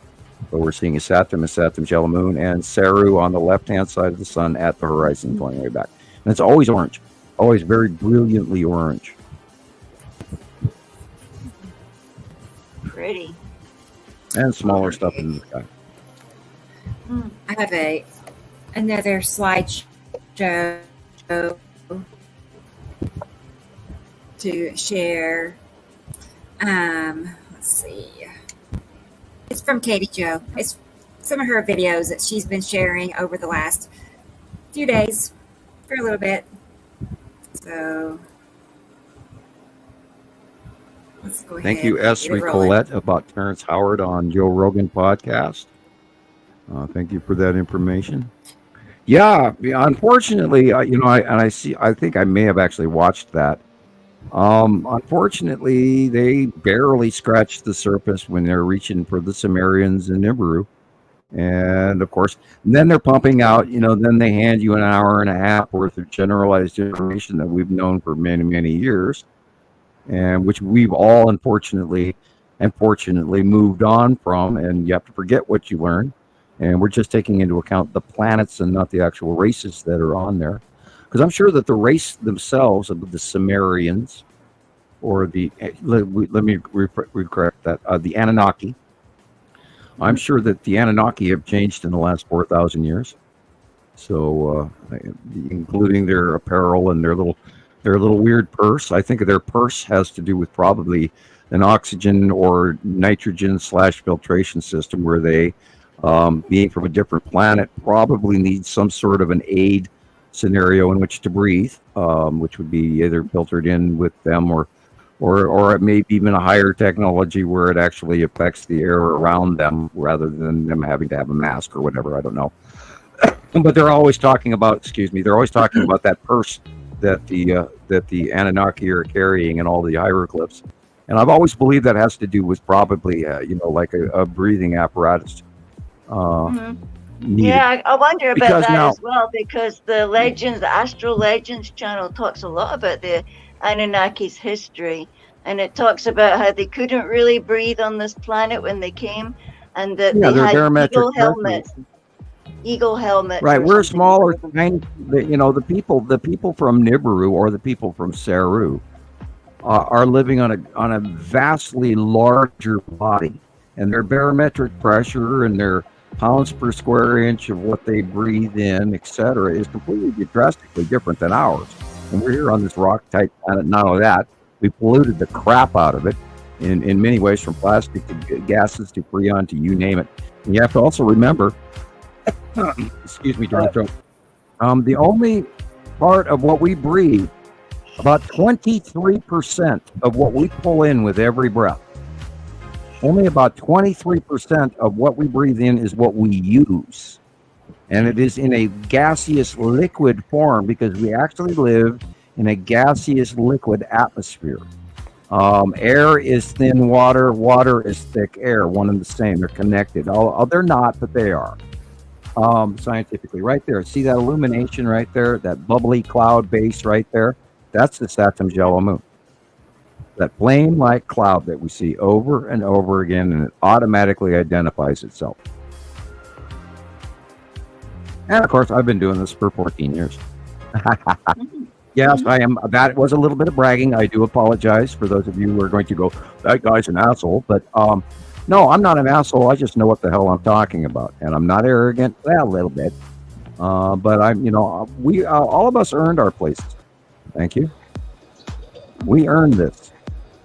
And that's why you guys are the expert panel. Light cutoff. See the flaring? There's something cutting into the light, causing that flare. And most likely it's the Saturn's yellow moon cutting in, or Saturn cutting into the side.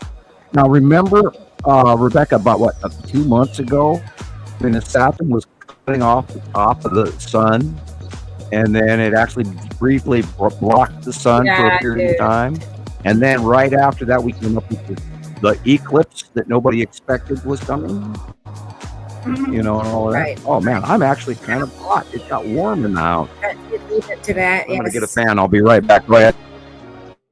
Okay, Look at the dark over there, and then there's that great big flash. Beautiful. Yeah. He's got one of our menopauses. Hopefully it's not glitching like it is for you. Yeah, it's glitching. Sometimes it goes in half the picture. Okay. Yeah. Okay. I'll have to go to bed soon because I've got work tomorrow, and it's hour 4 by now. Oh, that's right. Can't believe how fast the time has come. What time is it? 7, 8, 9, 10.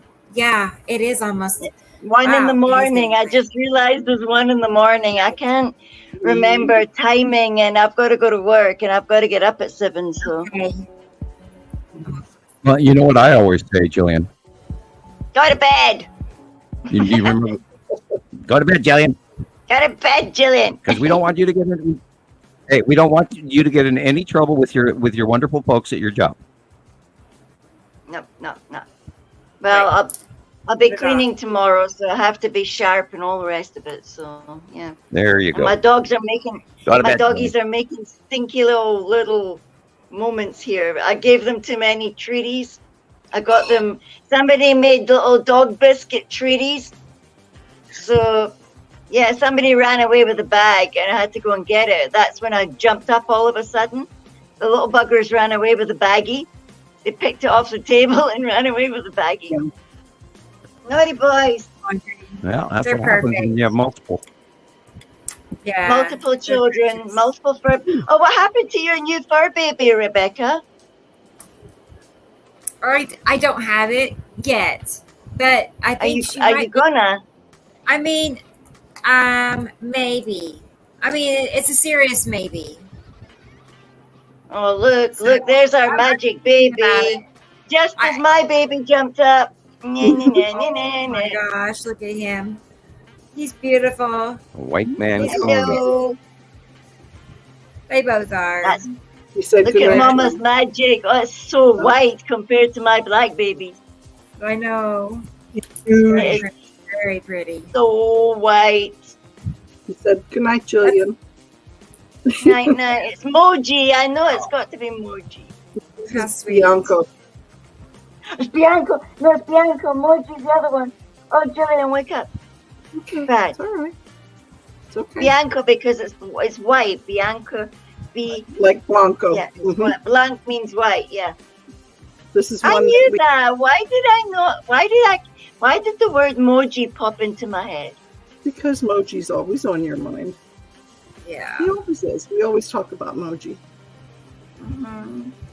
That one looks royally fed up with life. Look at this snooty face. Like his little paws are just going up and down. He has a sister that looks totally different. Is that a boy? How can a boy look so? Yeah. Isn't he beautiful? Well, you can tell. Yeah. That's a boy, Katie. Look at the face. The face is the boy kind of face, compared to this one. Good night, Gillian. Yes, Samuel. Yes, Samuel. Yeah. Say good night, John. Yeah, Don't get in trouble He at wants to go work. back to work. Well, I'm No, that distracting Rebecca the has class. pictures we got to go through. I'm distracting the class. I'm gonna get out the dunce cap here. More sky. All right. So what's the pictures? I want to see the pictures, and then I'll go. oh, well, it was the video we were watching. I mean, I had that video going. So that was it. I don't know. I have all kinds of, not all kinds, but there are other things to go over still.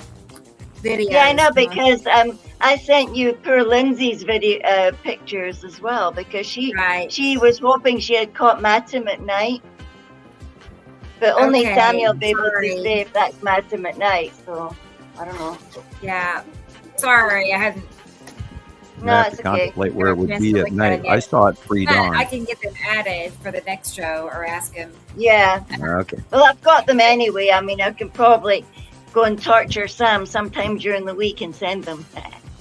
Right. We'll get to the bottom of I'll it. come torture you. I promise. I tried to I phone you, answer but you your haven't material when I answered. see it.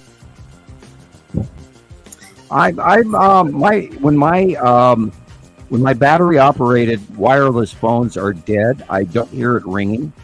And if I'm running a fan in the living room, I won't hear the phone ring in the back room. Bad boy. And I that's tried. entirely. Or I wasn't home. I saw your call on the caller ID. I knew that I missed it, but I did not hear the phone ring, and I do apologize. He's like, I was either not home or I didn't hear it. Well, one of I usually have two wireless phones. One of them actually died, so I'm down to one wireless phone. So if I take it to the room and the battery dies, because a lot of times I'll pick up the phone, I'll answer it, and by putting it to my head, I kill the battery. I wipe out batteries all the time. I have to be very careful with electronics. But anyway, if the battery is dead, I will not. It's rare that I hear the phone ringing in the back room, which is the only one that's actually glued to the wall. poor tortured phones. Shame. Yeah. Well, I do have a landline. I don't have a cell phone.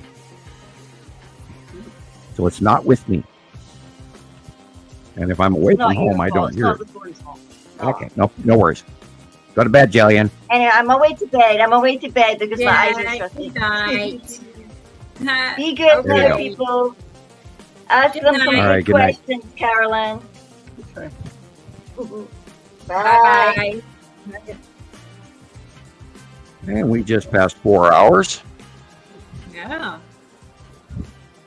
Going by quick, as it always does. Seems like 2.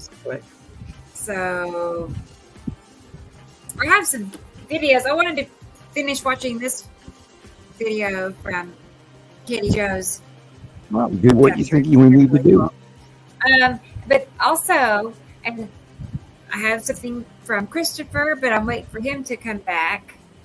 then David we have- Grieg is typing, Sam needs to change his provider. I don't think there is one that'll handle my landline and my internet, and that's I think where the rub is going on right now.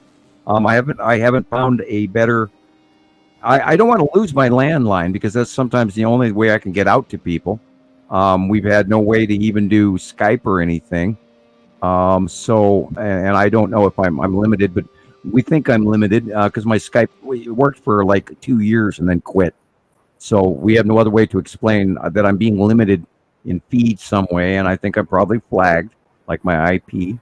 And we were talking about if we actually had started making some money, that we could maybe rent an office someplace and actually run a separate IP address and do work from that office, or I wasn't flagged for a period of time or whatever. We've tried to think of ways to go around it, but I will continue to investigate my internet options in the near future. I promise you. Actually, I'm frozen. I sit very still, and I am moving, but you can't see me. And that, the reason that with my picture's up, brother, I cannot run my camera and my microphone. Otherwise, it keeps throwing me out of StreamYard. Because my uploads, my download is fine. My upload sucks. There you go.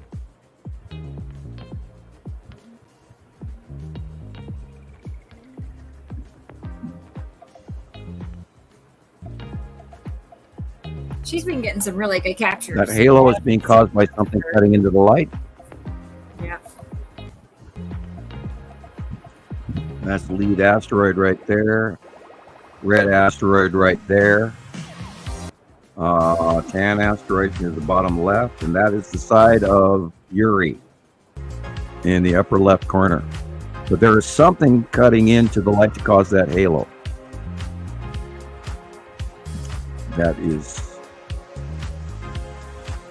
Yeah, it's probably asteroids off of Uri. Right there. Yeah. Those is the asteroids. And again, Uri. And the edge of Uri on the left. That halo is being caused by something cutting.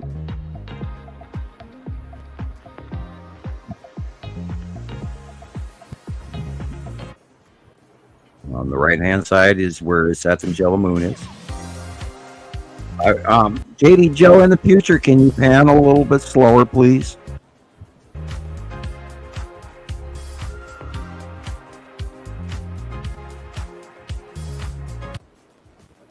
Just as you said and that. And back to the side of Uri again.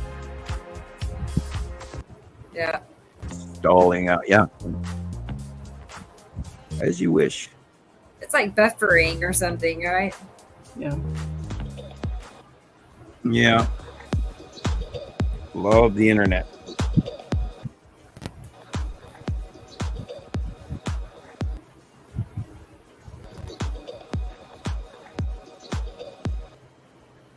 Now I'm getting seasick. Look at that. Little, yeah. Major light pinch. I'm gonna go take a picture of my son real quick. Hang on. Okay. I don't know if she's saying S-O-N or S-U-N, but those are asteroids right there.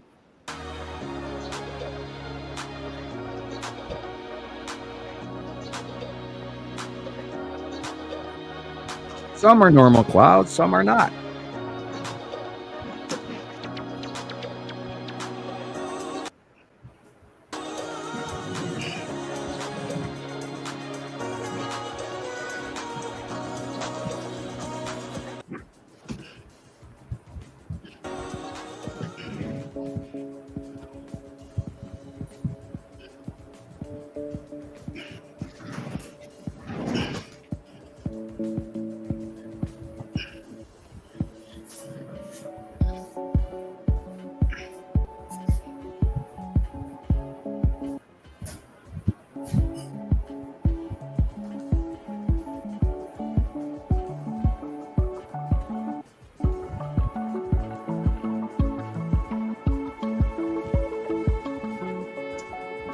Darker curved line there.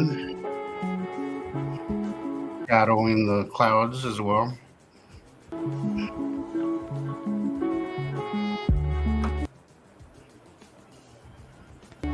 Is that the Skull asteroid?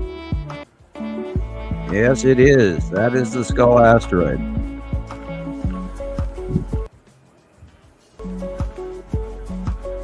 Uh-oh. Lynn, wait.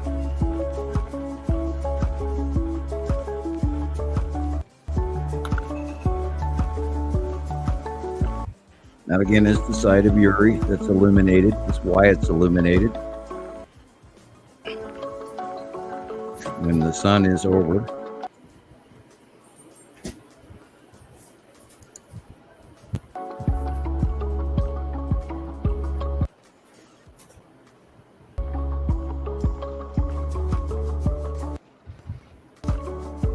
Yeah, it's all about the light.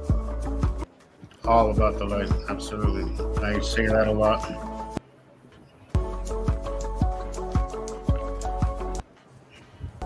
What you will see, what you can't see, what you can't see, all depends on the light angles, guys. That is the first thing you need to get familiar with, is the light.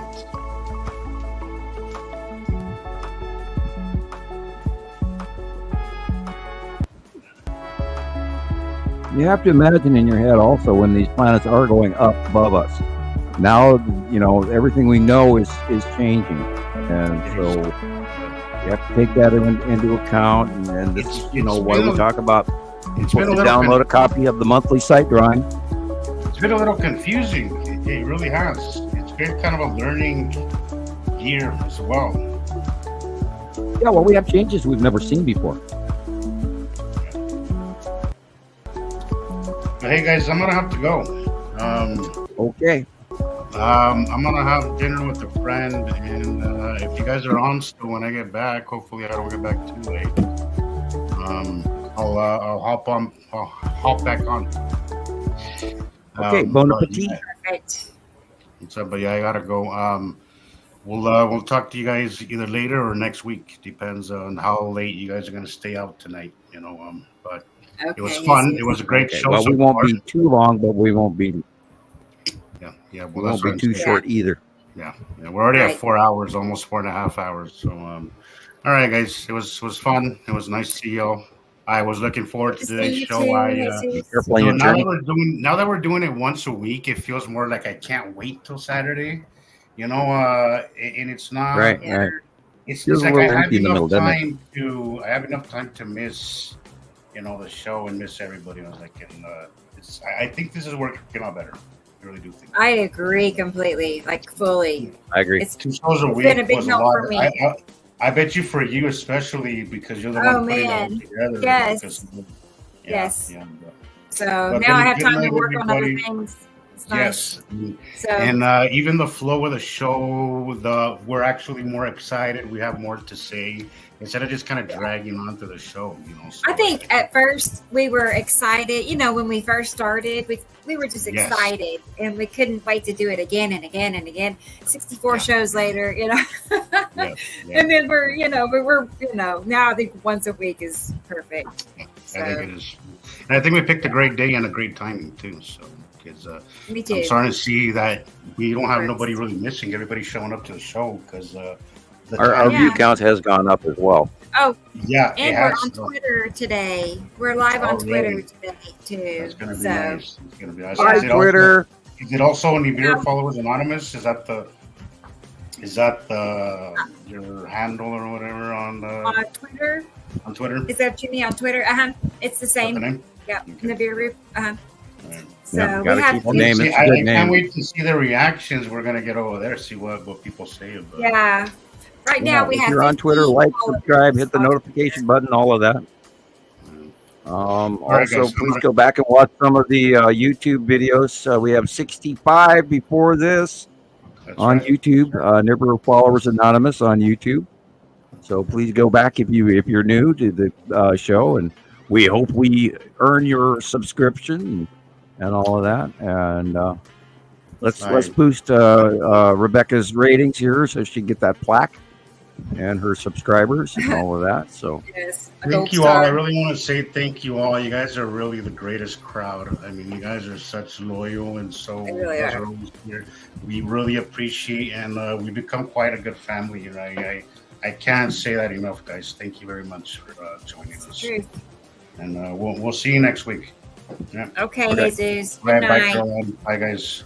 Bye. Bye. Be careful. Later, right. Dun dun dun. Here we are. Yeah, I'm not sure what happened to Christoper. Let me. His phone battery probably. He's been having either that or he sweated to death and melted. We don't know. He got too hot. I don't know. Maybe, but he has had phone troubles too. His phone overheats too. So goodness sakes. But out in the garage, when it's 110 up, whatever, right now. It's got to be brutal. Oh, can you imagine how tired you'd get?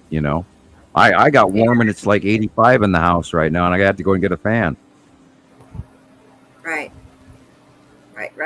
Well, Jesus mentioned how he's in the warmest room of his house, like it's upstairs, and that's the room I'm in too. It's not upstairs, but it's the warmest room in the house also. So has a fan but no AC. So it's not too horrible, but still. Yeah, our weather forecast, we were supposed to be in the 90s, and they dropped it, and we went down to in the 80s, and there's a northern rotational cold front coming back down to Montana again, and we're gonna have rain come Sunday, which is good, beneficial. Although I hope we don't grow too much grass.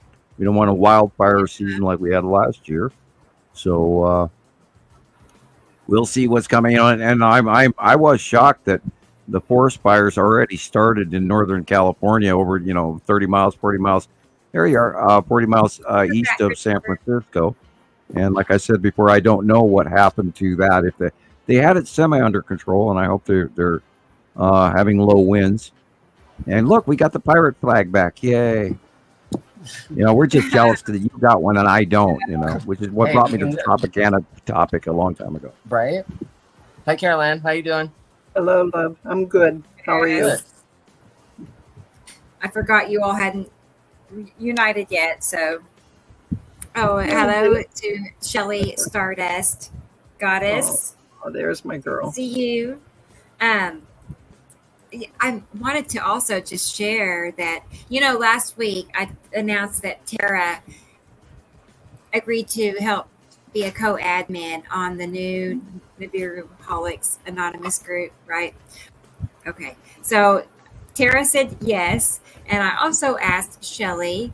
And so I want to stop at that. I'm going to keep it just the three of us. I like odd numbers better than even, but still. Isn't that weird? But anyway, so we're going to have, it'll be me, myself, Shelly, and Tara as admins for the Nibiruholics Anonymous group. Just thought I'd throw that out there. So I would show you a picture, but my computer is, I don't know why I have to back out and come back in. Isn't that I'm paying good money for quality service, and I have to do that multiple times. Yeah. I don't feel like that's right. I'm paying for top of the line high speed wireless as well. Can't you tell? I think it's a StreamYard thing. I really do. So. Do I need platinum level? I mean, do you have a platinum level? Well, I was thinking if I got enough donations, I could maybe go to Starlink, but that's like. Me and a mountain range away between me affording it. And that's the only way we could fix it is actually going to Starlink. And that's like $800 just to buy the gear. And then it's actually cheaper per month than what I'm paying, but I'd have to come up with, damn near $1,000 just to pay for the equipment. Installation. And then I'd have to get a tech in here to show me how, and all of that. So, keep those cards and letters coming, folks. We'll get there. Let's roll this hill or this very large rock up this hill. Come on, all together now. Yeah. Whew. Yeah. I'm in absolute awe, especially after what we're seeing with the Satum Moon transitionary, and then Matim, and all. And every week it just always gets better. There's always something new and wonderful and new. I mean. Something we've not seen before, and like that earlier picture of that rainbow, nobody's ever seen a rainbow weird shaped cloud like that except for Montana Skywatchers and Nibiru Followers Anonymous, because we go back 14 years of documentation that you will not find anywhere else, not publicly anyway. So we have a really special treat here. We are investigating in a manner through citizen science from people from around the world, which, God, could you imagine trying to start this up tomorrow? If we just started day one tomorrow, there's no way we could get where we already are. It took us 14 years to get here, but we've been on top of it for well over a decade. Made some mistakes on the way here. minor mistakes. I haven't screwed up a lot, and then there was numerous troll campaigns, including disinformation, where people were pretending to be me and putting out some weird crap that was very easily debunkable because they didn't even type in anything that was coherently what normally Sam would tell people, and they immediately went, "This isn't Sam talking. This is fake." And so we captured and hopefully did an end to that right away. It started for a while, but we kind of nipped it away. And knock on wood, we haven't really seen any of our old. Maybe they're out there. Maybe they got bored. Troll groups, because we had a lot of troll groups after us for a long time.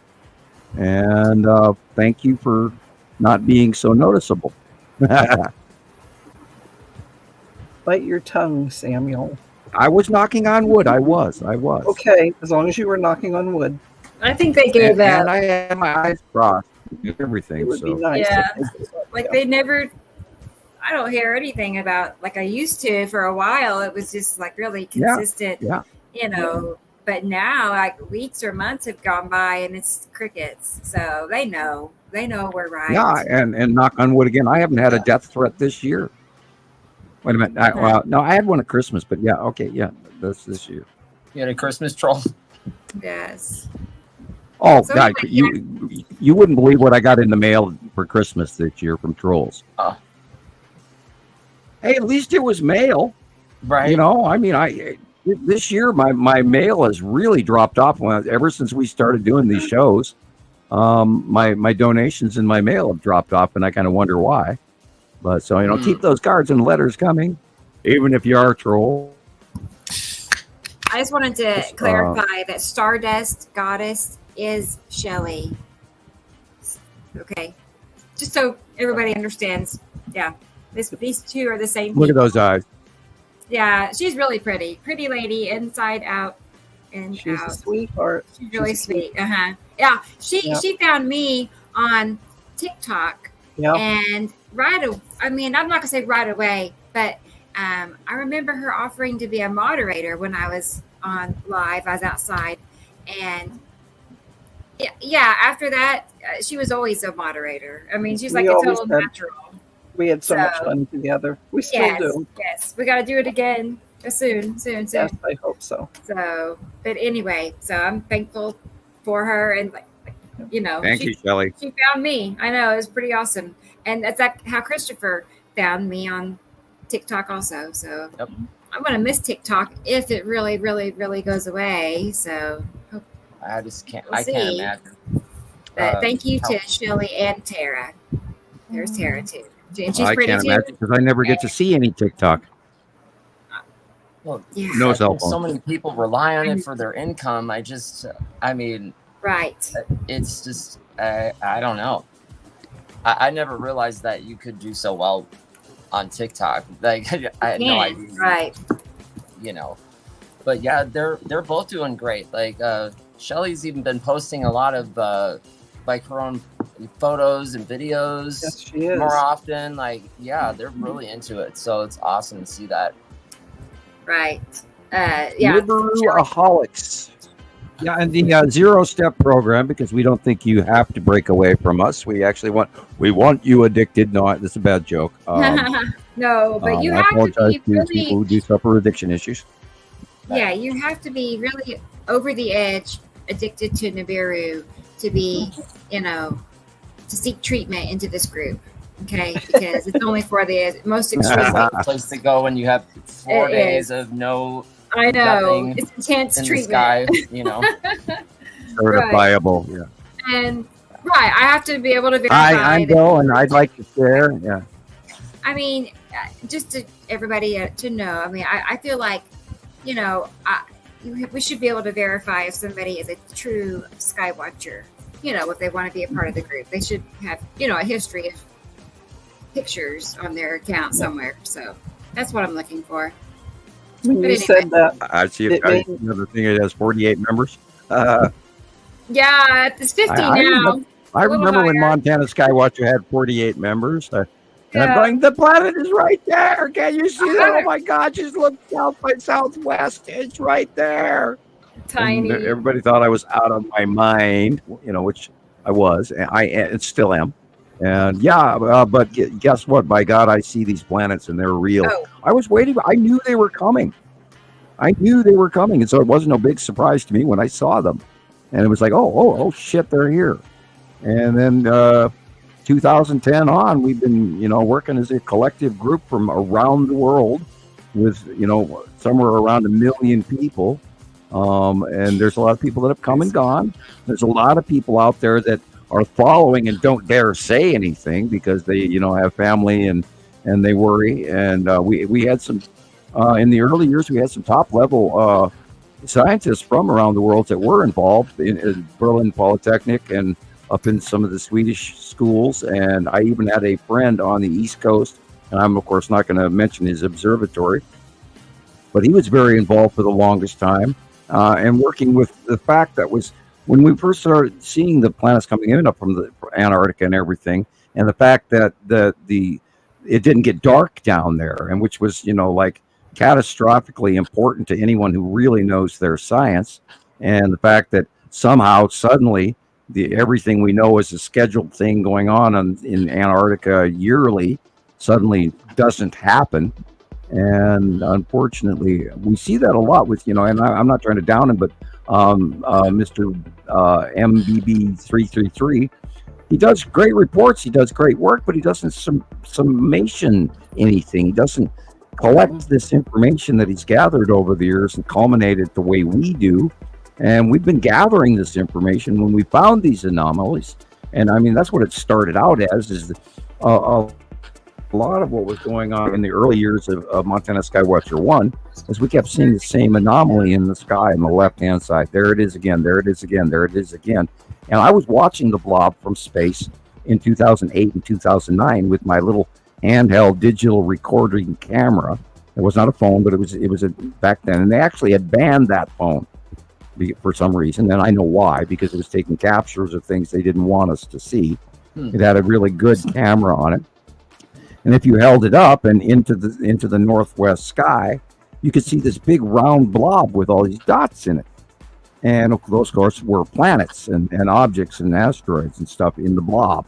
And then you drop the phone and you just see pitch black sky with a couple stars around it. Bring the phone back up, there it was. And so I knew that there was something out there. And then I hooked up with a few of the people from Sweden and Berlin and the East Coast observatories and stuff. And we were checking into Google Space. And then all of a sudden, Google Space blacked out this entire region in their programming. And there was a big black box. And that was right where we were looking. And then right immediately after that was the Elenin thing, where they were going, oh, look over here, look over there, look over here. Well, meanwhile, on the exact opposite direction of the planet, below us, in the exact opposite direction, is the Nibiru and the second star and everything rising up before us. So, we were watching the Neumayer station and all that in Antarctica for all the years. Well, they're trying to point out, Elenin, life extinction asteroid. Oh, it's going to kill us and wipe us out. No, la la la. 2010 Mayan calendar, la la la. And they started this big disinformation distraction campaign. And I think, frankly, NASA's been up to it ever since. And they're still, we have to worry about this close asteroid that's about to pass Earth. Meanwhile, you go to the near Earth object government side, look at the information that they're providing. You do the math, and you find out they're freaking out half the planet over an asteroid that is the size of a school bus, and the damn thing is 3.5 million miles away. And then one after another, and before you know it, everybody goes, oh, they're talking to us, but we're going to ignore it because it happened before. And they're manipulating people into being bored with the actual occurrence. And God, we have caught NASA in so many lies. They give you part of the real information, so that way next year they can get funded. But as far as the actual discussion, they told us we had a second moon. Did they ever provide information on where that was? No. And how many years now have we been citing a larger object behind our moon?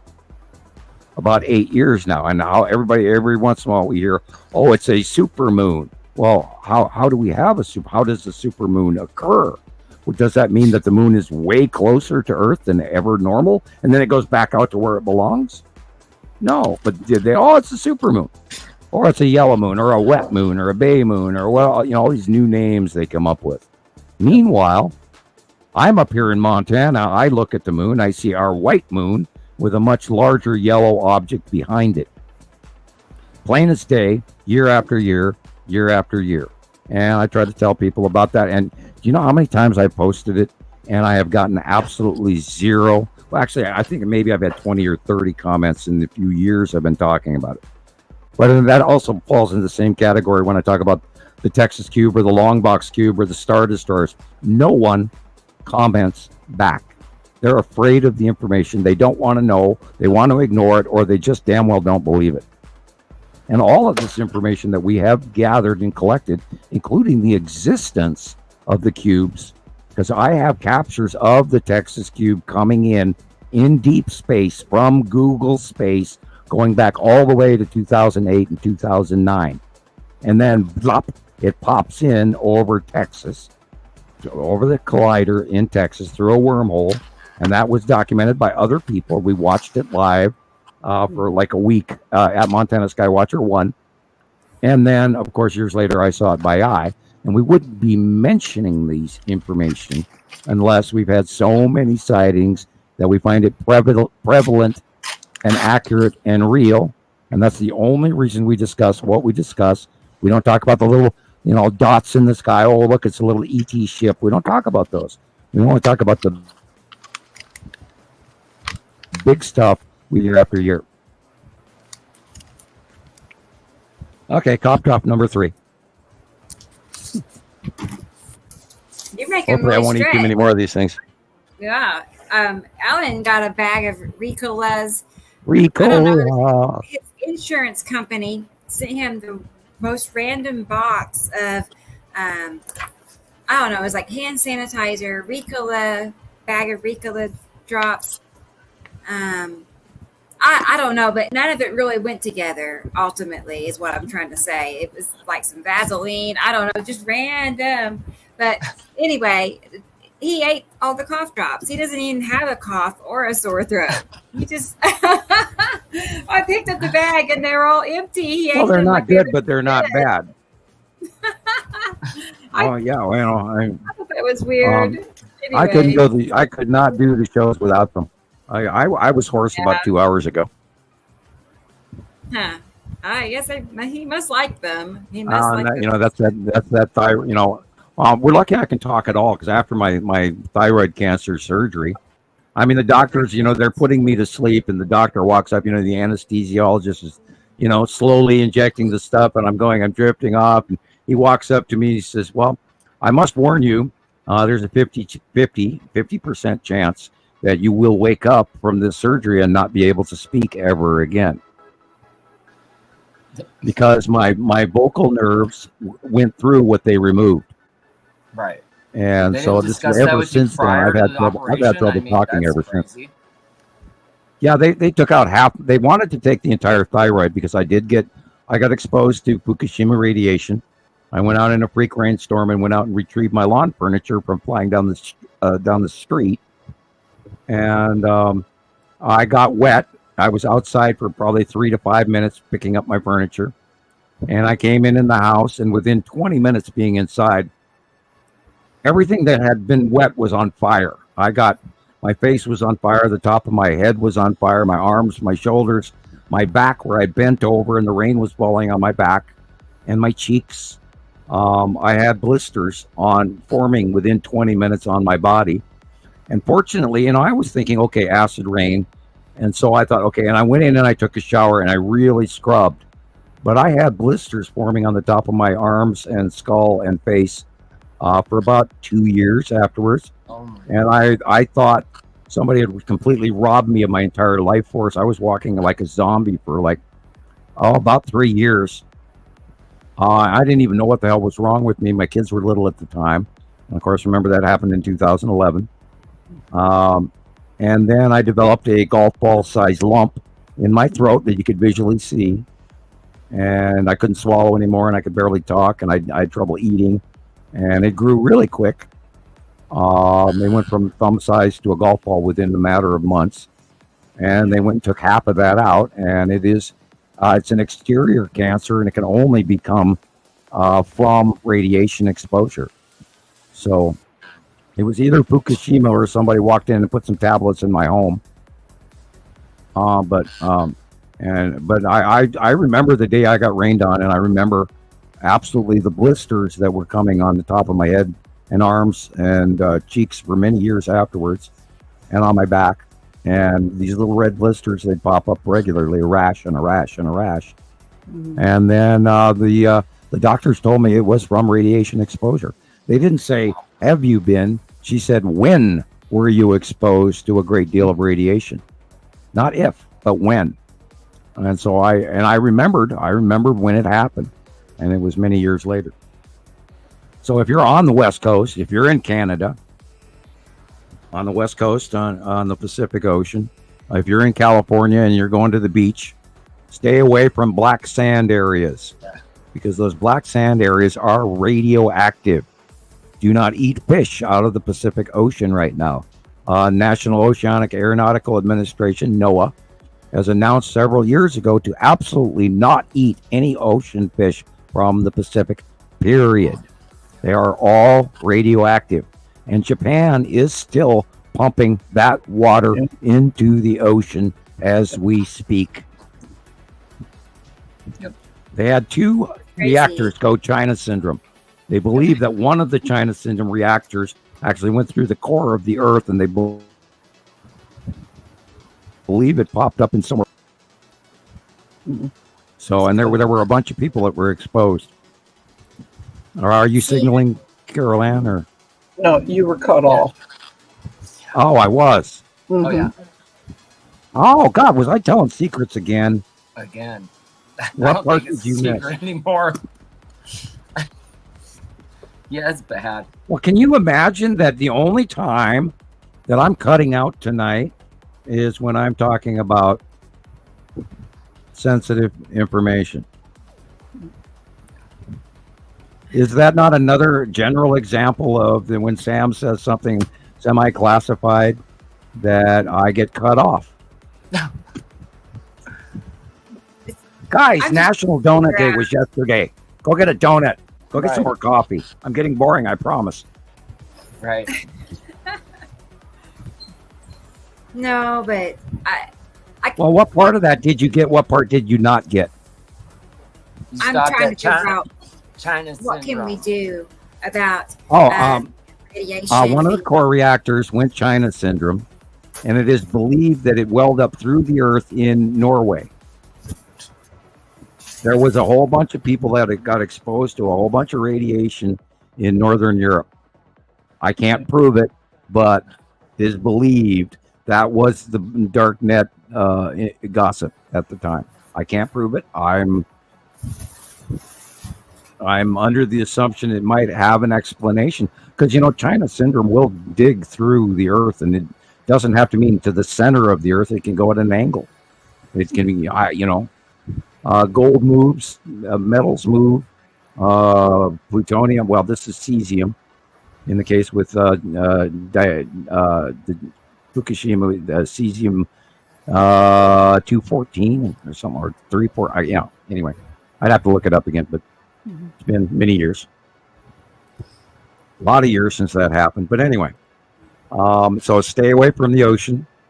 Stay away from black sand. Absolutely, on anywhere from Baja to Canada to Alaska. If you see black sands on the shore, stay away from it, because those are metal and it's radioactive. I promise you, and it's of a level that does set off Geiger counters. Really bad. A lot of rads, high rads. So don't let your children play with black sands. God knows, no way. If you're in clear sandy areas and they're white sands, you're probably safer. But do not let your children play on the beach anywhere near any black sand on the Pacific Ocean. So are they releasing that to the ocean because they don't have anywhere else to put it? Like what? Yeah, they ran out of storage space long ago. and they're downgrading the radioactivity level through some process. So They explained it, but poison the whole world. Okay, Carolyn. no, but there's most of what they're dumping is still slightly or mostly radioactive because they have no more room. They keep pumping water on it and keep pumping water on it. And frankly, every country around the planet, the day that happened, everybody around the planet, every government should have been flying Borate bombers full of cement over the top of that facility and burying that son of a bitch. Because it is still polluting the hell out of Earth. Yeah. And what do you do? I mean, frankly, I don't believe in nuclear power. And we have thousands of reactors on this planet. What happens if we have a Carrington event? Right. And we can't recover it? Then all of those nuclear power plants are going to run out of fuel and run out of generators, and they won't be able to keep them cool. They'll all go China syndrome if we run into an electrical malfunction on the planet. But then, we're gonna die one way or another. No food, no, radiation sickness, or the guy down the street trying to steal your hot dogs is going to kill you over it. I don't know. I don't want to be gloom and doom, Right. but we are in trouble, and we're going to fry this summer like we've never seen. And unfortunately, we're going to see a lot of elderly who can't afford to turn on air conditioning that are going to pass away this year. Mark my word. And bless all of you who do pass. I apologize. We're going to see a lot of, unfortunately, the poor. What they do to the elderly in retirement and Social Security is, in my opinion, a slap in the face for building this country. They should give more money to these people. And they can't even, our interest, our recession or economy, they got a raise in salary finally after many years of not being raised up, and immediately they got a 7% raise, and immediately we had a 9% economy pass it, so they went back 2%. They didn't get a raise. Basically, it was eaten up the day they got it. So this country should actually be taking better care of our elderly and our disabled and our mentally ill. Do you know that convicts in prison make 4 times a year what each elderly person is given for Social Security? Convicts in prison cost $80,000 plus a year, and meanwhile, these senior citizens are pulling in, if they're lucky, they're pulling in $12,000 to $15,000 a year. That is not the way we treat our elderly. It's not the way you treat our mentally ill or disabled or our deaf or our blind people. This is not cool. Who the hell is running this chicken shit operation? Jesus. That's about what I get. It's like 9,000 something a Yeah, year. you can't live on that. It's like, okay. How the hell are these people supposed to live? And they're having to buy medicine and achy bone medicine and incontinent diet. I'm joking. Get my diapers. I'm joking. My wife's anti-rejection medication for kidney transplant. Right. Without the Medicare and Medicaid, the drug is somewhere between $3,500 and $6,000 without insurance, and that's just for 30 days of one drug. That's insane. It's insane. So sometimes the Medicaid will just dump her for some reason. It's like the computers that the state uses are antiquated. I don't understand it. Sometimes she'll just lose her insurance, and her drug will go from $0 to $800 for 30 days, and she has to take it, or it could be bad. So that's what we deal with sometimes. So I think we need to really change how we're doing business. I think we need to focus on people again and infrastructure and pave our highways and rebuild our bridges and put people back to work. And let's start building things, factories again in the United States, like cars and Craftsman tools, and let's start building American. I don't care if it's $2 more the day I buy it, but if that damn tool lasts me a lifetime compared to a piece of shit I bought from China, where I put the ratchet on and I push my arm on that bolt and that ratchet breaks in my hand and I end up in the hospital with bloody knuckles. And I don't know how many Chinese tools I have broken by hand compared to Craftsman tools that my father gave me. I have the same hammer that my dad gave me. Now, any other of those hammers that I bought that came from China, they're not there anymore. They're not around. They're pieces of shit that bent or broke or chipped or you couldn't use or, we have to really rethink what we're doing. Globalism, great, but damn it, let's go back to work and put our economy correct. Now, the CHIPS Act was really good for Biden, where we're actually building our higher level computer microchipping in the United States. Rather that way, we're not relying on Taiwan, because if China takes Taiwan, then everything in our society will break down around the planet, because they make all the serious manufactured chips that run all of the high-tech everything that China does not even touch. And, the Russians and the Chinese depend on high-tech chips. And if they're cut off, they don't get them. Anyway, let's go back to the space. Got anything left, or do we wind her up? Space. I do have a short clip from something that Christoper shared. Yay. I wanted to share. Now, he has been really busy this week. I can tell. Oh, okay. Yeah, we'll wait till you get back. Okay. Anyway, so his TikTok, last I looked, it was nearing 1,300 subscribers. If you remember, not too long ago, he just reached 1,000, like 2 weeks ago. Yay. So, yeah, he's really good. growing quickly. That's like 300 in 2 weeks. So Yeah, a star is born. good. I know he'll become well known, including the sunglasses. Including the sunglasses. That's the look. It's the look for sure. Yep. That's our Chris. So this is one of his clips, but I don't know how many he put out this week. Probably like 5, maybe. He's been busy. Yeah, I watched. I reposted them on my page. Awesome. On my personal page. Yes. Okay, he's back. All right. So here is one of them. And he picked his own music out. I did not alter that at all. I love it. So here we go. Okay.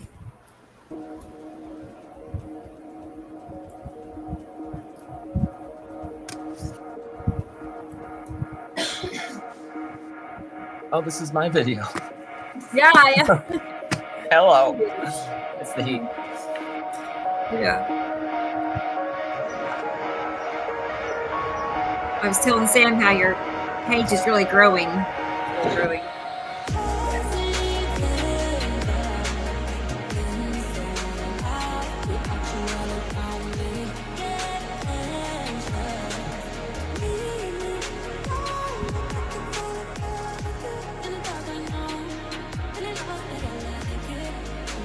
Look at that cut off.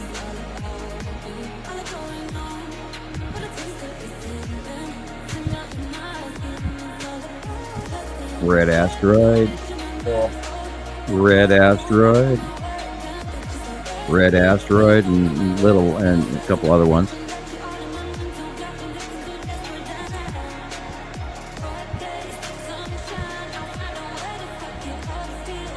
Now I wonder if you captured Matim at all.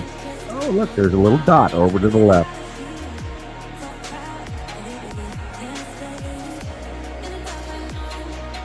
Yeah, Matim is so bright that it could actually shine through the clouds and actually appear as a bright dot to the left of the sun, in between Uri and the sun.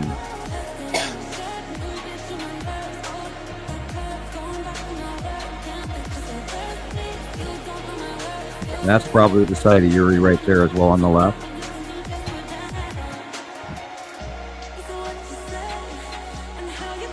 See that blue dot?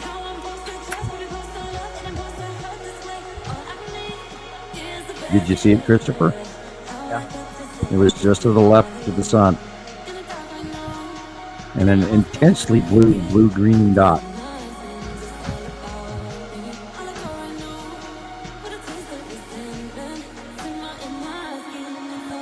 Are you saying that was Matin or the? Yeah, it could have been. It could have been a lens flare. I'd have to stare at it longer. That's why I like, captures, single spot captures that don't move. I can blow it up and look at it. I had a little trouble. They changed my programming, and now I can't. For some reason, I can't blow up my stuff. It's like, what? I don't know if it's an upgrade, because it's no upgrade to me. Right there is the long box cube on the left-hand side, or excuse me, right-hand side of the sun. And we've been seeing a lot of the long box cube this week. And it was blatantly obvious. Yeah. That looks like yellow moon. And probably the long box right there. See that? Yeah, again, the long box is on the lower right of the sun.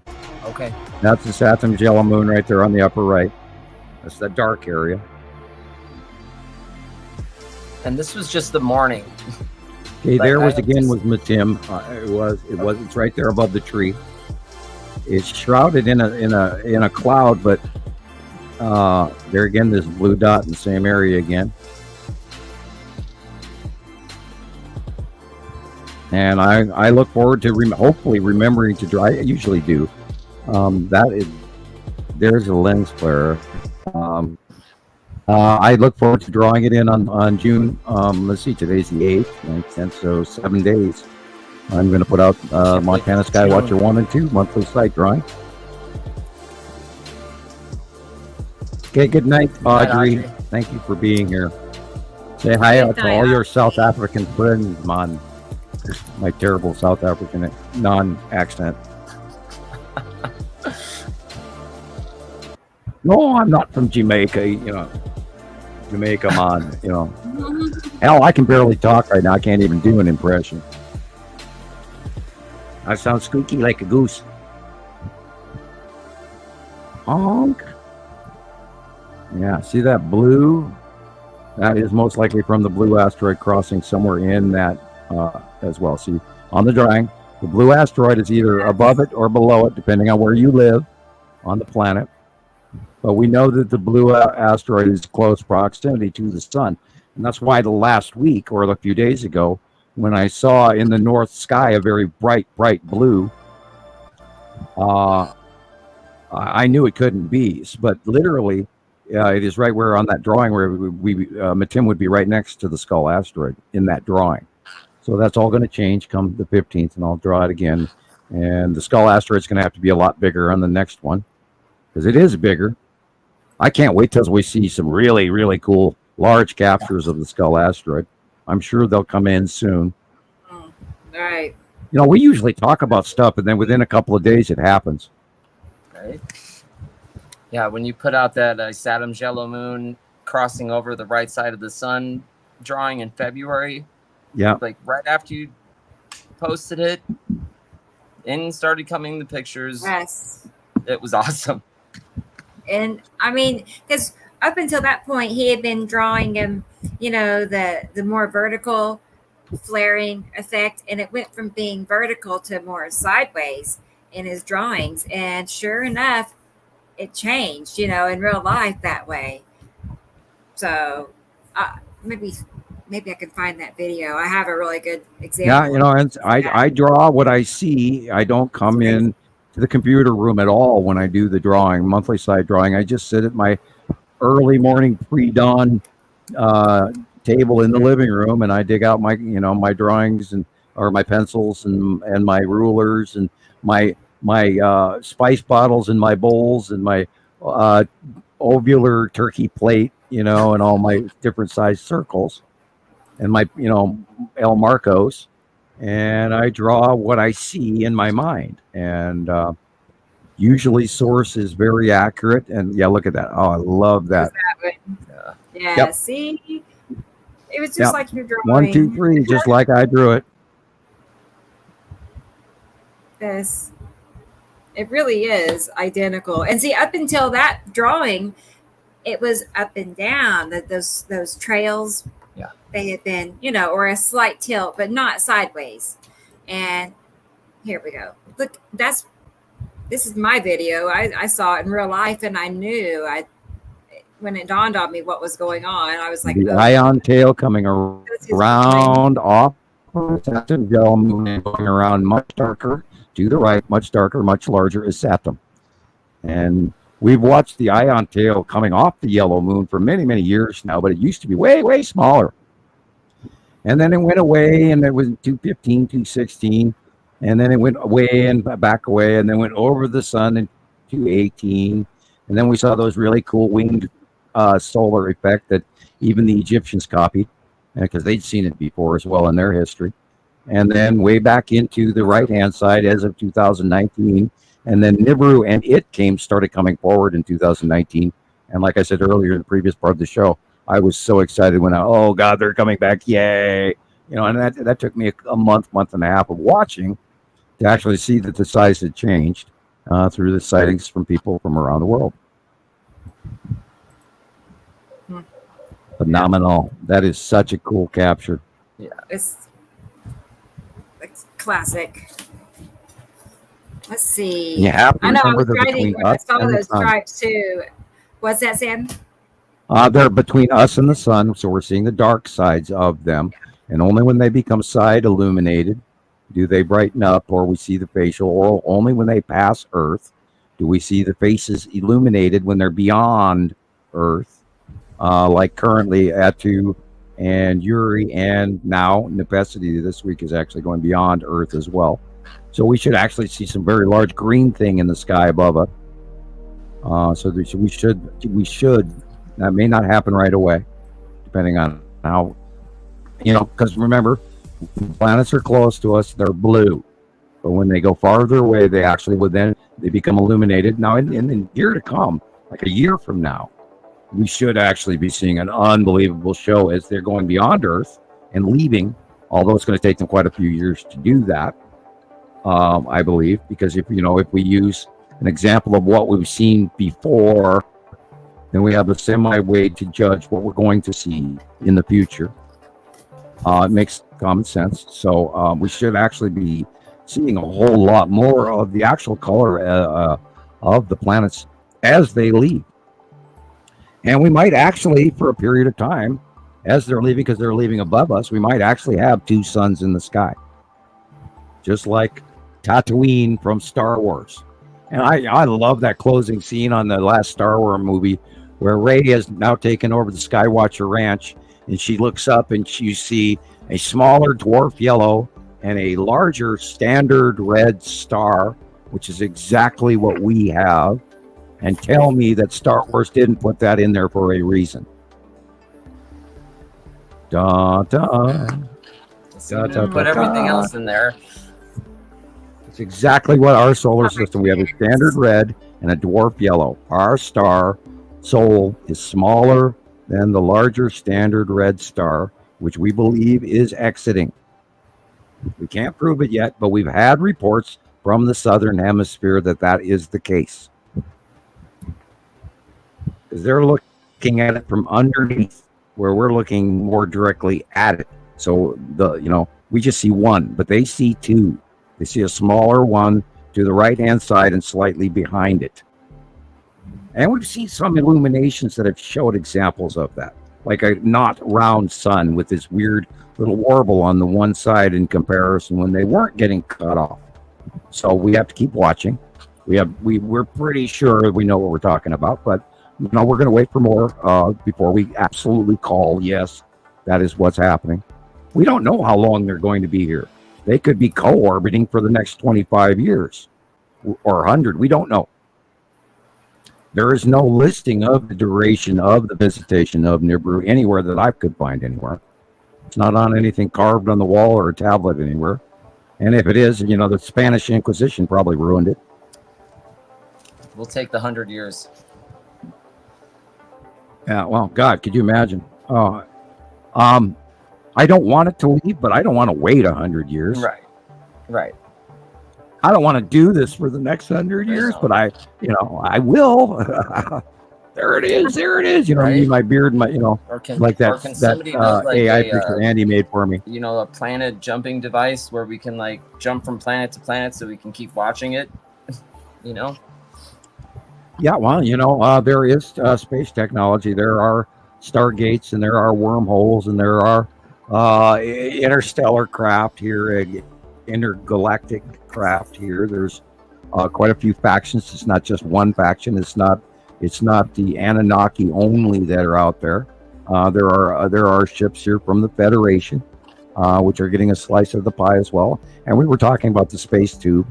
Who knows who owns the space tube and what they're collecting here now? I mean, they could be getting water for all we know. And Earth provides commodities to other races around the galaxy, and localized, of course. I'm sure that they could go for commodities in nearby section. It's like going to the corner grocery. So, dang it, I made myself hungry. Go get a pizza at the corner grocery.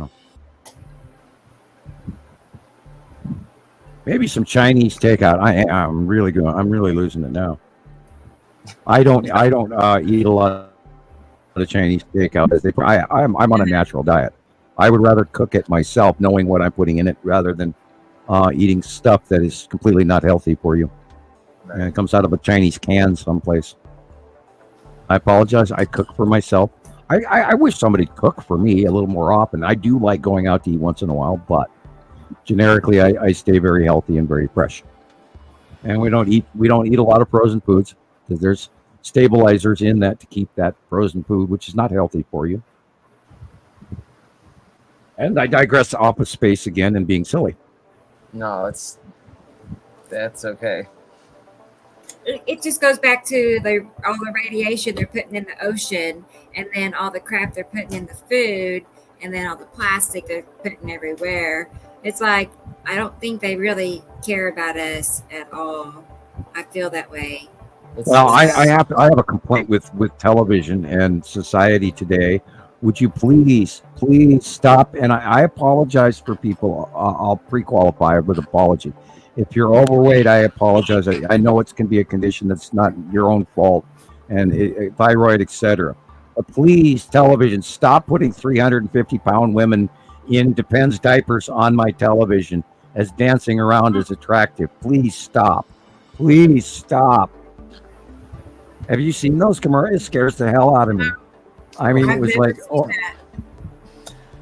I'm sorry, but it was dancing of the hippos from Fantasia. And it was like, oh yeah, well, these adult diapers, and unfortunately, I do apologize for to people who are overweight. I don't mean that, but I mean, I was so grossed out, and then immediately I was thinking of the dancing hippos from the movie Fantasia, and dancing around in adult diapers, and every woman on there was mega plus size, and that is not something I want to see on my television. And I'll quit now. But I mean, that's my big. Like, oh my God, please stop. Hey, do you remember COVID? During the COVID thing, they were jamming people's arms with needles. Every 5 minutes, you saw somebody jamming a needle in somebody's arm. And I'm watching television in those commercials, and I'm needle phobic. I cannot. You can go ahead. I don't like shots. Just don't show me the damn needle. Right. And every 5 minutes, they're jamming another needle in somebody's arm on television. And they don't do it now. I mean, my God, what were you trying to do? It's like, are you out of your minds? And, the life insurance commercials, and, are you dying of this, and are you dying of that? And, Medicaid, and they're bombing us with these commercials that are programming us into believing that we're all unhealthy. I should be worried and concerned about this. I should be worried and concerned about that.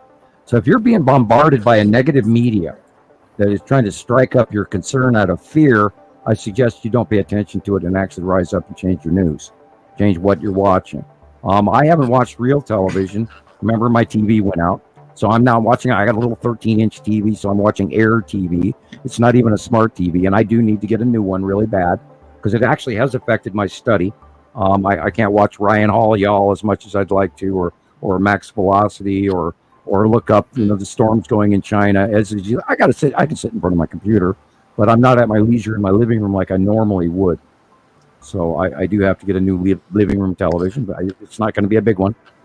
But we'll see what I can afford. Keep those donations coming in. I need a new TV, and my lawnmower died. and you know, yeah, That's not good. It's terrible. yeah. Well, I bought my last year. I saved for a long time to buy myself a birthday gift, and I said, well, what do I want? And I thought, okay, it's a dad gift, and I bought a riding lawnmower. It was used, and I used it 3 times, and now it doesn't work anymore.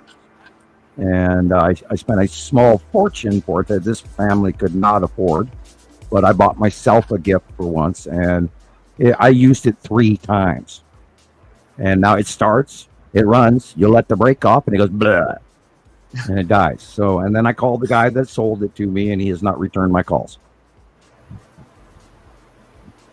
And it's supposedly under warranty, but that time is going to quickly pass by. And maybe he's waiting to not call me back until the warranty expires. I don't know. Yeah. Because it's close, it's like 2 weeks away. Receipt. If you had a receipt, Can you that just would be... contact the I manufacturer? do somewhere. I have not been able. I have been looking for it. I have not found it. But I went to the company. I drove there the other day, and they're not going to honor it. You know, I asked him. I said, "Will you buy this back from me? I'll take a loss. I don't care. You know, just give me some of my money back." And he says, "No, I'm not going to do that." Wow. You know, then they drop the as is bomb on you. You know, and they're putting me off, knowing that I've got like 3 weeks until my warranty expires. Right. So they're going to put me on hold and just ignore me.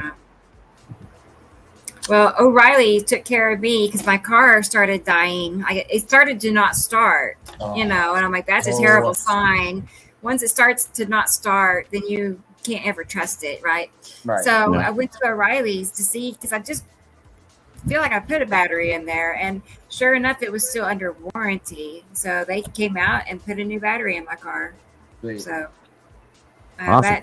I hope you bought the iHeart. it was my battery went bad this spring, battery. and I had a 7-year-old battery in my car that I had put in there, and a diehard that lasts 7 years is fantastic because it was warranted for 3. Yeah. So I got twice the life out of that battery. I you know, it might be more expensive, but I recommend diehard batteries now, especially with what's coming with our planetary electricity and everything else is weird. Everything's weird. You know, electronics aren't working. This isn't working. That's not working. Our internet sucks. You know, I think a lot of this has to do with the sun and the planets. I think our electronics breaking down. My TV breaking down may have had to do with me or planetary. I might have zapped it. I don't know. Because I do zap electrical equipment, which is why I don't have a cell phone. Because if I put that cell phone in my pocket and drive into town, it's dead. No. Good night, Irene. See you next time. Yeah, I don't get to use a cell phone like the rest of you humans. Yeah. I can't wear wrist watches or jewelry. Oh, yeah. And I zap things. I have a history of actually shorting out. Make it work. I short out electrical equipment around me if I get mad. That's not a good thing. Don't piss Sam. I rarely ever get mad anymore. Right, but I don't think I want to see that. Yeah, don't incur the wrath of Sam. Yeah. I'm not trying to brag. It's a fact. It's happened so many times. It's scary. Wow. You know, when you learn not to get mad when you're blowing up your TV while you're screaming at the dog. You know. You son of. So far, that's never happened. That's never been my problem. You know,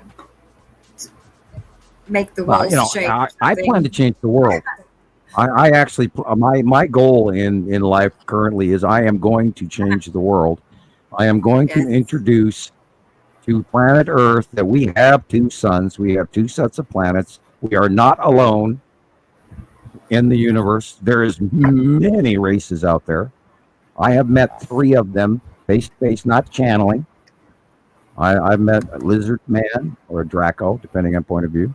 I've met many grays, some working for the government, some on their own, working for the Pleiadian, and of course the Pleiadian. Face to face, not channeling. Real. This shit really happened. I had other people with me, with witnesses, so it's real. You know, people out there go, yeah, he's so full of shit. Well, okay, you know, and it boils down to either you believe me or you don't. And what we are doing as a collective group is because we all believe, because we've seen it. We've seen these planets. We know they're here. We know that the Long Box Cube is there. We know that the Texas Cube is there. We know that the Star Destroyers, these massive, 600-foot long football, field or 3 football fields long ships are there. We see them day in, day out, month in, month out, year after year after year, ever since Bible. And they've been in the same spot since 2019, where they started offloading all the ships, which was cited by me and around the world for many years now. And people get on board. We are not alone. We are not alone. People were willing to believe that the Miami downtown ET thing. Yeah. Yeah. Okay. Thank you. Making the change real. Yeah. Well, we collected this information for over a decade. We're not a flash in the pan. We haven't been doing it for 6 months. Going, I read something about Nemesis, the red planet. We went through all of that information and we worked it out. We gathered, we correlated, and now we've surmised to fact, time-proven information. And we've all seen it. Real experiences, real sights. Is the wife going to make a cameo, Christoper? I don't know. Come on, we hear you talking. Come in, wave at the camera. Oh boy. No, it's too hot. Yeah, it's too hot out here. She can put her hand in. She's got female problems. I don't know the terms. All right, put your hand in and wave at everybody. Got frizz going on. What else we got? Yeah. The sweaty brow. 110 out, and we got The boobs are sweating. beauty problems happening over here. I can totally understand that. Yeah. Another time. You're going to pay for that later. Hello, Jackie. Yeah. Plus, we're at her dad's house, so In the pirate cave, arg. Yeah. We'll forgive her.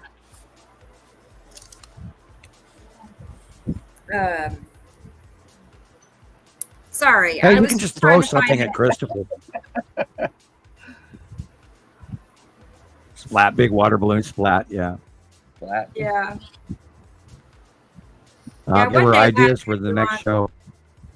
One day we'll have to have you on Get side by your side. can or silly string ready, That would be nice. That would be cool, wouldn't it? It would be. Yeah. I like her AI art. That's what I was just going to say. Yeah. Oh, really? Yeah. Oh, my God. Yeah, you got her into it. I can see her Yes. and Christoper together. The shapes are so on target. I know. It's just fun. Like It is fun. living their life through these pictures. Yeah, I mean, I guess it's good you only get 15 turns. You only get 15 turns a day on that site, so you can't just go too crazy. Well, there's 100 other websites you can go to. Oh, no. Oh, yeah, there's more Is than there? just that one. Yeah, Oh, yeah. yeah. Is there? Everybody's jumping on. Yeah, there's new stuff coming out about a Rebecca, program that's going to wipe AI's that. butt with even better. Yeah, there's new stuff coming out every day. Okay. I didn't know that. They've got I guess it can create a song for you. Yes, Yep. I did All you that. have to do is It was type awesome. in It gives you whatever the you want. dark You don't need to words or write the the- lyrics in, and it comes up with the beat Yeah, or the just type in the AI generated song about Samuel Hofman. right. Oh no. Okay. Andy did. I think Andy had AI write a song about me. It's funny. And he generated all those pictures for me, and I used some of them. And I look 20 years younger. Thank you. Right. And I have actually aged a little bit.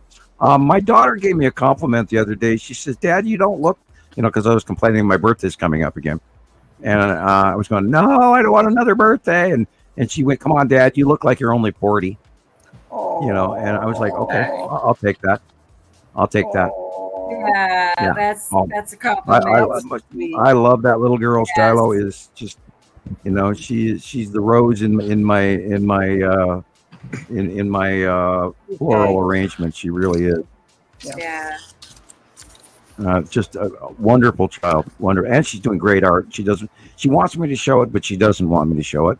And by the way, our friend in Europe mailed some colored pencils, and she's really enjoying them. Nice. And and some really good books, man. I'll mention her first name after. It's Natalie, and she sent some really great books. Thank you, on how to draw or Oriental Japanese anime art, and they absolutely love the books. Thank you. Awesome. Yeah, they were very, very happy when they got those books. Egg is wondering, what is your sign? Who, me?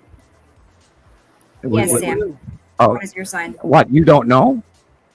Come on, guys. I'm a Cancer. I'm pretty sure it's Cancer. I'm a Cancer. You know I'm a Cancer. Mm-hmm. I mean, how else do you think I get?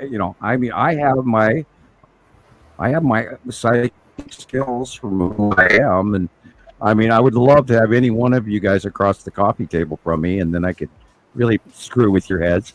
Right. Actually, I do. Some people are afraid of me. The thing is, I can look at it's to me, it's self-evident.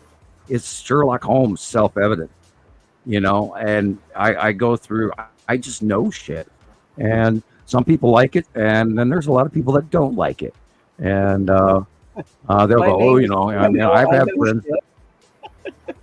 Yeah, I know shit. Yeah, I've had friends that have actually gotten angry and turned on me because I pointed out idiosyncrasies in their personalities that they were not aware of.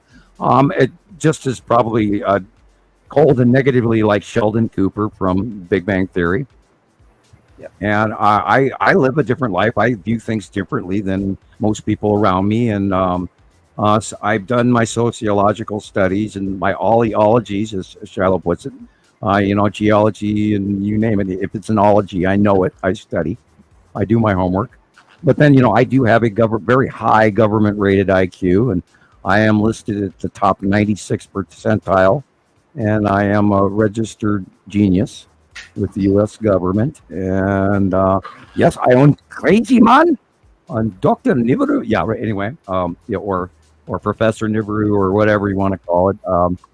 I live a different world than everybody else, and I enjoy it. And I finally actually became comfortable with it. For the longest time, I got thrown out of every school I ever went to because I was a smart ass or Mr. Know-it-all. And I actually followed the rules, and when other people didn't, it bothered me. And when I pointed that out to teachers or people of authority, they didn't like that. So I got in trouble with every school I ever went to. And for years, I was apologizing for my behavior. And yes, I am very talkative. I'll talk your head off at 300 miles an hour. But that's how I think. That's how I view things. I run at a different speed than everyone around. And I had doctors, well, here, let me hand you this pill so we could slow you down to be like everyone else. And I went, excuse me? I want to drop down to your level. And whereas I insulted that doctor, and then he got mad at me and he double billed me. I'm not kidding. He actually billed me twice. And then threatened to take me to small claims court over. So I did pay it. Rather than have to, one way or another, I was going to, they're right, I'm wrong, that kind of thing. When it comes to medical bills. Anyway, yeah. So I never took that medication, and for years I was always apologizing for and I still do. I apologize for how fast I talk, and sometimes the topics I do discuss with people in front of me at coffee, and I can be a little bit intrusive, but to me it looks, it's normal, and I just see things that are obvious, and sometimes people don't like to hear that, and other people like to hear it, but anyway. Now I can do tarot card readings, and they're very accurate. And I'm not apologizing for it anymore. I am me. And I enjoy being me. And I hope you do too. And when you run into a point where I say too much, then you have the freedom, and I give you complete permission to say, Sam, shut up. No. Okay. Or take a drink. I haven't felt like I needed to, but... Oh, well, two weeks ago, I was falling asleep in Carol Ann. I was literally staring down, talking with my eyes closed, hanging onto the mic stand, And she said, "Take a drink, Sam." And I opened my eyes and I went, "Oh shit, I'm actually falling asleep while talking." I kind of figured that. That's why I said it. See, I have my own little things too. And everybody said, "Well, you were slurring your words and we're all worried. Are you medically challenged?" I had phone calls all week 2 weeks ago. I had like 5 or 6 phone calls from around the world. "Are you okay? Are you okay?" And I said, "Well, sorry guys, I was actually falling asleep. We did a 9-hour show and I had gotten up at 3:00 in the morning like I did last night. I got up at 3:00 in the morning again last night. And so I hit the end of my voice and my brain and everything. I just kept talking anyway because we do these shows. Now, I woke up this morning and yesterday morning also typing on my pillow, spelling words in my mind and actually doing the keystrokes on my pillow, thinking that I'm at my computer typing and talking to people again, which tells me that I have spent way too much time on this computer lately. That's a Nibiru. Yeah, I'm a Nibiru-aholic. Samuel, I want to let you in on something. Next Saturday is the 15th. Yeah. So you have the show. Uh-huh. And site drawing day. Yeah. Cool. Oh, that'll, site drawing takes me at the most a half hour. Now, if I was to sit down at a program and try to draw that on the computer, it would take me 2 hours to do on the computer. So I can hand draw it in 15, 20 minutes, 30 minutes at the most and get it far better. That's why I went to a simplistic thing, of doing the draw, and I can tangibly keep them. And then we can, sort through them by hand. On the computer, you can't do that. If you lose that computer, all that information is gone. Take a minute and explain I have your a process. big box. Someone asked about it this morning, like how long does it actually take you to do this? And I don't think they just meant you sit for 15 minutes. They want to know the process. Like you sit, you do your visions. Yeah, I do not turn the computer on or anything. I don't pre-look at anything ahead of time. I just take into account what I know is in my head from what I've seen all week long. I talk to people around the world all week long. And then in my head, in my placement, I have over the years, over the decade, I have put the animation and placement in my head. And so I sit down and I ask myself, what did I see this week? And then I draw it according to size, location, placement from the general. It's not always exactly what I saw here in Montana or what I saw from New York State or what I saw from Europe or the UK or Petty in a lot of times I'll actually draw something that Petty has shown me. And he's in Hungary, in Istanbul, Budapest. And I don't know exactly where he's living anymore, but I think he moved at one point in time. Anyway, great guy, wonderful work. We love it. We look forward to it. Yes.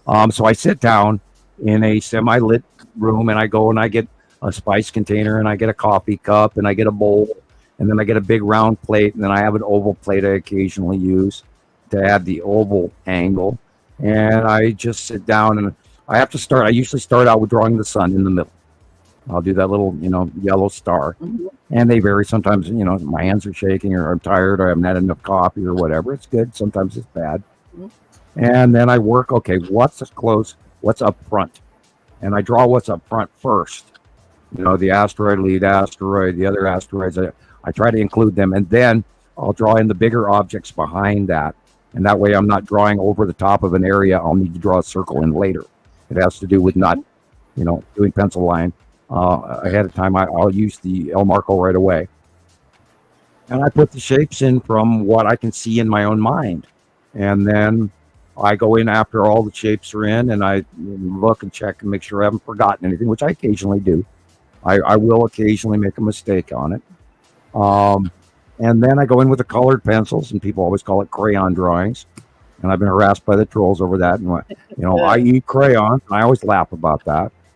And for years, I took it a little bit personally, but over a decade, I don't even worry anymore. And then I draw in the colored pencil drawings, and then I take a picture of it on the computer, and then I go into Photoshop or print or paint in the paint program, and then I put in the words and the Montana Skywatcher logo or or mark the asteroids with using the computer. And then within a half hour, I post it and then run it to all the 6 or 8 or 10 or 20 or 30 sites that I usually with the site drawing. I will actually post it in about 30 different sites, a lot of which I don't even visit. I am bombing people with it on purpose. I apologize if you don't like my drawings. I'm sorry, but I bomb people with them, and I put them out every 15th. I don't know why I chose the 15th, but I just, it became a prominent thing that on the 15th every month I would put out a site drawing, and we've stuck to the schedule ever since. It works for me. And I figure 1 month at a time. What is It works. Sorry, of you're good. June 15th.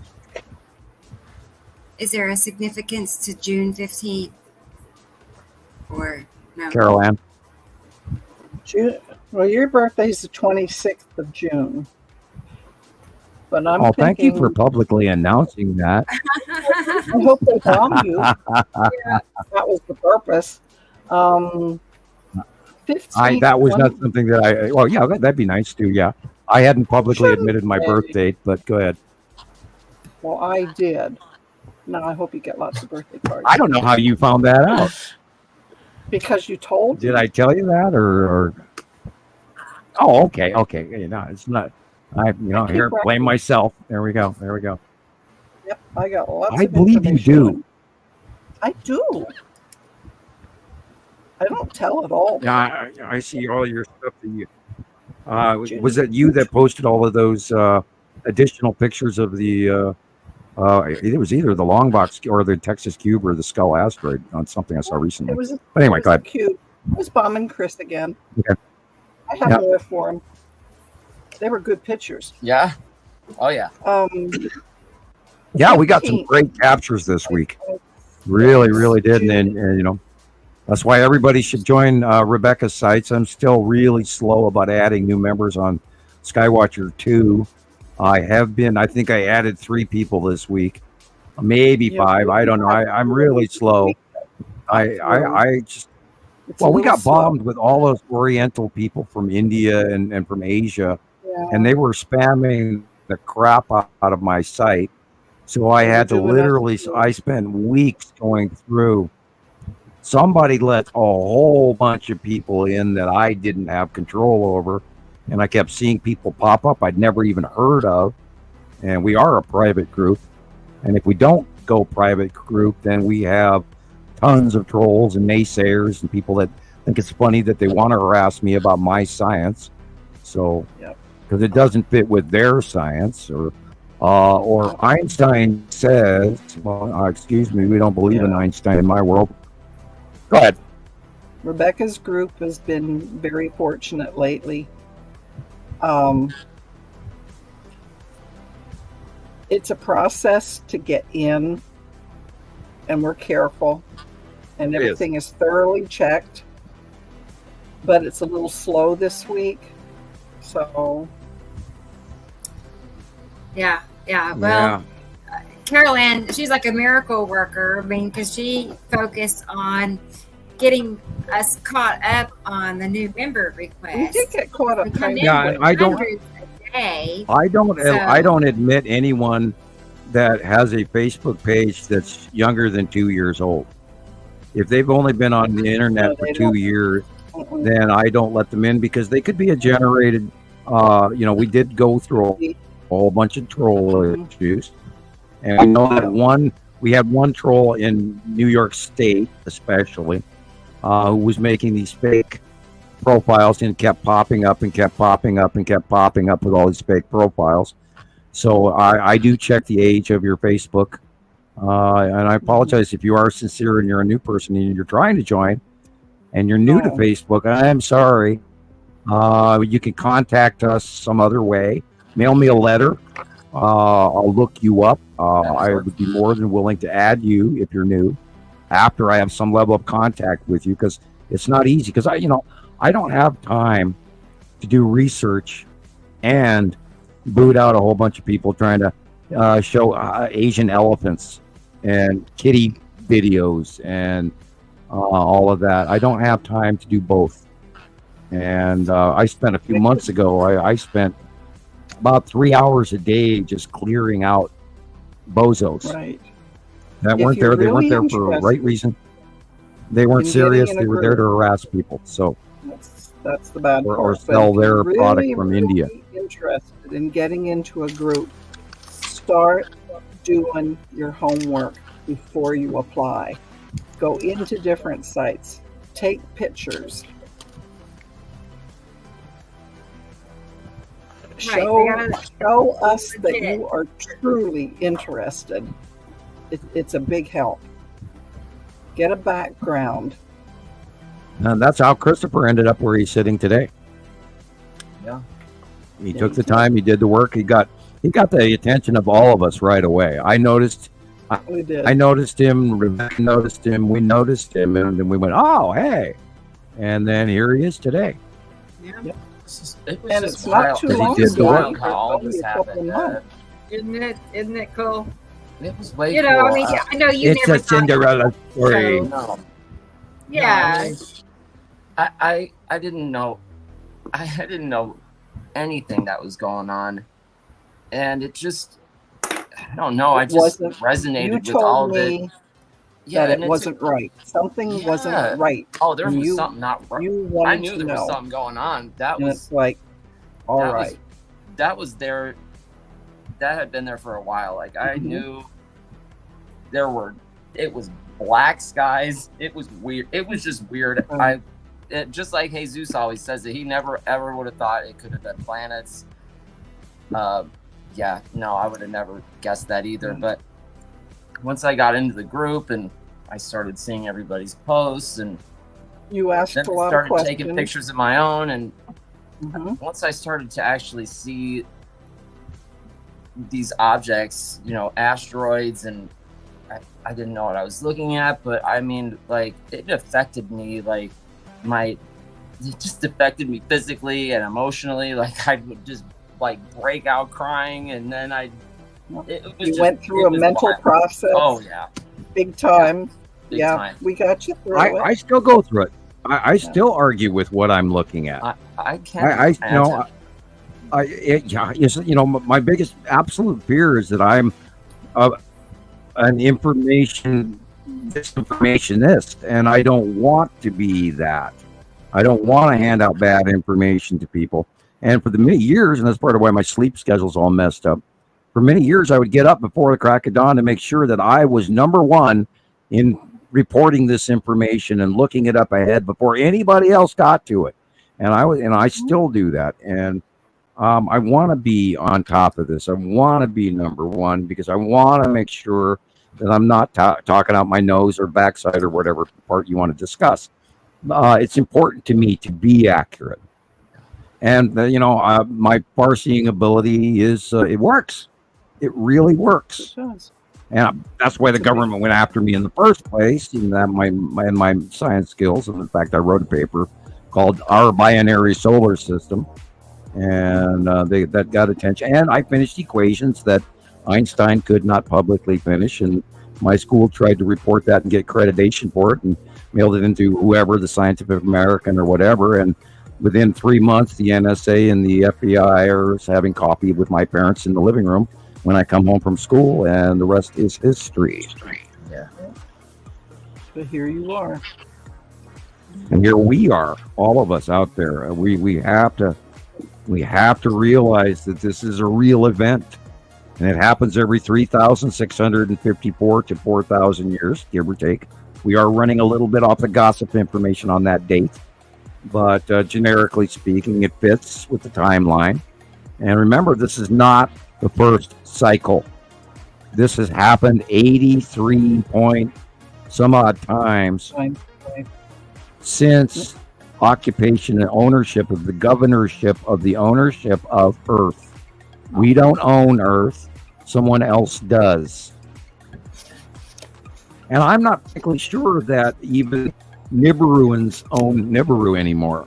They may be part of an occupied area of the Federation as well, because obviously we know that they have to share the commodities. because we know there's other factions here besides the Anunnaki. We know that because there's spacecraft that do not match anything from the Anunnaki. And we watched, intergalactic craft come in through wormholes. And we saw that the cube, the Texas cube, came from deep space. So we know that it was on the way years ahead of time. And then bam, it was here. And it matched those pictures that I got from Google Space. And I went, oh my God, the cube, it got here after years of traveling towards us. And then popped out of a localized wormhole over Texas. And then 2 years later, we started capturing the long box cube. And then, then they offloaded, they moved out of they were in front of the sun. And that was the black dot in front of the sun, along with the Empire orb, which got here in 2009, ahead of the planets. And that is like the Death Star from Star Wars. I am not kidding. I've seen it by eye. And it's it's in the startup of our show. Go back to the beginning. That is literally a Death Star. It is a big moon-like craft with an iris, and it has an array of lights around it and a central blue light, which comes on in the video, which is how we knew it was real and not some, Photoshop, because no one who would have developed a Photoshop of that would have known that blue light turns on. No. And it got here. And when it arrived over the Norway spiral, it came out of the Norway spiral. That's 2009. And what we call the Empire Orb, we call it that because it looks like the Death Star. And then we watched all these ships and all the occurrences and the offloading in 2019. And then about 2.5, 3 years ago, we started sighting the space tube. And it's been in, probably about 150, 200 captures over the last few years. And I mean directly identifiable captures, not borderline. Yeah, look at that. When that light turned on, I went, oh my God. Well, we had pictures of it, but we never had a live video shot of it. I remember the day they posted that. And what kills me is the smaller craft that are flying in right here at the end. Right.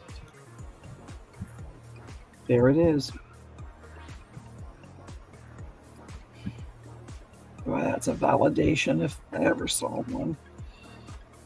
Yeah, and I saw it by eye. I watched that thing drop out of the clouds, stop, change directions, come towards me, and then turn that damn blue light on. And it shined in my direction, and oh my God. And then when I saw this video, I went, oh shit, it is this video. I knew it was real because I saw it by eye. But when I saw this live video, I went, oh shit, this is it. This is it. This is real. This is real. This is not a Photoshop. It's not a Photoshop. It's real. And those, by the way, were triangular craft. They're not even the little orbs. Those are the big boys. It's amazing. Quite real. That is ET. That is the Empire Orb, or Norway Spiral Orb, if you want to call it that. But that came out of the Norway Spiral. And the G7 country world leaders were in Germany the day this arrived. Yes. They were having a big G7 summit. And I bet it's because this was on the way. Now remember, there's a collider over both locations where the Empire Orb came and where the Texas cube came through a wormhole, visibly sighted by thousands of people, reported worldwide. Real, R-E-A-L, fact, F-A-C-T, fact. Hey, I can spell. I hope. Son of a gun. Well, we just had the big spelling bee, We did. The script spelling bee. That's Ate up a few of my TV channels. Like, thank you, I'll pass. Oh, those poor Indian kids that are being forced to study. In my life, I have been the world's worst speller all my life because I spell it the way it sounds. That's how they originally teach the kids in school phonetically. That's how we start them out. So, Nothing wrong with that. I've always been too busy to memorize crap. I was always in too big of a hurry. And then, of course, years after I got out of school, I started doing way more studies. I've learned more out of high school than in high school. Oh, I believe that. Yeah. But even if you misspell a word, people know it. They don't have to point it out.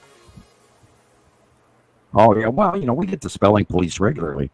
Oh, my gosh. Da-da-da. Oh, yeah. Oh, well, people still yell at me because I type in caps all the time. Oh, I got yelled at, too. And that's because I'm... right. Yeah, well... backed me up when I got hollered at. You said, hey, I do it all. Yeah, well, it's easier for me to read.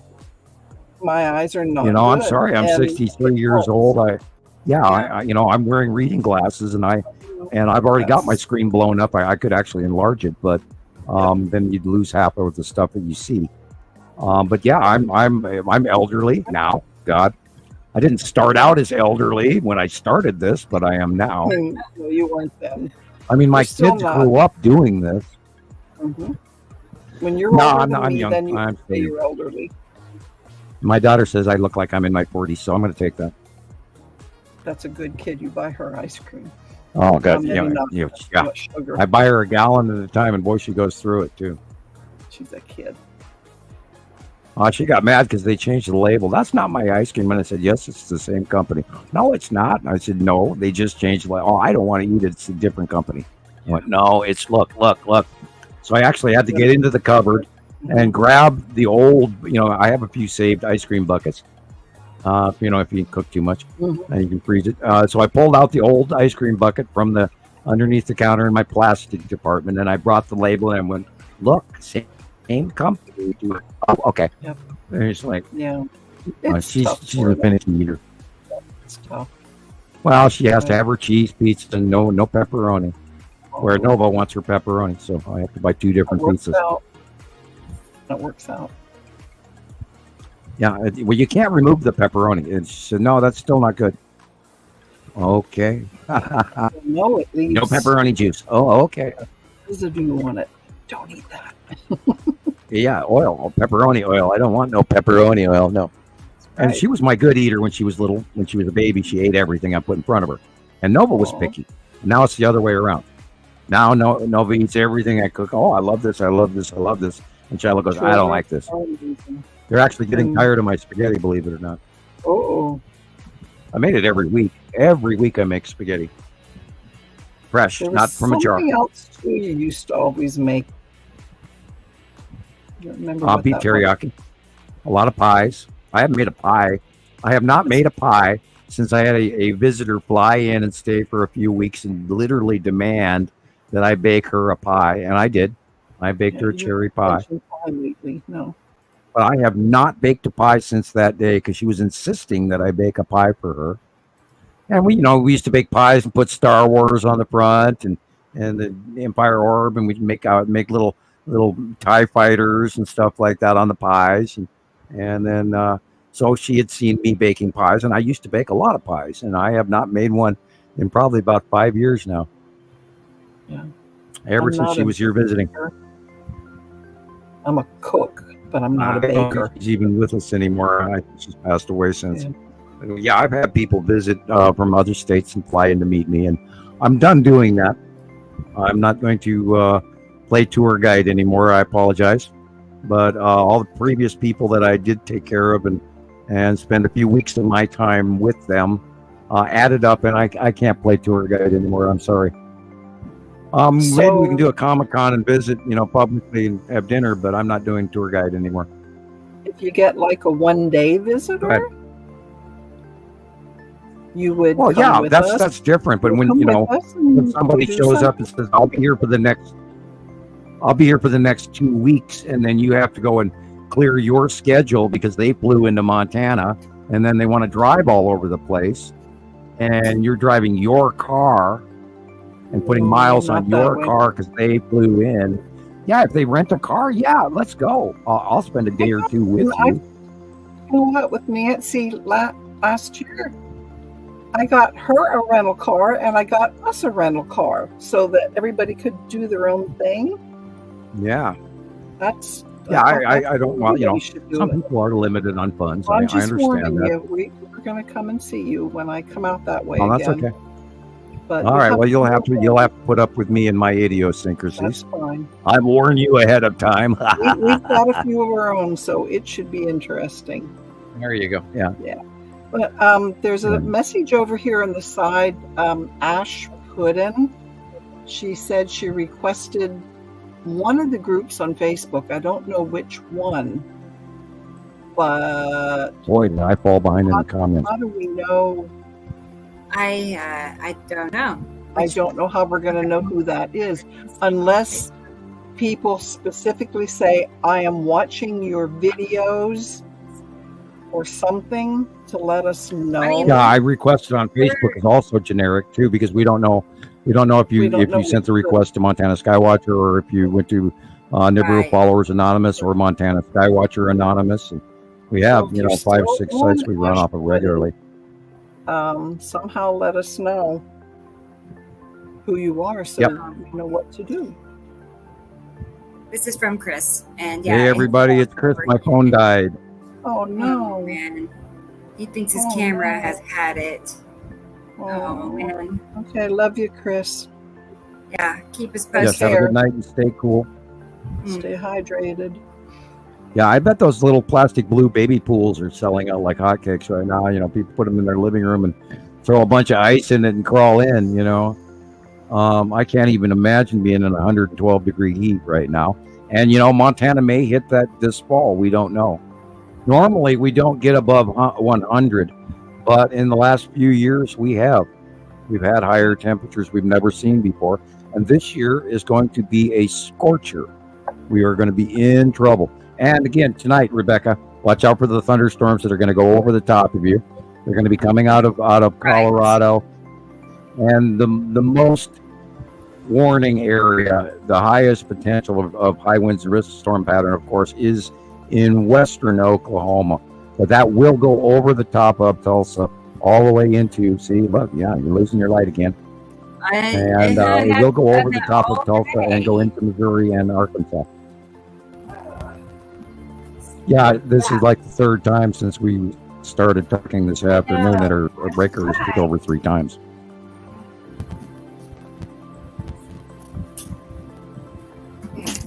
Boy, that's I bad. didn't put you down show-wise.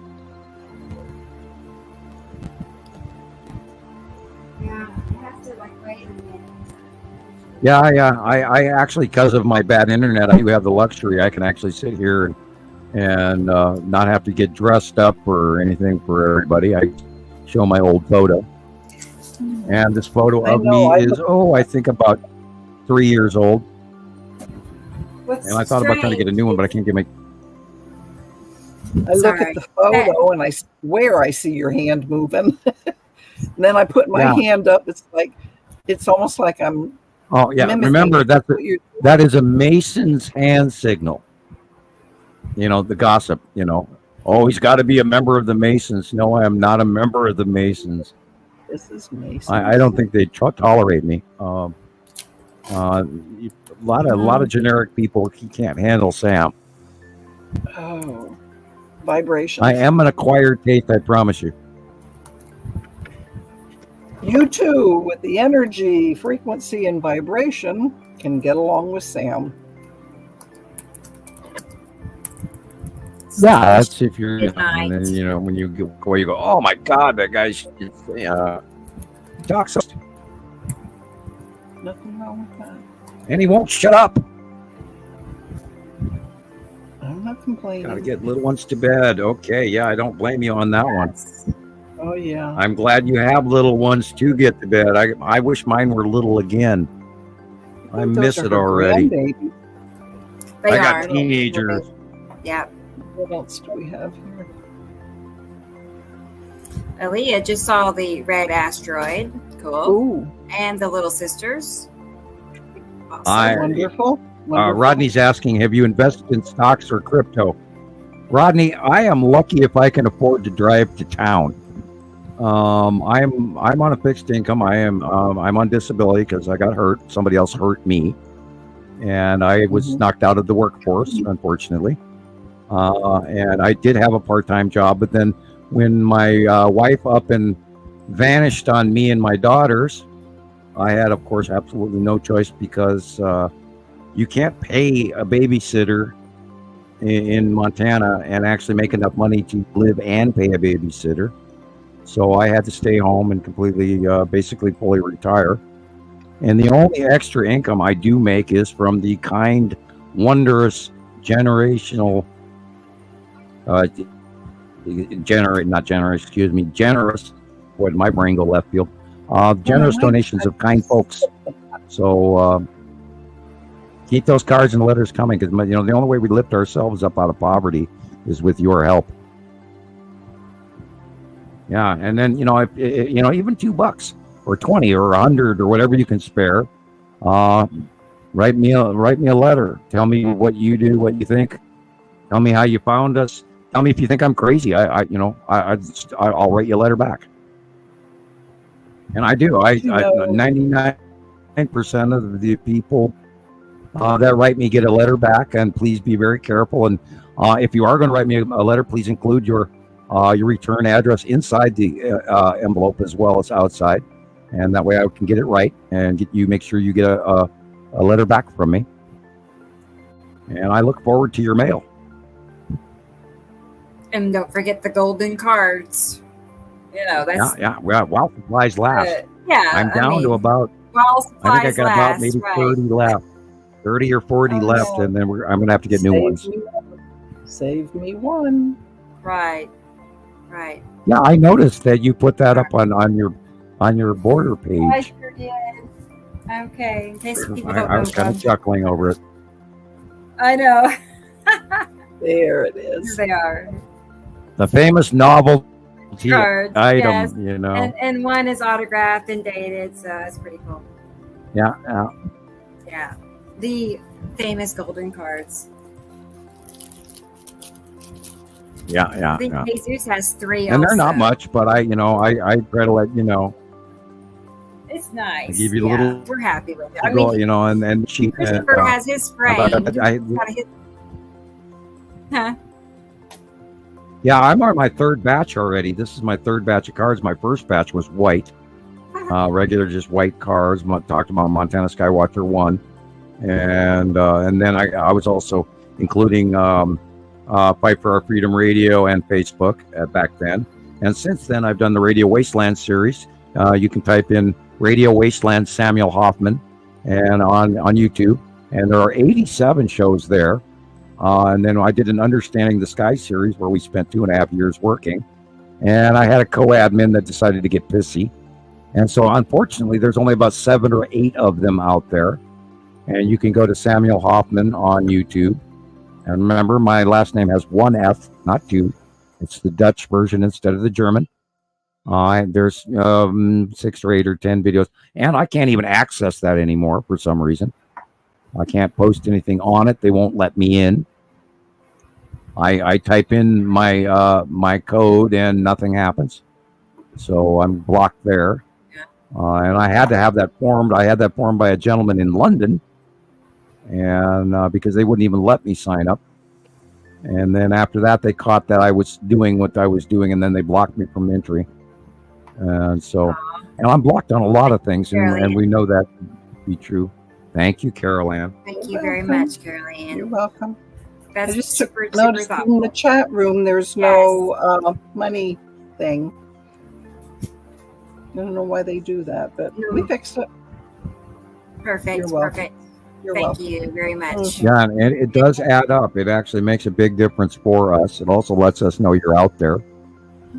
Sometimes I wonder if I'm talking to 8 people or 8,000 or 80,000. I'd like to be talking to 8 million right about now. I think it's an important subject. I think everybody should know about this. I mean, when are they going to jump on the bandwagon? It could be a very big, all of a sudden, boom, everybody starts to find out about Nibiru and the actual passing planets, and they actually find the real source of information. And we may get bombed yet, which would be great. We could use a little more. It's not fame, but we need notoriety and recognition for our work, because we have worked, thousands and thousands of hours over 14 years. I can't even imagine. I can't even imagine the hours that Rebecca and I have combined into a workforce. It would be a huge amount. We've earned our doctorate of this subject. So we are number one, and a lot of people know that. Mm-hmm. Go ahead, argue. I dare you. I'll debate it any day of the week. And then people go, well, he wants to debate, but then he won't even acknowledge. And yet, meanwhile, they block me. I thought that was funny. Oh, he wouldn't debate with us, but yet they blocked me. So, how am I supposed to debate with you when you block me? And the rumors are all, if he argues with you, he'll just block you. And I don't block people. I have maybe in 14 years blocked 25 people. And that's rare. And if you ask Jesus, he's blocked hundreds of people. So that's me too. I don't. You're way more patient than I am. Usually. Well, if they have something to say, I am like you. I will discuss it with them in hopes that I could enlighten them into the reality of what we've documented this for a decade. Yeah. We would have been piranha bait long ago if we were wrong. There would be 8,000 stories about, besides the, few hundred, he's a con man or whatever. I even had that with that one lady. She called my mechanic. Don't work on that guy's car because he's a con man. They didn't even know what the hell to think. It's like, why is somebody from New York State calling us to tell you not to work on your car? Night, Robin. And that was because my car had a catastrophic breakdown. And the only way that I could ever even afford to fix it and keep my kids fed, because I have to have a car out here because we don't have a close store. I have to drive. And you can't walk long enough back with enough groceries to make it worthwhile at all. So I have to have a car. So we had an emergency fundraiser. And then some idiot in New York calls, don't work on his car. He's a con man. It's like, oh my God, you got to be kidding me. It's bad. They're out there. Can you imagine how miserable your life must be that you have to do that to somebody you don't even know? These people don't even know me. And they're going after me because, he's got to be a con man. No, I'm a guy who has studied something that very few people know about. I've known about it for 44 years, and I'm trying to warn you. So, don't kill the messenger. Right. Anyway. Are you digressing? No, I'm running out of voice. I had to take another sip off my warm Coke. Oh, yummy! Yes. Shelley might be a guest on the show next Saturday if she can. Please do. We look forward to it. Yeah, we've been talking about her being a guest for a good while now, so it'll be a Well, it may freak you out at first. I did it, she would do it, so now I'm holding her to it. It can be a little scary at first, but go ahead and try it. Yeah. You don't have to shine. You just have to visit. It's like having a phone call. And if you want to practice one, I think we can throw a practice run in. It's no big deal. It's super fun, actually. Backstage conversation. Where all the things are, you're fine. Yeah. Yep. Well, that's exciting news. Yep. That is. All right. So I'm going to say good night. Yeah. Okay, we are at 6 hours. Yeah. We sure did. 6:03. Letting me come back on and visit for a little bit. And of course. Appreciate it very much. Well, I'm glad you said yes. So, and it was nice having Daniel, show up out of the blue. I always thank you, Daniel. He enjoys coming and on. Always thank you, Carol Ann. Right. Yeah. I try. I still make mistakes. Say hi to the hubby. We saw his minor cameo there. Yeah, I made him something. Next time he has to wave at the camera at least rather than just going into the kitchen. I will tell him. I don't know if he will, but I'll tell him. But at least you get to see a cat per view. Yeah, there you go. I haven't run out of them yet. That's right. We saw the cats. That's cute. I still have a couple. Yeah. Well, so Sam, you want to go ahead and wrap things up too? Yeah, we might as well. I am running out of my voice, and I've taken a couple of seconds and swallowed a few times, and I can actually talk again. But my voice is getting a little sore. So I hear you. Aloha from tropical Montana. That's Montana Skywatcher catchphrase. And I always said that because I knew that our climate was going to change, and I started that years ago. And look where we are.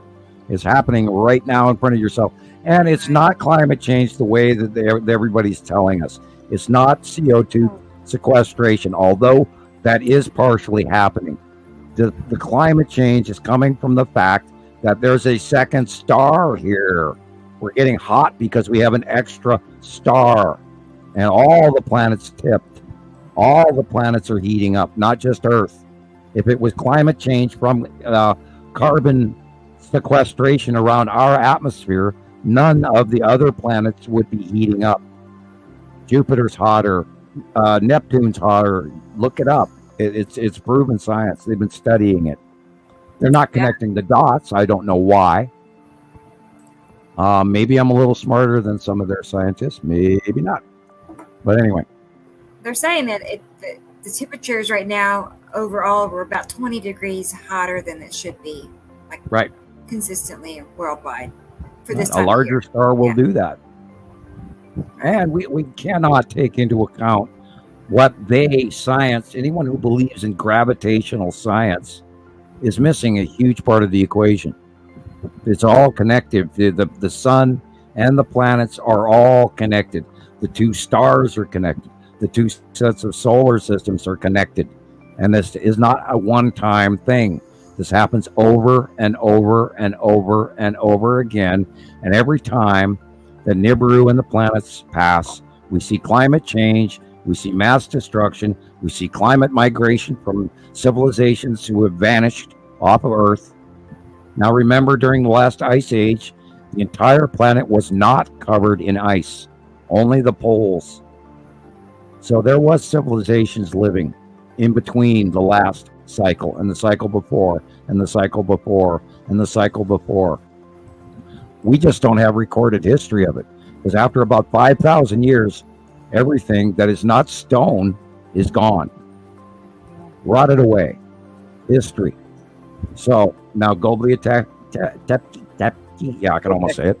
Tepley. Yeah, it is a hard mouthful. See, they're discovering that area was actually buried on purpose. Yes. They wanted to hide that place. Yes. So there's so much more going on. And remember that in India lore or Egyptian lore or Sumerian lore, they had names for the gods. And some of those planets were included in the naming of the gods. You have to just cross-reference some of this information into fact. And I recommend people go out, the Thunderbolt Project, David Talbot, Symbols of an Alien Sky on YouTube. One of the best videos out there. It brings all of the lore and the astrophysics together in one place. It's a very long video, but I watch it over and over again, and every time I do, I still learn. Symbols of an Alien Sky, David Talbot, YouTube, Thunderbolts Project. Yes, it's and long. they believe in the electric universe as well. They haven't added the second star. Yeah, write it down. Symbols of an Alien Sky, Thunderbolts Project, YouTube. One of the best videos I've ever seen. Seriously. So much. Excellent work. And there's lots of people out there that know about this, but they just haven't grasped on the binary system. Because, we weren't taught that. We were, we expect that Planet X is going to crash into us. No, because it goes by over and over and over again, and we wouldn't be here 4,000 years ago, 8,000 years ago, 12,000 years ago. We wouldn't be here if that happened. It's not a one-time passing. It's a cyclic, reoccurring event. And we're right in the middle of it. And documenting it. And loving it. Nibiru-aholics. It's perfect. I know. It is perfect. It's the truth. It's the best. Yeah, and we have proven it. We have proven it. And the base clouds, the base clouds of these planets are so absolutely repetitive that once you learn the base clouds of each of these planets, you'll be able to pick them out for yourself, and you go, oh my God. And I see it all every week. Somebody go, oh, that's Nepenthe. Well, yep. Thank God you learned that. Excellent. Congratulations. Thank you. You're doing good. I see so many amazing people out there. Oh my God. Yeah. Wonderful, wonderful members. Thank you all. Good night, Egg. Yeah, she's a sweetie. Yeah, I could keep talking, but we can wind it up. Yeah, cough drop number 20. No. Actually, I've only done 3 tonight, so I will go for number 4. Right. I will. Yeah. I think you're max. I think you've had like 5 or 6. Do you remember? I think that, if you eat a bunch of, I think 5 was my most ever. I'll get poisoned or something. Something like Green that. cola. Man. Give me one of them long Switzerland horns. Yeah, that's funny. Yay. That's pretty. Good job, Samuel. Thank you. I got a trophy. Yay. You get a trophy. That's cute. Okay, I'll shut up now.